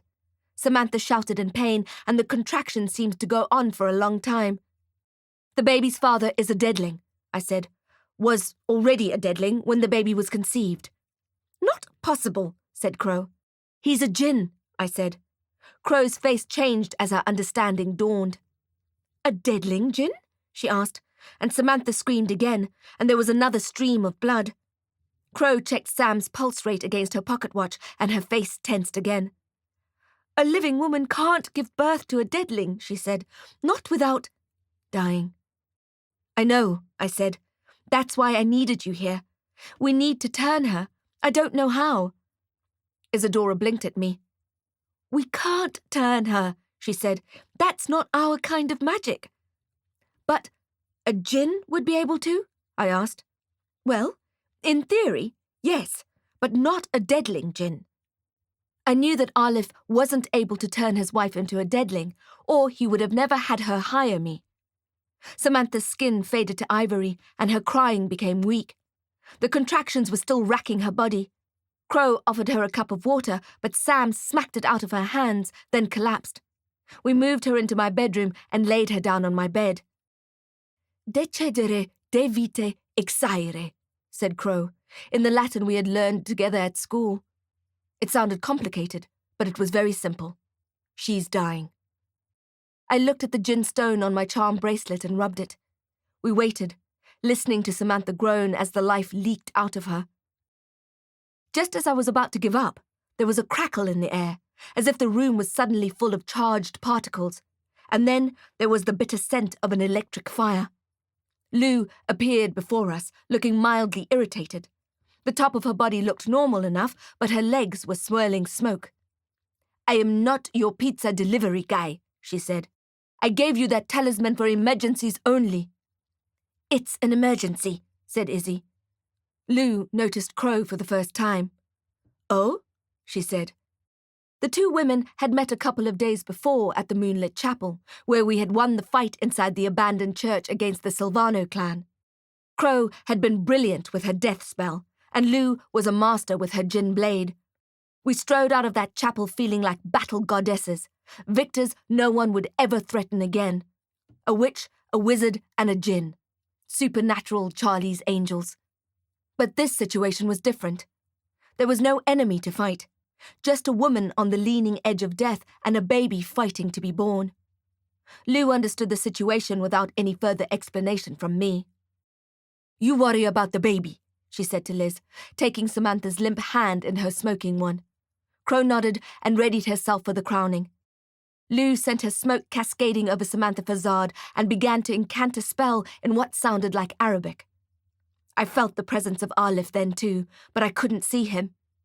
Samantha seemed to get a burst of energy then, and Lou squeezed her hand and encouraged her to push, which she did, shouting out loud with the effort. "I can see the head!" Izzy shouted. Lou was whispering magic into Sam's ear, which sustained her. She yelled and pushed again, and her face turned red. The baby crowned. "Heads out!" said Crow. "Heads out!" And then she breathed out a sigh. I hadn't realized how worried she had been until I saw that look of relief on her face. Lou kept up the spell casting as the ozone-smelling smoke swirled around us and filled the room. Little orange sparks of electricity buzzed in the air. "One last push," said Crow. Lou nodded and uttered the final verse, her voice growing louder with each line. The electricity was zapping and popping in the plumes of white. The charged feeling got stronger and stronger, as if it was reaching a tipping point. Celestine snarled and scratched the carpet as the snapping of the current in the air reached its peak. And then I watched in wonder as, with one last push, the baby was born into the white towel Crow was holding. The infant was smeared with vernix and fluid and blood, and had a purple scrunched-up face. Despite this, it was the single most beautiful thing I had ever seen. "It's a girl!" Isadora shouted triumphantly, and I watched as the baby took its first shuddering breath, and Samantha took her last. The smoke fell to the floor like a damp towel, then dissipated. The baby gave an almighty bawl, and I couldn't tear my eyes away from her. Crow passed her to me, and I wrapped her up in the receiving blanket. Usually, I wouldn't want to hold a baby, never mind a newborn. Knowing me, I'd drop the thing. But I didn't hesitate to take her from Crow, who busied herself with clamping the cord and cutting it. I marveled at the child, light as a feather, who faded and shimmered in my arms. She stopped screaming and seemed to be searching my face with its swollen eyes. She didn't look dead, I thought, but then I felt her wrist for a heartbeat, and there was none. Lou gestured at me to pass the baby to her. She took the bundle and laid it on Sam's chest, then wrapped the dead woman's arms around it. The baby started crying again and, sensing her mother so close, began rooting for milk. I was worried the infant would wiggle too much and fall to the floor, so I stepped forward to make her more secure, but Lou shot her arm out to stop me, and her eyes said, "Wait." The little girl cried louder, her squashed face maroon with the effort of it all, while her mother's corpse faced the ceiling slack-jawed. The baby kicked and rocked, trying to reach the promise of the milk she could smell. She almost toppled off Sam's motionless chest, and I had to stop myself from reaching out again. The three of us stood there, staring, hearts in throats. The bundle cried and snuffled and rocked, and then she did finally kick hard enough to shift herself off Sam's chest and began to roll. I gasped as the baby tumbled, terrified that she'd hit the floor. Samantha's eyes clicked open and she caught her daughter in the crook of her arm. Chapter 31. Violent Puddle of Blood. Samantha was breathing in the short, focused way you see labouring women do in films before their whole world is ripped open and they start swearing at their husbands. Every now and then, a contraction took her and she moaned and growled. Isadora checked Sam's cervix and then snapped off her gloves. She brought the ticking silver pocket watch out of her cloak and studied its face. "They're getting really close together," said Crow.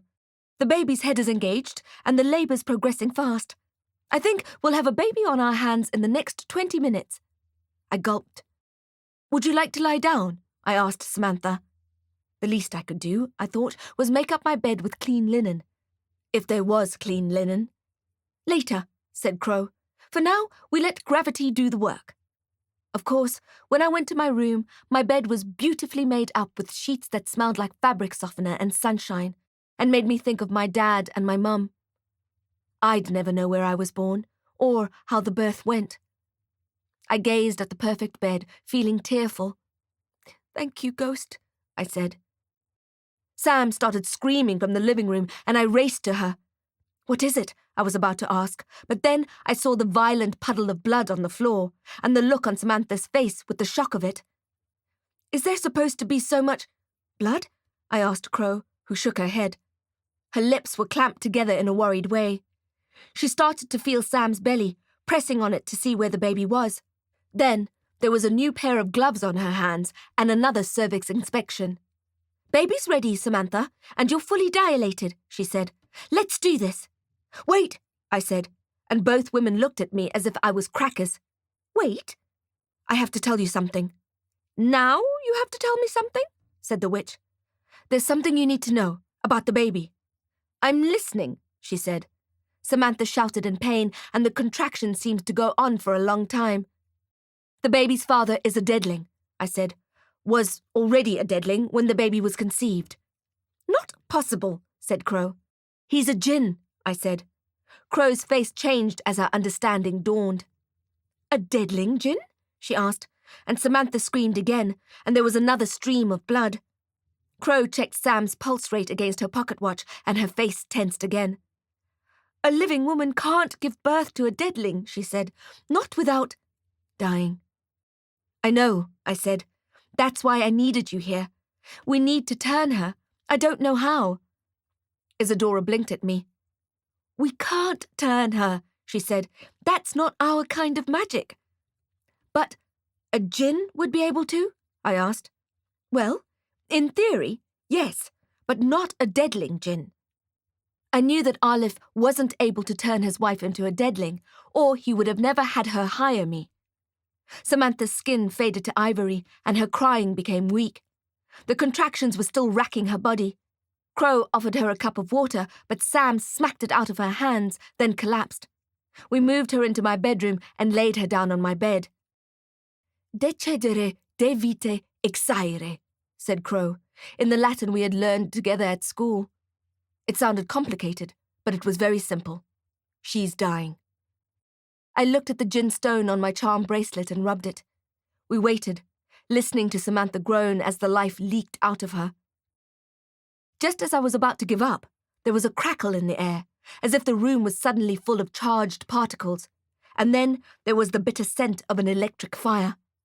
Lou appeared before us, looking mildly irritated. The top of her body looked normal enough, but her legs were swirling smoke. "I am not your pizza delivery guy," she said. "I gave you that talisman for emergencies only." "It's an emergency," said Izzy. Lou noticed Crow for the first time. "Oh?" she said. The two women had met a couple of days before at the moonlit chapel, where we had won the fight inside the abandoned church against the Silvano clan. Crow had been brilliant with her death spell, and Lou was a master with her Djinn blade. We strode out of that chapel feeling like battle goddesses, victors no one would ever threaten again. A witch, a wizard, and a Djinn. Supernatural Charlie's Angels. But this situation was different. There was no enemy to fight, just a woman on the leaning edge of death and a baby fighting to be born. Lou understood the situation without any further explanation from me. "You worry about the baby," she said to Liz, taking Samantha's limp hand in her smoking one. Crow nodded and readied herself for the crowning. Lou sent her smoke cascading over Samantha Fazard and began to incant a spell in what sounded like Arabic. I felt the presence of Arlif then too, but I couldn't see him. Samantha seemed to get a burst of energy then, and Lou squeezed her hand and encouraged her to push, which she did, shouting out loud with the effort. "I can see the head!" Izzy shouted. Lou was whispering magic into Sam's ear, which sustained her. She yelled and pushed again, and her face turned red. The baby crowned. "Heads out!" said Crow. "Heads out!" And then she breathed out a sigh. I hadn't realized how worried she had been until I saw that look of relief on her face. Lou kept up the spell casting as the ozone-smelling smoke swirled around us and filled the room. Little orange sparks of electricity buzzed in the air. "One last push," said Crow. Lou nodded and uttered the final verse, her voice growing louder with each line. The electricity was zapping and popping in the plumes of white. The charged feeling got stronger and stronger, as if it was reaching a tipping point. Celestine snarled and scratched the carpet as the snapping of the current in the air reached its peak. And then I watched in wonder as, with one last push, the baby was born into the white towel Crow was holding. The infant was smeared with vernix and fluid and blood, and had a purple scrunched-up face. Despite this, it was the single most beautiful thing I had ever seen. "It's a girl!" Isadora shouted triumphantly, and I watched as the baby took its first shuddering breath, and Samantha took her last. The smoke fell to the floor like a damp towel, then dissipated. The baby gave an almighty bawl, and I couldn't tear my eyes away from her. Crow passed her to me, and I wrapped her up in the receiving blanket. Usually, I wouldn't want to hold a baby, never mind a newborn. Knowing me, I'd drop the thing. But I didn't hesitate to take her from Crow, who busied herself with clamping the cord and cutting it. I marveled at the child, light as a feather, who faded and shimmered in my arms. She stopped screaming and seemed to be searching my face with its swollen eyes. She didn't look dead, I thought, but then I felt her wrist for a heartbeat, and there was none. Lou gestured at me to pass the baby to her. She took the bundle and laid it on Sam's chest, then wrapped the dead woman's arms around it. The baby started crying again, and, sensing her mother so close, began rooting for milk. I was worried the infant would wiggle too much and fall to the floor, so I stepped forward to make her more secure, but Lou shot her arm out to stop me, and her eyes said, "Wait." The little girl cried louder, her squashed face maroon with the effort of it all, while her mother's corpse faced the ceiling slack-jawed. The baby kicked and rocked, trying to reach the promise of the milk she could smell. She almost toppled off Sam's motionless chest, and I had to stop myself from reaching out again. The three of us stood there, staring, hearts in throats. The bundle cried and snuffled and rocked, and then she did finally kick hard enough to shift herself off Sam's chest and began to roll. I gasped as the baby tumbled, terrified that she'd hit the floor. Samantha's eyes clicked open, and she caught her daughter in the crook of her arm. Chapter 32. Mad, Bad World. We made Samantha a cup of tea using the kettle that had been mercifully spared by the kitchen plant, and then realized she wouldn't be able to drink it. "It'll take a while to get used to it," said Lou, and Samantha nodded. There are things you won't be able to do anymore, but your new abilities will make up for that. Where will I go now? Sam asked, her voice husky, strained from the earlier screaming. She was nursing the baby who was calm. Stay here, said Crow. Rest. Take care of your girl. I don't know anything about this. I don't know what to do. It was rather a double whammy, I thought. New to motherhood and to the limbo land that is Deadling territory. Not an easy thing to navigate when you've just, died. Your husband will come for you, said Lou, starting to fade away. He'll guide you. When? Sam asked. He'll appear to you once your transition is complete. That's when you'll be able to move between the veils. Samantha gazed down at her daughter, and I saw a tear roll down her cheek, which she wiped away with the heel of her hand. Lou saluted us and vanished, leaving only the slightest hint of smoke in the air. And remember, I heard her say, I'm not your pizza delivery guy. And I couldn't help smiling. I looked down at the mug in my hand, which was still hot. I gave it to Crow. Thank you for your help, I said. I honestly don't know what I would have done without you. You would have managed, said Crow, and sipped the tea. Always have, always will. I don't know about that, I said. Stop it, she said. Humility doesn't suit you. I gave her a half smile and she returned it. Don't worry, said the witch. I'll stay here with them while you're away. There was no point in asking how she knew I had to get out of there. Thank you, I said. I pulled on my trench coat and took out the portal key, which had become invaluable. I didn't know how I had ever managed without it. Only when I looked down at the key did I realize how much I was shaking. I had to calm down if I was going to pull this off. It's going to be okay, I said to myself out loud. It's going to be okay. Gizmo squeaked as he climbed into his usual spot in my pocket. I wasn't sure if he was agreeing or not. If I could only get Gizmo close enough to Darick to pick up his scent, the ferret would be able to lead me the rest of the way. But there were limited opportunities as Darick was spending most of his time in the transfer van, which was locked down with a complicated enchantment spell that made it bulletproof, magically speaking. It was blocking off his magical energy from us, and hence the scent that Gizmo could follow. I had to get closer to him. But I had no way of finding him if I wasn't unable to unlock Musubaran's laptop. What I needed was the Ember Isles Penitentiary collection schedule, the itinerary that showed me where the van would be stopping at what times. We had to get to one of those collection points, or we'd never get to Darick, manacled and speeding toward his destruction, which was in the opposite direction of the Copperfield Institute. In my mind, the Hammerskins were already smashing down the doors there and helping themselves to the canteen fridges, wrecking everything and anyone in their way. Gizmo, I said, please take me to Efaris and Pepin Baylor. He nodded and stroked his whiskers. I closed my eyes and relaxed into the spell, clutching the key and thinking of the twins.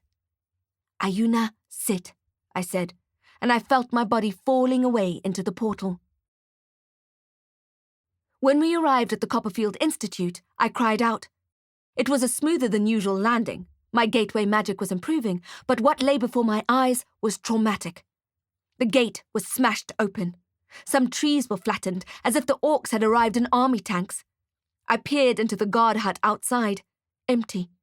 Then I saw the motionless body a few meters away, under the shade of the purple-blossomed jacaranda tree. I ran up to him and exclaimed in anguish at what I saw. Rusty, the bronze-pelted werewolf who had worked as the security guard at the Institute for decades, lay murdered. He had returned to his lupine form in death, a great gash in his fur showing sinews, dark-crusted blood and bone. I reached out and touched his chest, and my hand sprang away in an age-old revulsion of death. I took a breath and reached out again, checking for his pulse, but I knew that his heart had stopped long ago. Vex, I said, feeling tears sting my eyes.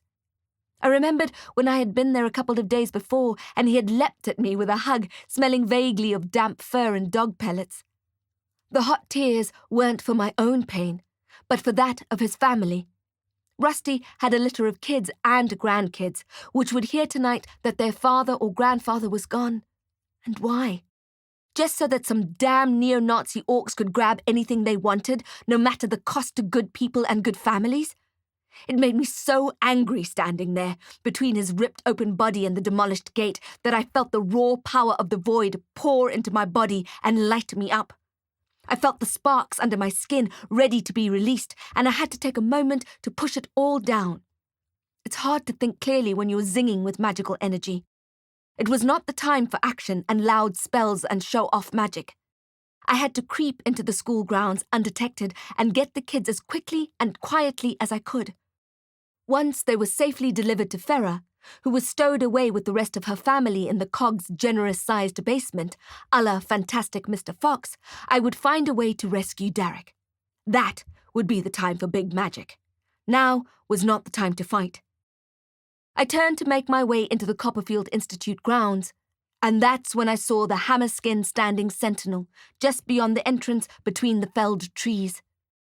I didn't know how long he had been watching me, but he had a leer on his face, as if he were a hungry hyena and I was a juicy lamb cutlet. I sighed and reached for my crossbow. So much for making a quiet entrance. Chapter 33. A Cadillac packed with dynamite. The hammerskin began walking towards me, and he lifted his weapon, a baseball bat spiked with bent steel nails. I looked at the crossbow in my hands and wondered if the orc was worth an arrow, and decided that he was not. I had a long day ahead of me and limited ammunition. I had so much magic fizzing in my fingers that, despite my initial reservations, it would make more sense to send a bolt of magic his way than a bolt of smooth-tempered steel.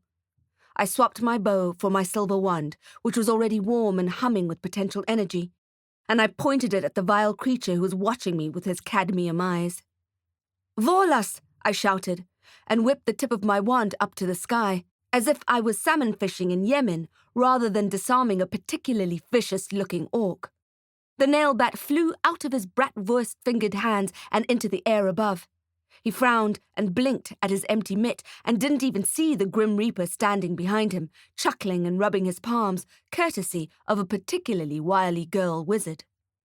"Contendis!" I yelled, and the bat came straight back down, whacking him on the head with the business end. It wasn't pretty, but it was satisfying. His sweat-shiny skull came apart like a watermelon at a shooting range. His knees gave way, and he fell with a wet thud on the hard driveway tarmac, splattering it with brain matter and blood. I was glad he was dead, and I was glad it was I who had killed him. But I did not delight in the violence. Ashing a vampire is one thing, but tearing into a man's skull is the kind of memory that you can't uncarve. I wanted to put as much distance as possible between myself and the orc, but as I walked past him, I realized I'd be silly to leave the blinged-out bat there just because it was gory-looking. So I went up to him and wrenched it free from his shattered skullbone.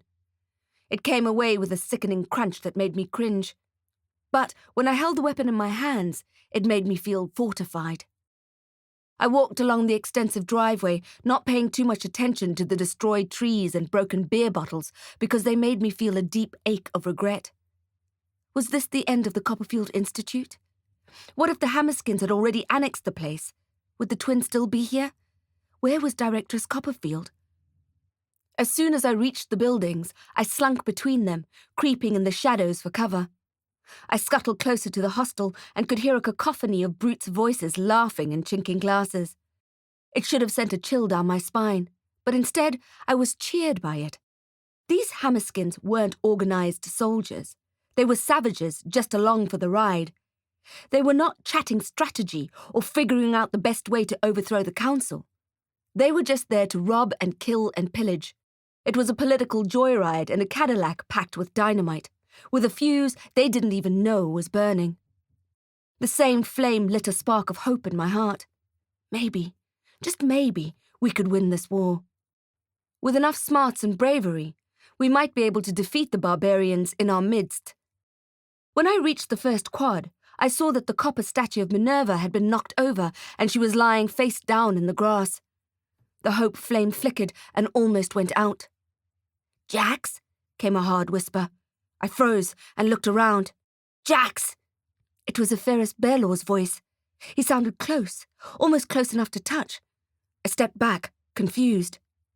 "Evie?" I whispered back. I looked and looked, but I couldn't see him. Evie! Then there was a shimmer in the air, and the boy appeared. Then the shimmer beside him turned into Pepin. We hugged each other hard and pressed our cheeks together. I was so relieved to see them. I heard other children's voices, but they didn't show themselves. Perhaps they found my nail bat disconcerting. "What happened?" I asked. What I really meant was, how are you still here alive and unharmed? Pepin pulled a bottle of bright saffron-coloured liquid from her school blazer pocket. "Directress Copperfield got us into the potions lab before they arrived. She and Sir Sparks made enough invisibilis factus for all the orphans." Pepin's use of the word orphans was a jab in the heart. I wanted to pull them tightly to me again and tell them they were not orphans, that they are loved fiercely and deeply. But of course, that didn't change the fact that their parents were dead. I knew that, and the knowledge stung. "The directress refused to leave the school grounds, so she found a way to stay. She put an enchantment on our house so the Hammerskins couldn't get in. She couldn't do it over the whole school, but at least we have the house. So that's where we're staying, but since we're invisible, we like to hang out around here." Sometimes talking to the Bearlaw twins was like watching a tennis match. They spoke as if they were one person, or an odd couple, finishing each other's sentences. "We tried to get close to them," said Pepin. "To the orcs," said Epharis. "No," I said, "you mustn't. It's dangerous. You must tell the others to stay at the house. It's safer." "But it's more fun out here," said Pepin. "We get to eavesdrop on the Hammerskins, and then we tell Sir Sparks what they're planning." "Usually, they're pretty dumb plans," said Epharis. "But every now and then we hear something important." "We're spies," said Pepin, her eyes bright. "We're gathering intel." "Well," I said, I knew I shouldn't be encouraging them, but it was pretty handy having a fleet of invisible children listening in on the Hammerskin discussions. "They're not very clever," said Epharis. "They drove an army tank in here, then drove over a giant rock to show off." "Bye-bye, army tank," said Pepin. "So much for intelligence," said Efi, and he smiled. It was the first time I had seen a genuine smile on his face since his father went missing. Pepin also smiled. "We played tricks on them," she said, and giggled. My anxiety spiked. I didn't want to know what would happen if the savages got hold of one of the children. "What do you mean?" "We practice our magic on them." "You mustn't," I said. "It's too dangerous." "They have their plan to take over the realm, but we have one of our own." "And what's that?" I asked. "If we keep causing trouble here, they'll think the place is haunted and leave us alone." I laughed out loud. "That's a good plan," I said, ruffling Efi's hair. "Abel Bishop turned all the milk sour this morning, just as the orcs were tucking into their cereal. And he kept on making the toast pop out of the toaster, and they'd all jump. Zanele keeps opening all the cabinet doors and turning on the fans. Clarissa put a rather complicated spell on the toilets that makes them flush as soon as anyone sits down on them. Robin magicked the canteen's butcher knives so that they follow the Hammerskins around, just floating in the air behind them. One of the orcs only noticed it when he had finished showering, and then when he opened the shower curtain and saw it, he screamed like a little girl," said Epharis. Pepin punched him on the arm. "You two are coming with me. You need to be somewhere safer." "Ah," said Pepin. "I know," I said. "Look, I can see how much fun it must be to torment neo-Nazi orcs, but that potion will run out soon." I looked pointedly at the bottle in Pepin's hand. "And the directress won't be able to keep that protection spell on her house forever. Those take a lot of magic. Then what will you do?" They looked at each other with wide eyes. "Besides," I said, "Farah wants you to be with her." The disappointment disappeared, and they looked cheerful again. Farah was their dwarf fairy godmother, just as she was mine. I guessed they'd rather be with her than anywhere else in the world. We huddled in the middle of the quad, next to the felled statue of Minerva and her elusive owl. And we all held onto the portal key while I uttered the gateway spell and hoped for a soft landing. Chapter 34. Peppy Pentester. "Oof!" exclaimed Efi as we hit the hard floor of the Copper Cog's basement. Pepin rubbed her shin and looked at me. You need to practice your magic. Story of my life, I said. Ferret's voice boomed. What do we have here? The twins ran into her arms. The basement was warm and lit by golden lanterns, and the air smelled like spices, toasted coconut and sugar. There was even one of the copper clocks ticking cheerfully on the wall. You'll be pleased to know that Fig whipped up a makeshift oven for me, said Ferret, glowing. So we won't run out of roasts or cakes, and it doubles as a heater. She stepped aside to show us the makeshift oven. It was a thing of beauty. Now, I know I'm hardly handy in the kitchen. I'm convinced that my pots and pans at home live in abject fear of me reaching for one of them. But this oven made even me want to cook something. It was a steampunk work of art, all copper and steel pipes and dials. And it was, at that very moment, baking some delicious-smelling rusks. That's beautiful, I said, without looking up. Fig grunted. He makes fun of me, you know he does, about being a doomsday prepper, said Ferret. But do you remember that day he was making something out in the restaurant, banging away like that when you and I went into the lab for your new crossbow? I remember, I said. It was the same day Ferret had volunteered to foster the Baylor twins. This oven is what he was making, Ferret said. Happy wife, happy life, she had said that day.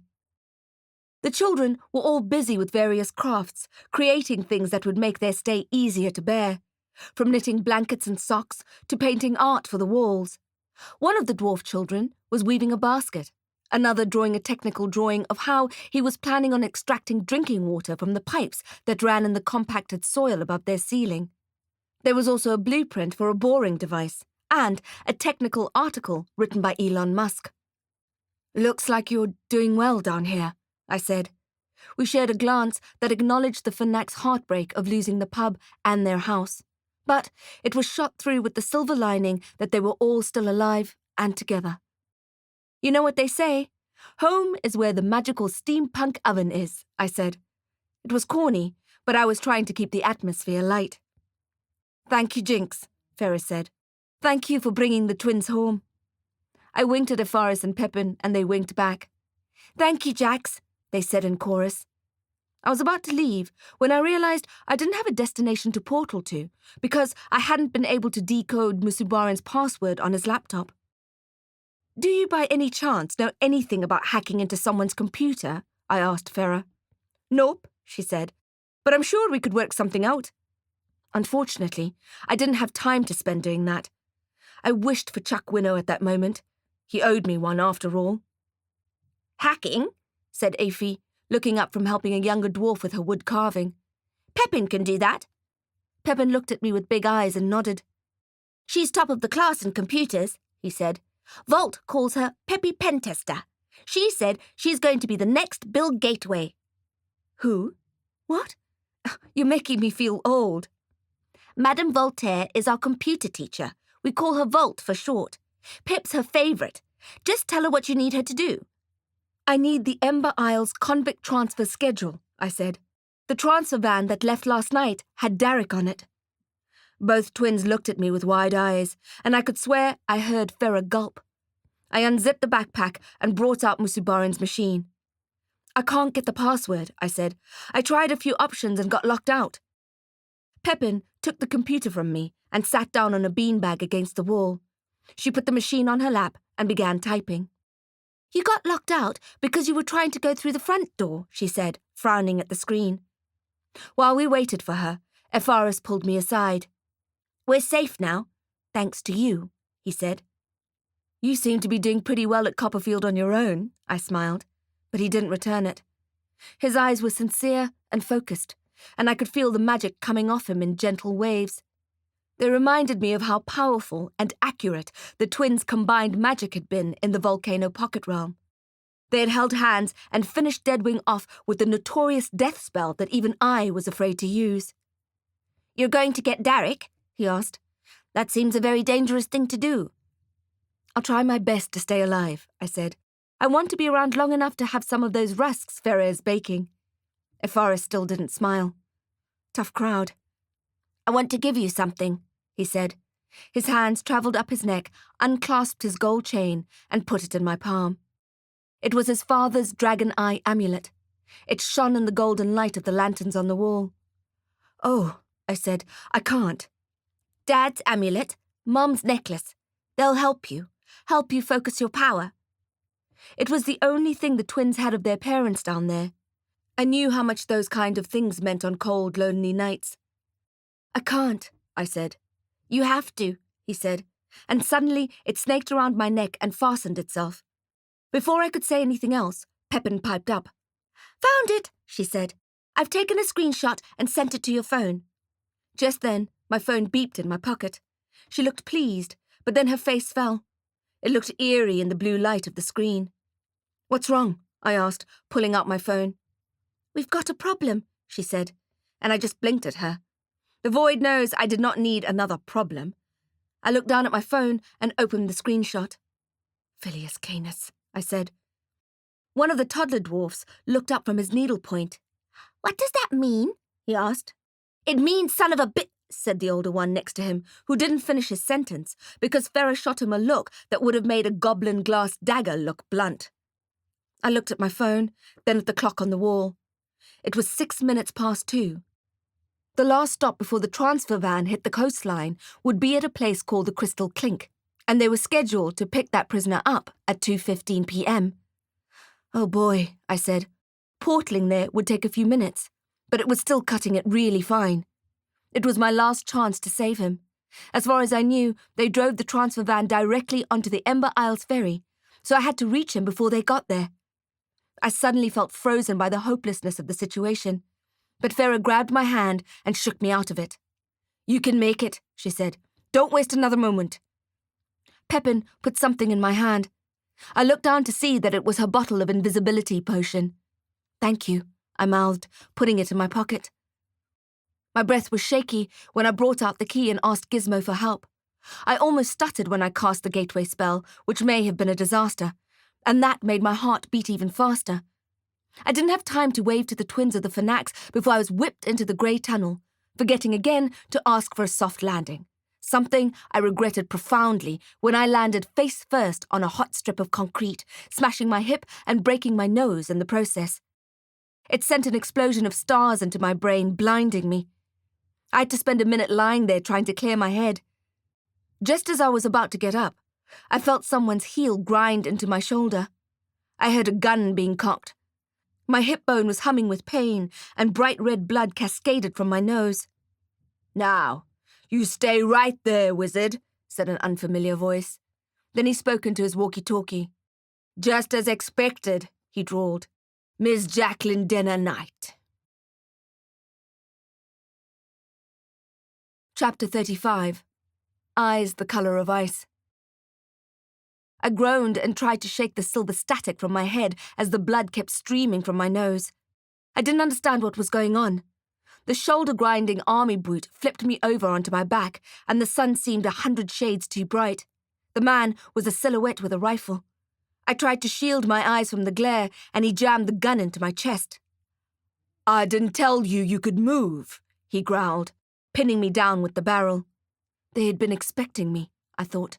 They knew I was coming. I squinted and looked around at where we were. I saw a slice of bright blue sky and not a lot else. But then he shifted his weight onto his other foot, and I was able to see his black military uniform and badge. Onyx Security, the company that facilitated the Ember Isles transfers.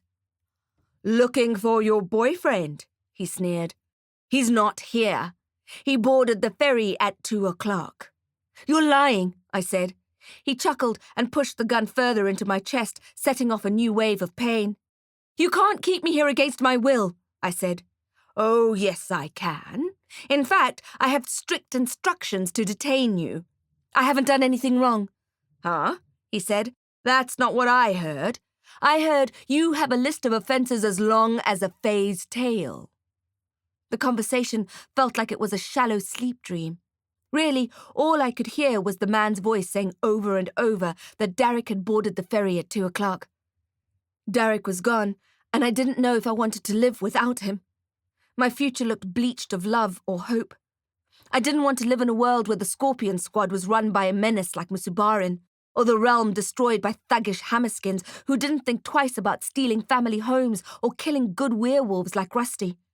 But still, that flame in my heart was alive. That small fire kept burning, kept telling me that I needed to keep going. For Nilv's salty snap, for the Fanax and the twins. For Darick, for Gizmo, for the memory of my parents, which made my silver wand vibrate against my injured pelvis. Just then, I noticed that my nose had stopped bleeding and my vision had cleared. I frowned at a point in the distance and said, "Who's that?" The man had guessed at my cheap tricks, so he didn't take his eyes off me. I had expected that. What he hadn't guessed was my ability to create chimeras off the top of my head and without moving my lips. The picture of the slaughtered Rusty loomed in my mind. The point in the distance, which was, before, an empty space, became a loping wolf with a growling smile and a pelt of colour of corroded iron. I thought it held some kind of poetic justice. The wolf was silent as it approached, and despite my position, prostrate, aching, skin burning on the sun-baked concrete beneath me, I still admired its elegant stealth and its eyes the colour of ice. I marvelled, not for the first time, how incredible our brains are, being able to create such beautiful creatures from nothing. It was a figment of my imagination, but my magic brought it to life. Attack! The wolf leapt at the onyx man. He fell, dropping his rifle, which clattered down beside me. He shouted for the wolf to leave him alone and tried to roll away from the creature's snapping jaws. I jumped up and grabbed the gun, confirming the safety switch was off, then pointed its long barrel at the shrieking guard. "Heel," I said to the wolf. It looked up at me, then came to sit at my feet. I had never been able to make a chimera listen to my directions before, so when the wolf obeyed me, it stoked my confidence. I felt powerful for a moment, rifle in hand, wolf at my heel. I reached for one of the pairs of handcuffs in my trenchcoat pocket and threw them at the onyx man. "Cuff yourself," I said. I liked the way it sounded like an insult.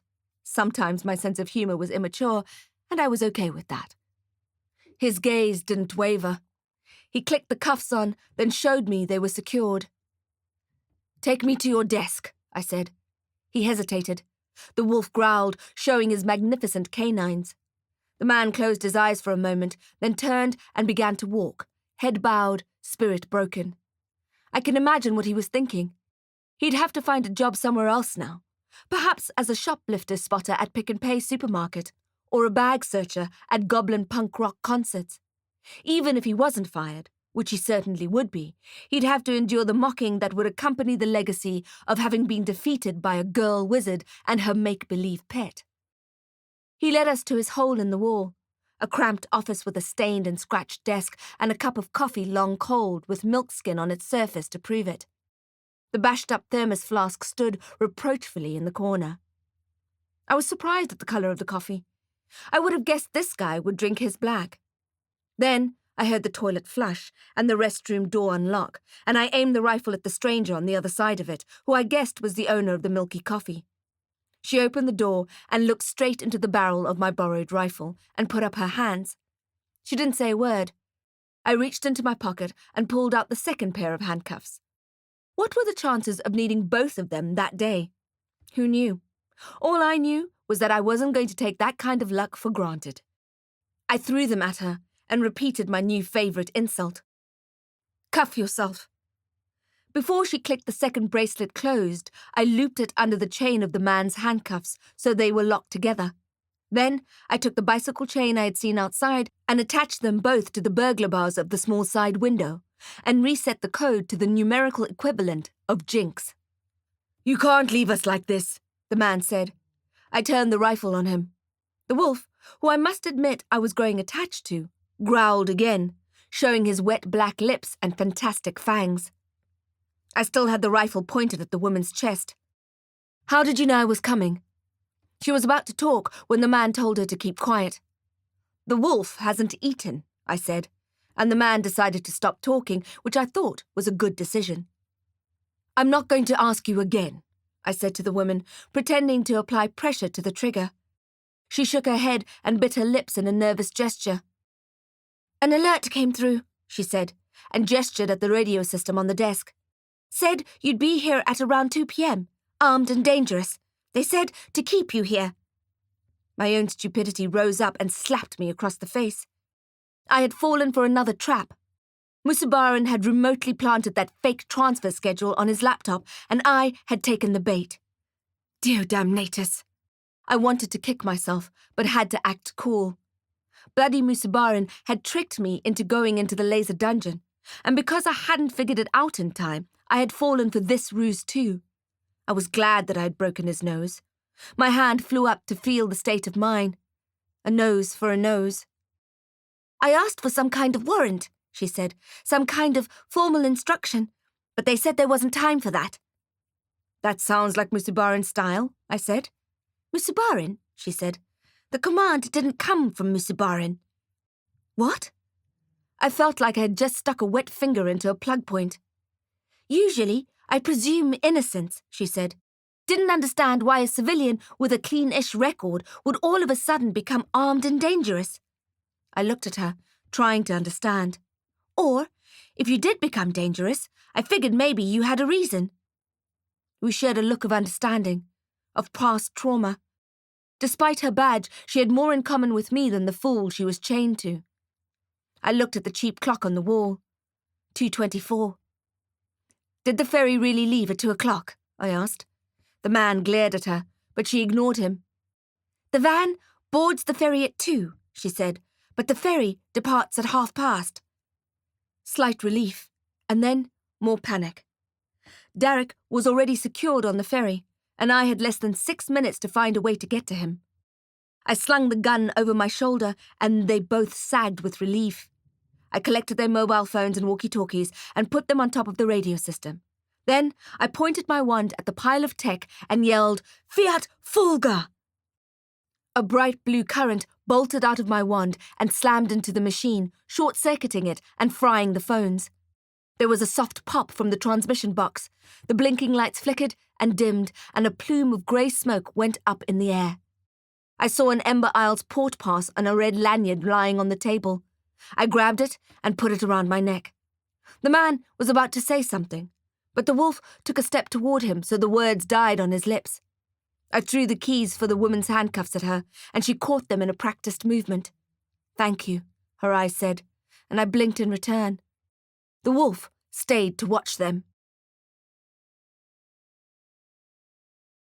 Chapter 36. Invisibilis Factus.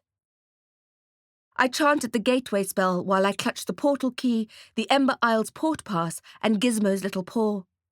It was a complicated destination, but we got there in less than a minute.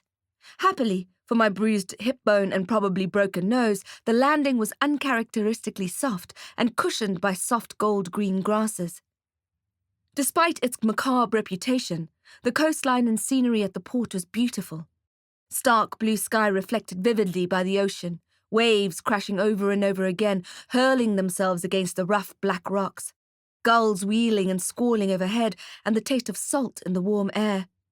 I could see the ferry from where I stood, and the transfer van parked neatly in its prescribed bay. There were a few Onyx officers striding about, wearing the same uniform and badges as the 2 guards I had just left at the Crystal Clink depot. The whole area was fenced off with black barbed wire and yellow prohibited entry signs. They were detaching the boat from its moorings, ready to sail. My blood was rushing in my ears as I tried to think of a strategy. In my experience, adrenaline blasting into your bloodstream is never a good way to get a solid plan under your belt. Still, I tried. If I could just get into that van without being spotted, I was sure I'd find a way to set Darick free. The problem was that I needed to break that security enchantment. I had no idea how to do it and no time to figure it out. Breathe, I reminded myself. Breathe. I let Gizmo out of my pocket and took out the half-drunk bottle of Invisibilis Factus potion that Pepin had slipped into my hands as I had left the Fnac fox den. I pulled the cork out and had a large sip of the nectar, which was the same bright orange colour as the pincushion flowers that surrounded me. I didn't have to wait long for it to work. Soon, the tips of my fingers were shimmering. They turned to mirror and then to glass, and then they disappeared altogether. My hands vanished next, then the rest of my body, as if the air was eating me. I felt a barrage of hailstones inside my body, hard and cold, and when I looked down again, I was totally invisible. All I could see were the bright flowers swaying in the breeze. I scrabbled down the hill, my hips flaring with pain at every step. I ran down onto the paved surface of the pedestrian pathway and then down to the actual port, which was oil-stained and dirty from the traffic it endured. Waves lapped against its sturdy structure. There were 3 officers walking about, administering last-minute checks, and I moved past them as quietly as I could, although my own breathing sounded loud in my ears. I thanked the void for the white noise of the ocean as I approached the van and put my palms on it, trying to get a feel for which brand of magic was locking it down. I was concentrating hard, so when the whistle sounded to begin the journey, I jumped about a mile high. One of the officers frowned in my direction, so I stood still and practiced not breathing until he looked away. Problem number 1. The officers were all armed and alert. They looked like the kind of people who shot first and asked questions later. Problem number 2. I didn't know how to unlock the magic of the van. Problem number 3. If I was able to open the vehicle, all the other dangerous criminals would be able to escape too. Problem number 4. The ferry was leaving. I was heading to the Ember Isles. Chapter 37. A popsicle in uniform. The whistle sounded again, and one of the officers called out, "Time to sail."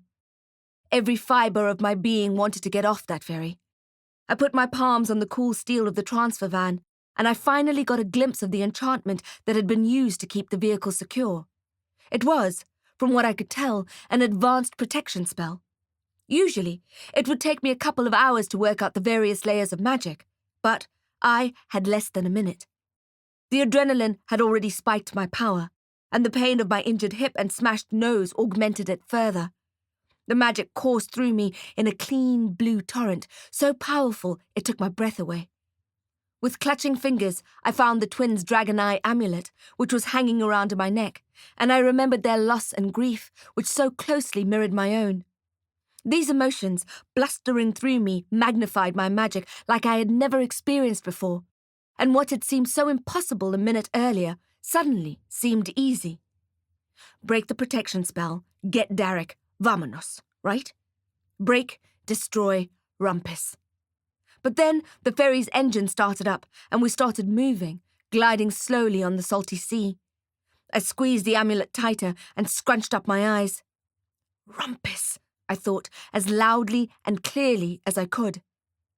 I drove the power from my body in an intense outburst of magic that flew over the van, snapping the protection spell like a wishbone of an unlucky chicken. "Hey!" yelled one of the officers, reaching for his gun. "Freeze!" Still reeling from the magnitude of the spell, I felt confused for an instant.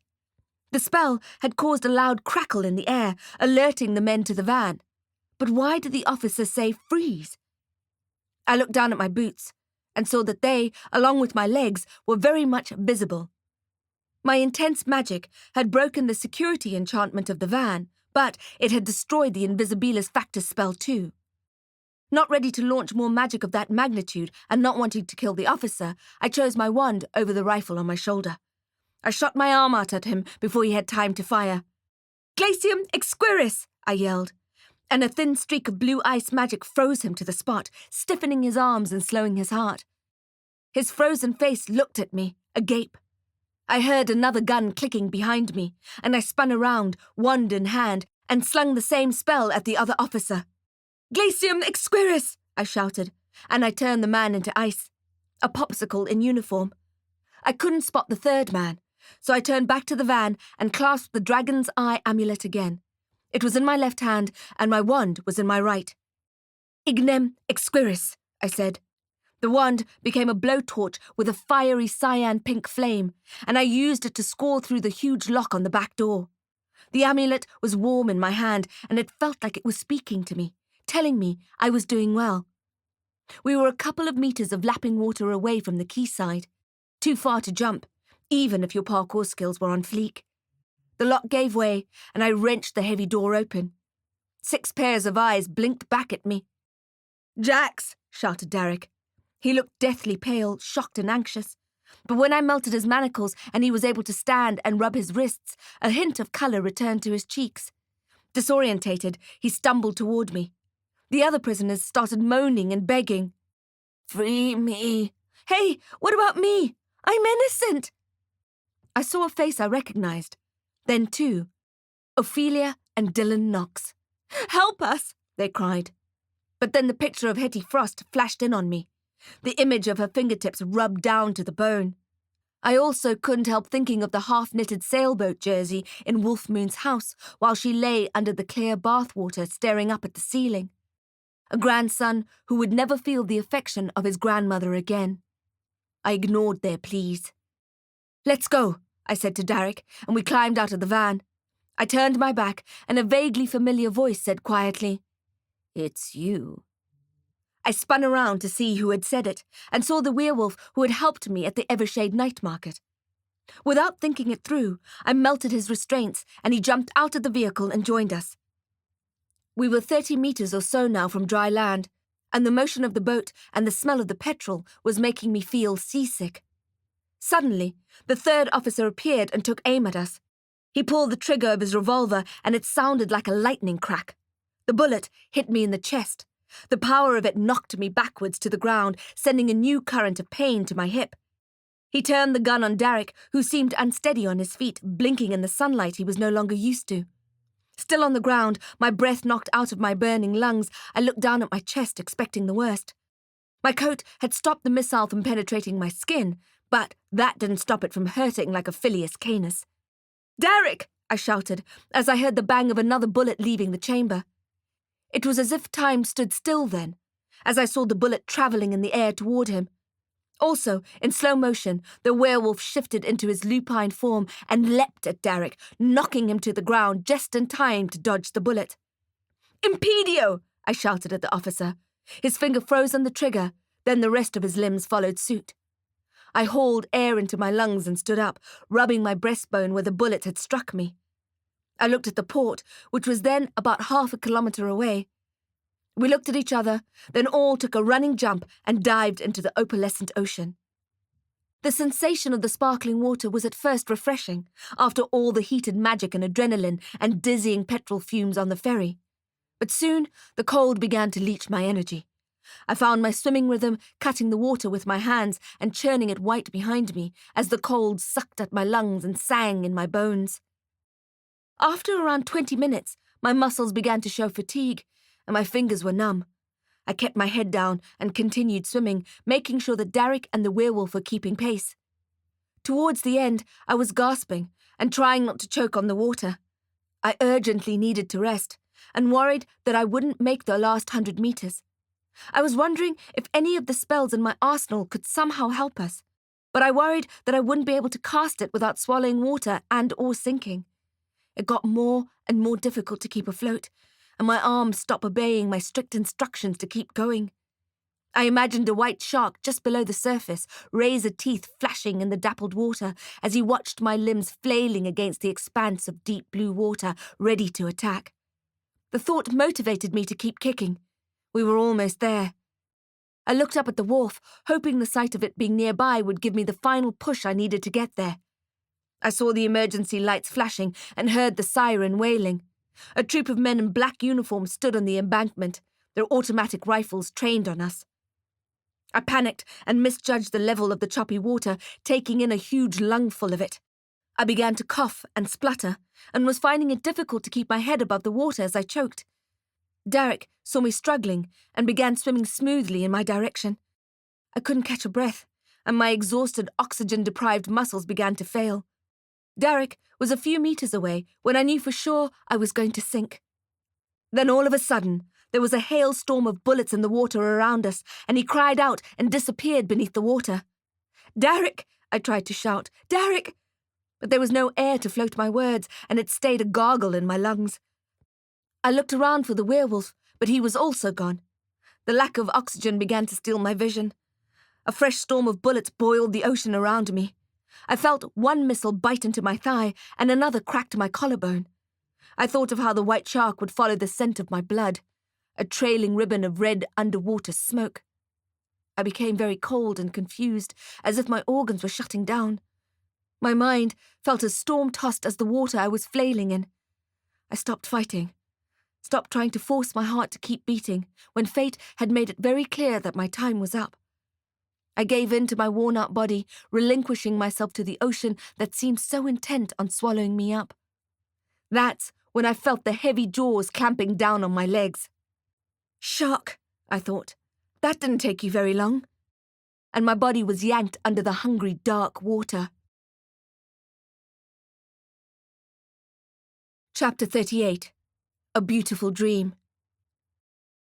Death was like a beautiful dream. It embraced me without restraint. I stopped panicking. My heart rested. My body was cool and weightless. The water that surrounded me pressed in on my skin, flowing over and around me, swirling my body in its gentle currents while the sun sparkled on the surface above. When Darick appeared, I wasn't surprised. It felt like it was meant to be. Darick and I would die together, dancing in each other's arms. He reached out to me and I to him, and he pulled me through the water toward him and hugged me tight. His lips found mine as we floated down, and I thought, this is right. This is how it was supposed to end. My black trench coat flared around my legs like the skirt of a ball gown, and I relaxed even further. I was a dying rose. I gave myself up to him, going limp in his arms in a pose of total surrender. But instead of the long-awaited kiss I was expecting, he blew a violent gust of air into my mouth, and I started choking again. I coughed and spluttered, and my legs started kicking without my directing them to do so. Darick blew again, forcing oxygen into my sleeping lungs, and I turned on my side and heaved a bucketful of water out of my mouth. There was rough ground beneath my wrecked body, and the air was cool on my skin. I was out of the water. How? And when I opened my eyes just a crack, I saw Darick kneeling beside me. I realized he had been giving me mouth-to-mouth resuscitation. Judging by my bruised breastbone, I guessed he had done some chest compressions too. He grabbed my chin with one hand, fear making his touch rougher than usual, and he clicked his fingers with the other hand. "Can you hear me?" he demanded. Listening to his voice broke something inside me, and I started to cry. He swept me up in his arms right there on the hard CK floor, our sodden clothes squelching together, and clutched my shivering, spluttering body to his. I wept into his wet chest and put his knuckles to my cheek and wet some more. The closeness of his body and his soothing nonsense melted honey words broke me down further, until I was nothing, until I was a wisp. And then the same words built me back up again, and I finally stopped trembling. "Your heart stopped," he told me, as if I didn't already know. I looked into his eyes. How many times would this man bring me back from the brink of death? I saw the werewolf loping around the cave, pacing and frowning. Even in his human form, he scented the air with damp fur, reminding me of Rusty. He looked at me, his eyes lupine bright despite the dim light. "How do we get out of here?" he asked. He was restless and needed to move his body. The cave was too small for his animal spirit, and it was clear that there was no way out. "I can portal us," I said, reaching into my pocket and bringing out the skeleton key. Both men's faces showed instant relief. Feeling the empty pocket made me worry about Gizmo. Darick helped me up, and in that movement I smelled the crimson on him. "You're hurt?" I asked, remembering the bullets churning up the surface of the sea just before he had clamped my legs and pulled me under. He shrugged it off. "It's nothing." "You've been shot," I said. "I can smell it, the gunpowder and the blood." "Superficial," he said. "Already mostly healed." I felt my nose and then my hip. Neither seemed damaged anymore. "Thank you," I said, and Darick touched my cheek. "We'll portal back to my flat," I said. "Everywhere else is too dangerous." They both nodded. "But I have a stop to make first." I offered them both a sip of the invisibility potion, and then we all held onto the key as I cast the spell that would deposit us back at the golden grasses of the hill above the harbour. A dozen onyx officers in black uniforms were combing the land and the sea for our bodies. "Why are we back here?" growled the fresh air next to me, who I guessed was the werewolf. I knew I was taking a risk. An officer began walking in our direction, gun clasped in both hands as he swept left and right. Come on, I thought. Come on. But I didn't have to wait long. Within a minute, Gizmo came running towards me and leapt into my arms, despite my being invisible. He snuggled down into his usual pocket, disappearing under the spell as he did so. It couldn't have been very pleasant, the coat being thoroughly soaked. We all held the key again, and I was about to cast the gateway spell when Darick exclaimed, which made the nearby officer look directly at us. We were still concealed, so he just frowned and blinked and increased his pace. I started the gateway spell again, under my breath, but Darick grabbed my forearm, making me jump. Look, he said, a hard whisper next to my ear, and I looked at the ferry in the distance. I was in a hurry to get out of there. The officer was way too close for comfort, and his trigger finger was itchy. I could tell by the way it danced on the metal. I was cold and wet and nervous as hell, and I wanted to go. But Darick was telling me to watch the boat with the prisoners on it. I looked at it again, thinking of the Noxes and the other bleak faces I had seen chained inside the van. And at that moment, there was an ear-splitting explosion.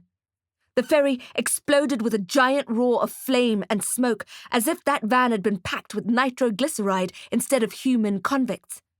The officer, who had been stalking us on the grass, turned and looked at the ocean as the pieces of flaming debris rained down into the blue sea. He dropped his gun and he put his hands to his head, watching the fire burn and send black smoke into the air. Then he seemed to pull himself together and pick up his revolver again. He forgot about whatever he had heard on the hill and ran down to join his team on the quay below. My stomach felt leaden, thinking about the implications of the blast. Musubaran had never wanted Darick to reach the Ember Isles. He had wanted him dead. Ayuna, sit, I whispered, and we all grabbed onto the key, and the gateway spell took like a spark on a piece of dry kindling. It whisked us out of the air of salt and smoke and deposited us roughly and unceremoniously on the cheap balding carpet of my haunted apartment. We stayed on the floor for a moment to regain our bearings and watch our fingers turn from shimmer to glass to flesh. Smooth, growled the werewolf, rubbing his elbow. You're welcome, I said. Crow appeared holding Celestine, who looked regal in his navy coat. You took your time. I looked up at her. The Noxes are dead, I said. She didn't flinch. Good. Cup of tea? Chapter 39. Congrats on the cocktail pickle. I need to go, said Darick. My heart lurched. No, I've only just got you back. It's a wild country out there, said Crow, looking pointedly at the window. Joburg has always been wild country, said the werewolf. I guess if anyone should know, it would be him. I was desperate for Darick to stay. Was it so much to ask? Just a couple of hours downtime after everything we'd been through? I wanted to just lie in his arms, needed his skin next to mine. Most importantly, I needed him to be safe. Having him in a dangerous situation made me feel intensely vulnerable. Darick took my hands and looked into my eyes.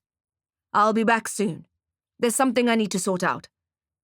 I had a feeling it had something to do with the fact that he had just escaped the ferry explosion that was meant to take his life. Stay here, I said, hating the tears that welled up in my eyes. Stay here, where it's safe. Nowhere is safe, he said. He hugged me hard, then kissed my still salty cheek and squeezed my waist. He said goodbye. After he left, I felt absolutely bereft. Cheer up, wizard, said Izzy. He'll be back. I hung my coat up, walked to my bedroom, and kicked off my boots. I did a double take when I saw the empty bed. Samantha and the baby were gone. I peeled off my sodden clothes, put on my pajamas, and padded barefoot back to the lounge. Where are they? The Fazzards. Oh, said Izzy. I was so distracted by your sudden appearance, I forgot to tell you they're gone. Gone? The Deadling Djinn arrived to bear them away. He was extremely grateful. Typical of a Djinn just to leave like that. He was supposed to tell me what he knew about my parents, Wasn't that the deal? Devious Ginny. I should have known. So, that's it? He complimented Lou's turning magic. I'll pass on the message, I said. Celestine meowed at the werewolf, who was pacing again and seemed eager to leave. They looked very happy, said Crow. The Deadlings? A little snug family. You should be pleased. I am, I said. I was just out of my depth. I don't know anything about Deadlings or Djinn, for that matter, and my knowledge of birth, well, I'm just so glad you were here. Stop it, said Izzy. Stop what? Don't go all soft on me. It's not your style. We're supposed to be arch enemies, remember? The witch winked at me, and her cloak turned from navy to black. It was her stardust cloak, the one with the effervescent gold stars. She picked up her magical Mary Poppins bag and Celestine, whose coat was also fizzing, and made for the door. The werewolf was waiting for her. You're leaving? I asked. But you said yourself that it's dangerous out there. Laurent will accompany me, she said, and I'm not sure if I imagined the gleam in her eye. She obviously liked the idea of being escorted by a werewolf.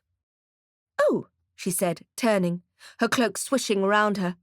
I almost forgot. Forgot what? The Deadling Djinn, Alif?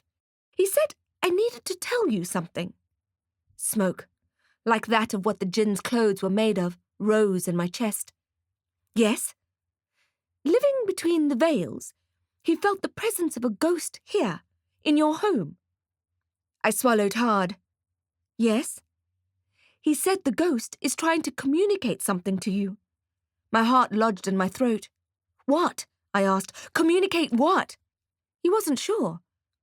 I felt as if my brain would explode in frustration. I put my palm on my forehead and closed my eyes. That's all he said? What the fex am I supposed to do with that? Isadora shrugged. I don't know. Not my circus, not my monkeys. Well, I said, that's helpful. He just said you should listen to it. Listen to the ghost, he said. It's important. I felt like kicking something. The Deadling had been in the best position to find out what the message was. Couldn't he have tried a little harder? Conjured up a little smoky Ouija board? Didn't he realize, I fumed, that if I could communicate with the ghost, I would? I took a deep breath and thanked Isadora. I didn't want to be alone, but I let the witch and the werewolf go. I didn't have a choice. Maybe it was a good thing to have some time to myself. I needed to feed Gizmo, sleep, and plan what to do next. I thought of my haunted fridge and my stomach howled. No groceries and no chance of buying any either, because the city was burning and the shops were looted.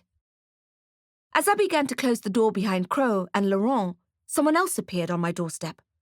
It was a goblin dressed as a courier delivery man, bearing a fruit basket bigger than his head, which was quite a feat. Wrong person, I said, closing the door on him. As hungry as I was, I didn't know anyone who would send me a fruit basket. It was either for someone else or it was a bomb. Either way, I wasn't interested. I preferred my home-baked granola without the extra crunch of plastic explosive. The shortbread looked especially suspicious, dusted with white powder. Anthrax? Jacqueline Dynamite, the goblin said, his words muffled by the door between us. He repeated my name louder, and I opened the door again and narrowed my eyes at him. I didn't trust goblins at the best of times, and this was certainly not the best of times. Who sent you? I said.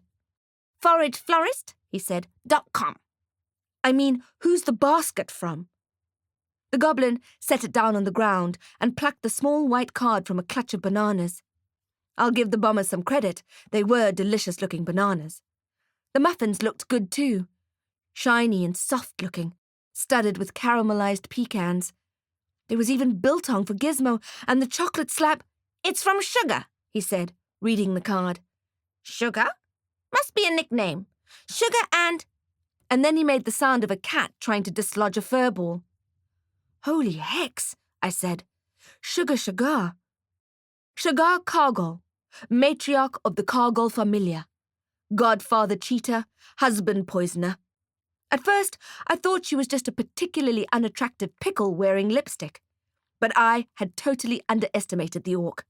She had single-handedly raised the realm's political status quo by killing her husband while he slept.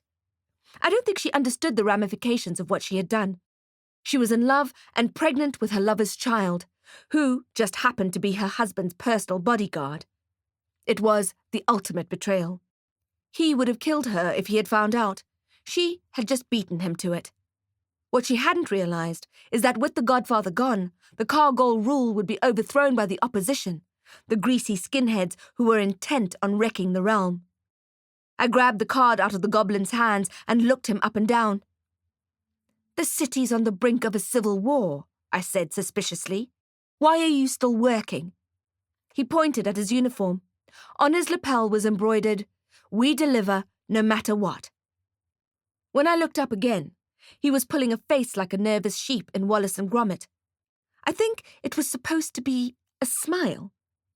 On the card, scrawled in Shagar's terrible handwriting, it said, "Dear Jax, welcomed our bundle of joy today because of you. Enjoy the granola, it has cocoa's nut. Regards, Sugar, Gnag, and baby Jacqueline." "Can you sign for it?" asked the goblin. "Do you have the return address?" I asked. "Yes, but we aren't allowed to furnish that information." "But if I want to send a message back to her, right now, would I be able to do that?" His eyebrows shot up. "I don't see why not." I grabbed his pen and wrote on the back of the card, "Dear Sugar, come back immediately. Hammerskins are destroying the realm and killing Kargol loyalists. You need to fix what you did before it's too late." I should have added congrats on the cocktail pickle, but I was in a hurry and I ran out of white space. I handed the pen back to the goblin, along with what was left of the envelope of cash I had received from Samantha Farzad at the Copper Cog when she was still alive and pregnant and the pub was still standing. Then I tore open the clear cellophane of the fruit basket and gathered up a couple of muffins and some fruit and bundled it into the goblin's arms. He looked puzzled, because no one was ever kind to goblins. Suddenly, there was a scent in the air. Copper crimson. I reached for my wand just as I saw the swish of a cape in the corner of my eye, but I wasn't wearing my utility belt. I was wearing pajamas, an old, oversized Rockin' the Realm t-shirt and sleep shorts. Was it Demetrius, coming to finish me off? No, there was no crackle of danger in the air. "Lysander," I said to the blood-scented air. "Long time no see." The handsome blonde vampire appeared, elegant cape flaring behind him, showing off its beautiful teal underside. The startled goblin almost dropped his bounty. I gestured for him to scamper, and he did. Lysander and I had a history, a complicated story I'd rather forget, but, like a stubborn case of orc herpes, he kept on coming back. "I had business to attend to," he said. He picked the fruit basket up off the floor. "I was wondering about that," I said. "There's been a distinct lack of vampires in my midst recently. I knew it was too good to be true. Knew it wouldn't last." "We've been busy," he said. "That's what worries me," I replied. Now that they had the High-Fire crown, nothing could stop them. We thought the Hammerskin rule was bad, but being under the Silvano clan would be much, much worse. I crossed my arms. "What do you want?" "Look, Turkey Bone," I wanted to say. "I've had a long day, and I don't need a vampire on my veranda." "Why are you here?" I asked, "and don't give me that hurt and offended look." A shadow scudded over his perfect skin. "I came to warn you," he said. I sighed. I didn't need any warnings. I already knew how dire my chances were looking. "You need to get out of the city," he said. "Out of the country." I laughed. "Well, that would be convenient for you lot, right? No girl wizard standing in the way of your clan's plans to take over the realm." "Please, Jax," he said. "When you blew up the Venom lab..." "Who? Me?" I asked, blinking. "What Venom lab?"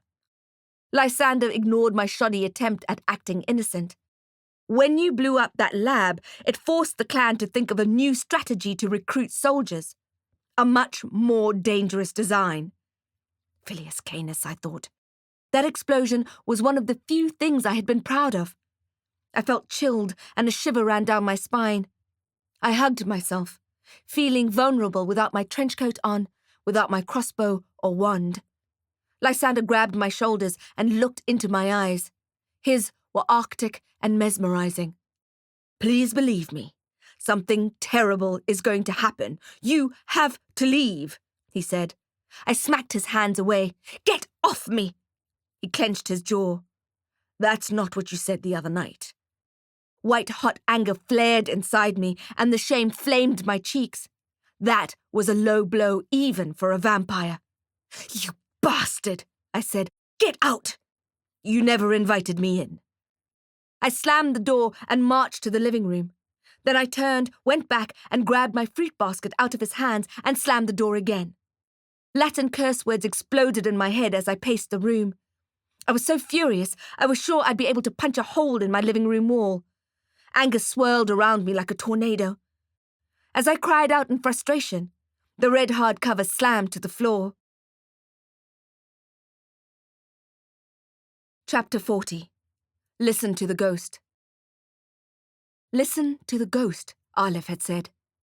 I realized then that if there was anyone to be angry with, it was myself, for being TSTL, too stupid to live. The ghost wasn't saying hello or good night or make your own bloody bed next time when he was rearranging my reading material. He wasn't just pushing any book off the shelf. He always moved the red hardcover. The red hardcover. The vexing red hardcover. Feeling like the dumbest wizard ever born, but at the same time excited that I was finally close to working out what the message from my Specter was, I grabbed a muffin from the fruit basket and sat down on my charity shop chair with the red book and started to read. The book was titled The Ancient and Sacred Law of Vampires, and had been published long before it became fashionable to put a publishing date in the publication details. Carefully, I turned the first few pages, which were yellowed with age, and the edges were foxed. It smelled of dusty libraries, basements, and toast. It looked like a fascinating book, and I was really interested in reading the whole tome, but right then I wanted to get down to business. I wanted to know what my ghost was trying to tell me. When I was at the Copperfield Institute, we'd have dozens of books to study. But there was one main book that we studied throughout our time there. It was the Sorcery Almanac for Witches, Wizards, and Other Magical Creatures. It was a treasure trove of information, spells, history, and notes on practical and elemental magic. It was common practice during our reading time in hostel, just before lights out, to let the book choose the lesson. We'd open the book to a random page, and that, supposedly, would be the information we were most in need of at that time. I decided to do the same with the red hardcover. I closed the book and then opened it again around 2/3 of the way through. What I saw made the hair on the back of my neck stand up.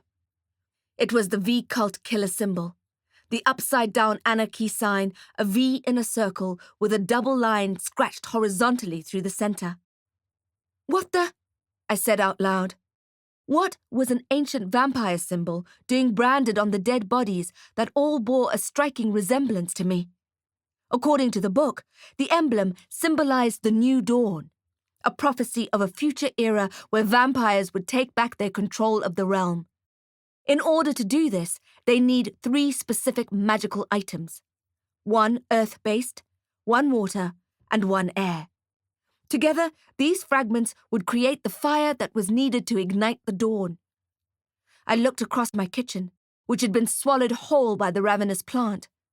The items were not named in the book for safety reasons, but I'd bet my entire fruit basket that the high fire crown was first on that list.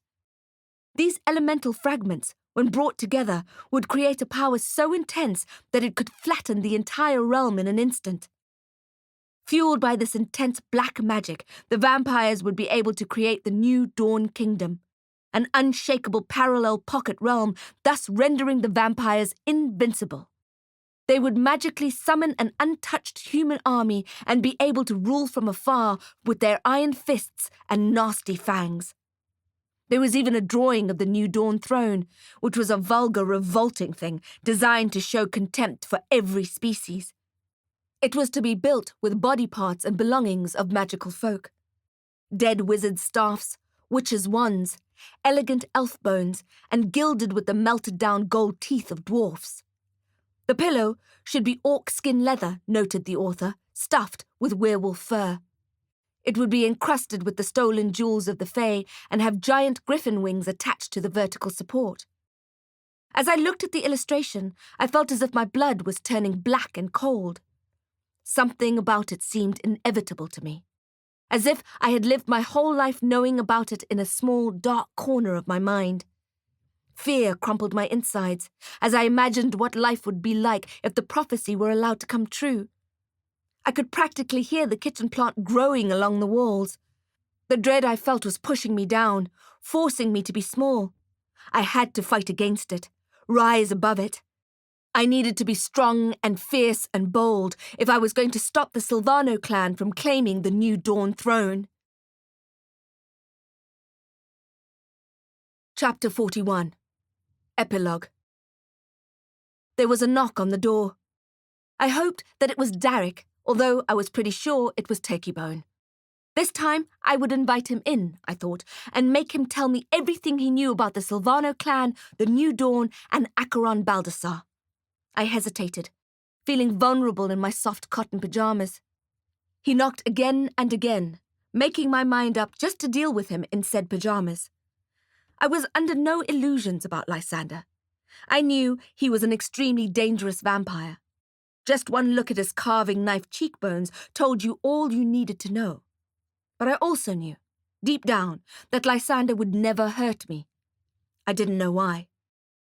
I wrenched the door open, ready to give him hell about knocking so insistently, when I saw that it wasn't Lysander.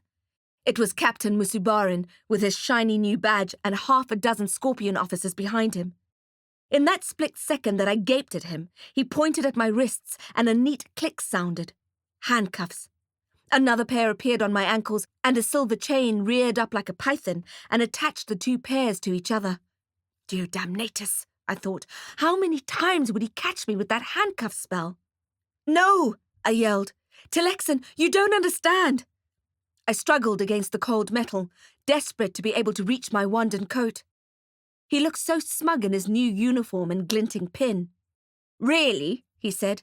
In that case, feel free to explain. The vampires, I said, the Silvanos. We need to work together if we're going to... His eyebrows shot up. The vampires? He said, mocking me. Suddenly, you're afraid of vampires? You should be too, I said. The vampires are being very well behaved of late, he said.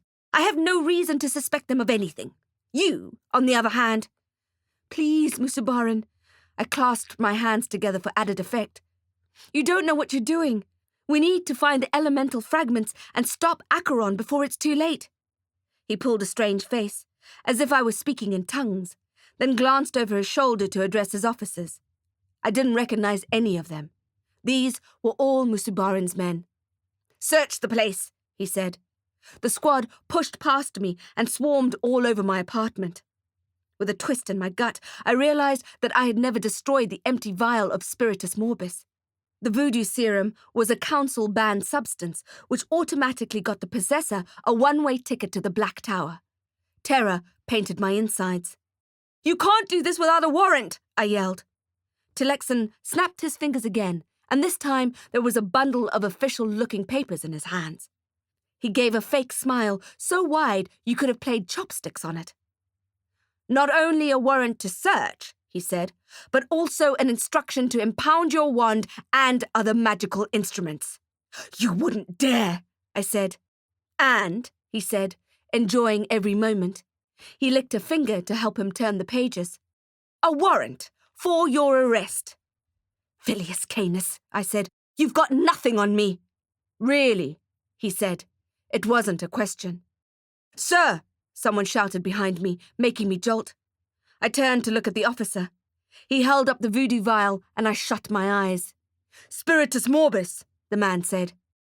Oh, exclaimed the captain, acting shocked. Then he looked at me, chewing his lip and angling his head. Doesn't that explain a lot? I felt like kicking him in the balls again, but I thought it might be tricky with the ankle cuffs I was wearing. Collect her weapons, he ordered. Bag them up and take them to the station. He grabbed one of the officers and motioned at me. Put her in the car. I'll personally escort her to the Ember Isles. Adrenaline shot through my body. The fear I had felt just moments ago was back, and the magic was singing underneath my skin. The officer began to lead me away. My lawyer is Blimex Aberim, I said breathlessly. He'll explain to you why I have that vial. Your lawyer? Scoffed Musubarin. You've been found in possession of a council-prohibited substance. You don't get to have a lawyer. You've been listening to The Ember Isles, Blood Magic Book 4, a series in the Makeshift Wizard universe by J.T. Lawrence and M.J. Krause, narrated by Rashina Ratnam. Copyright 2019 by Muonic Press Incorporated. Produced in 2020 by Audioshelf.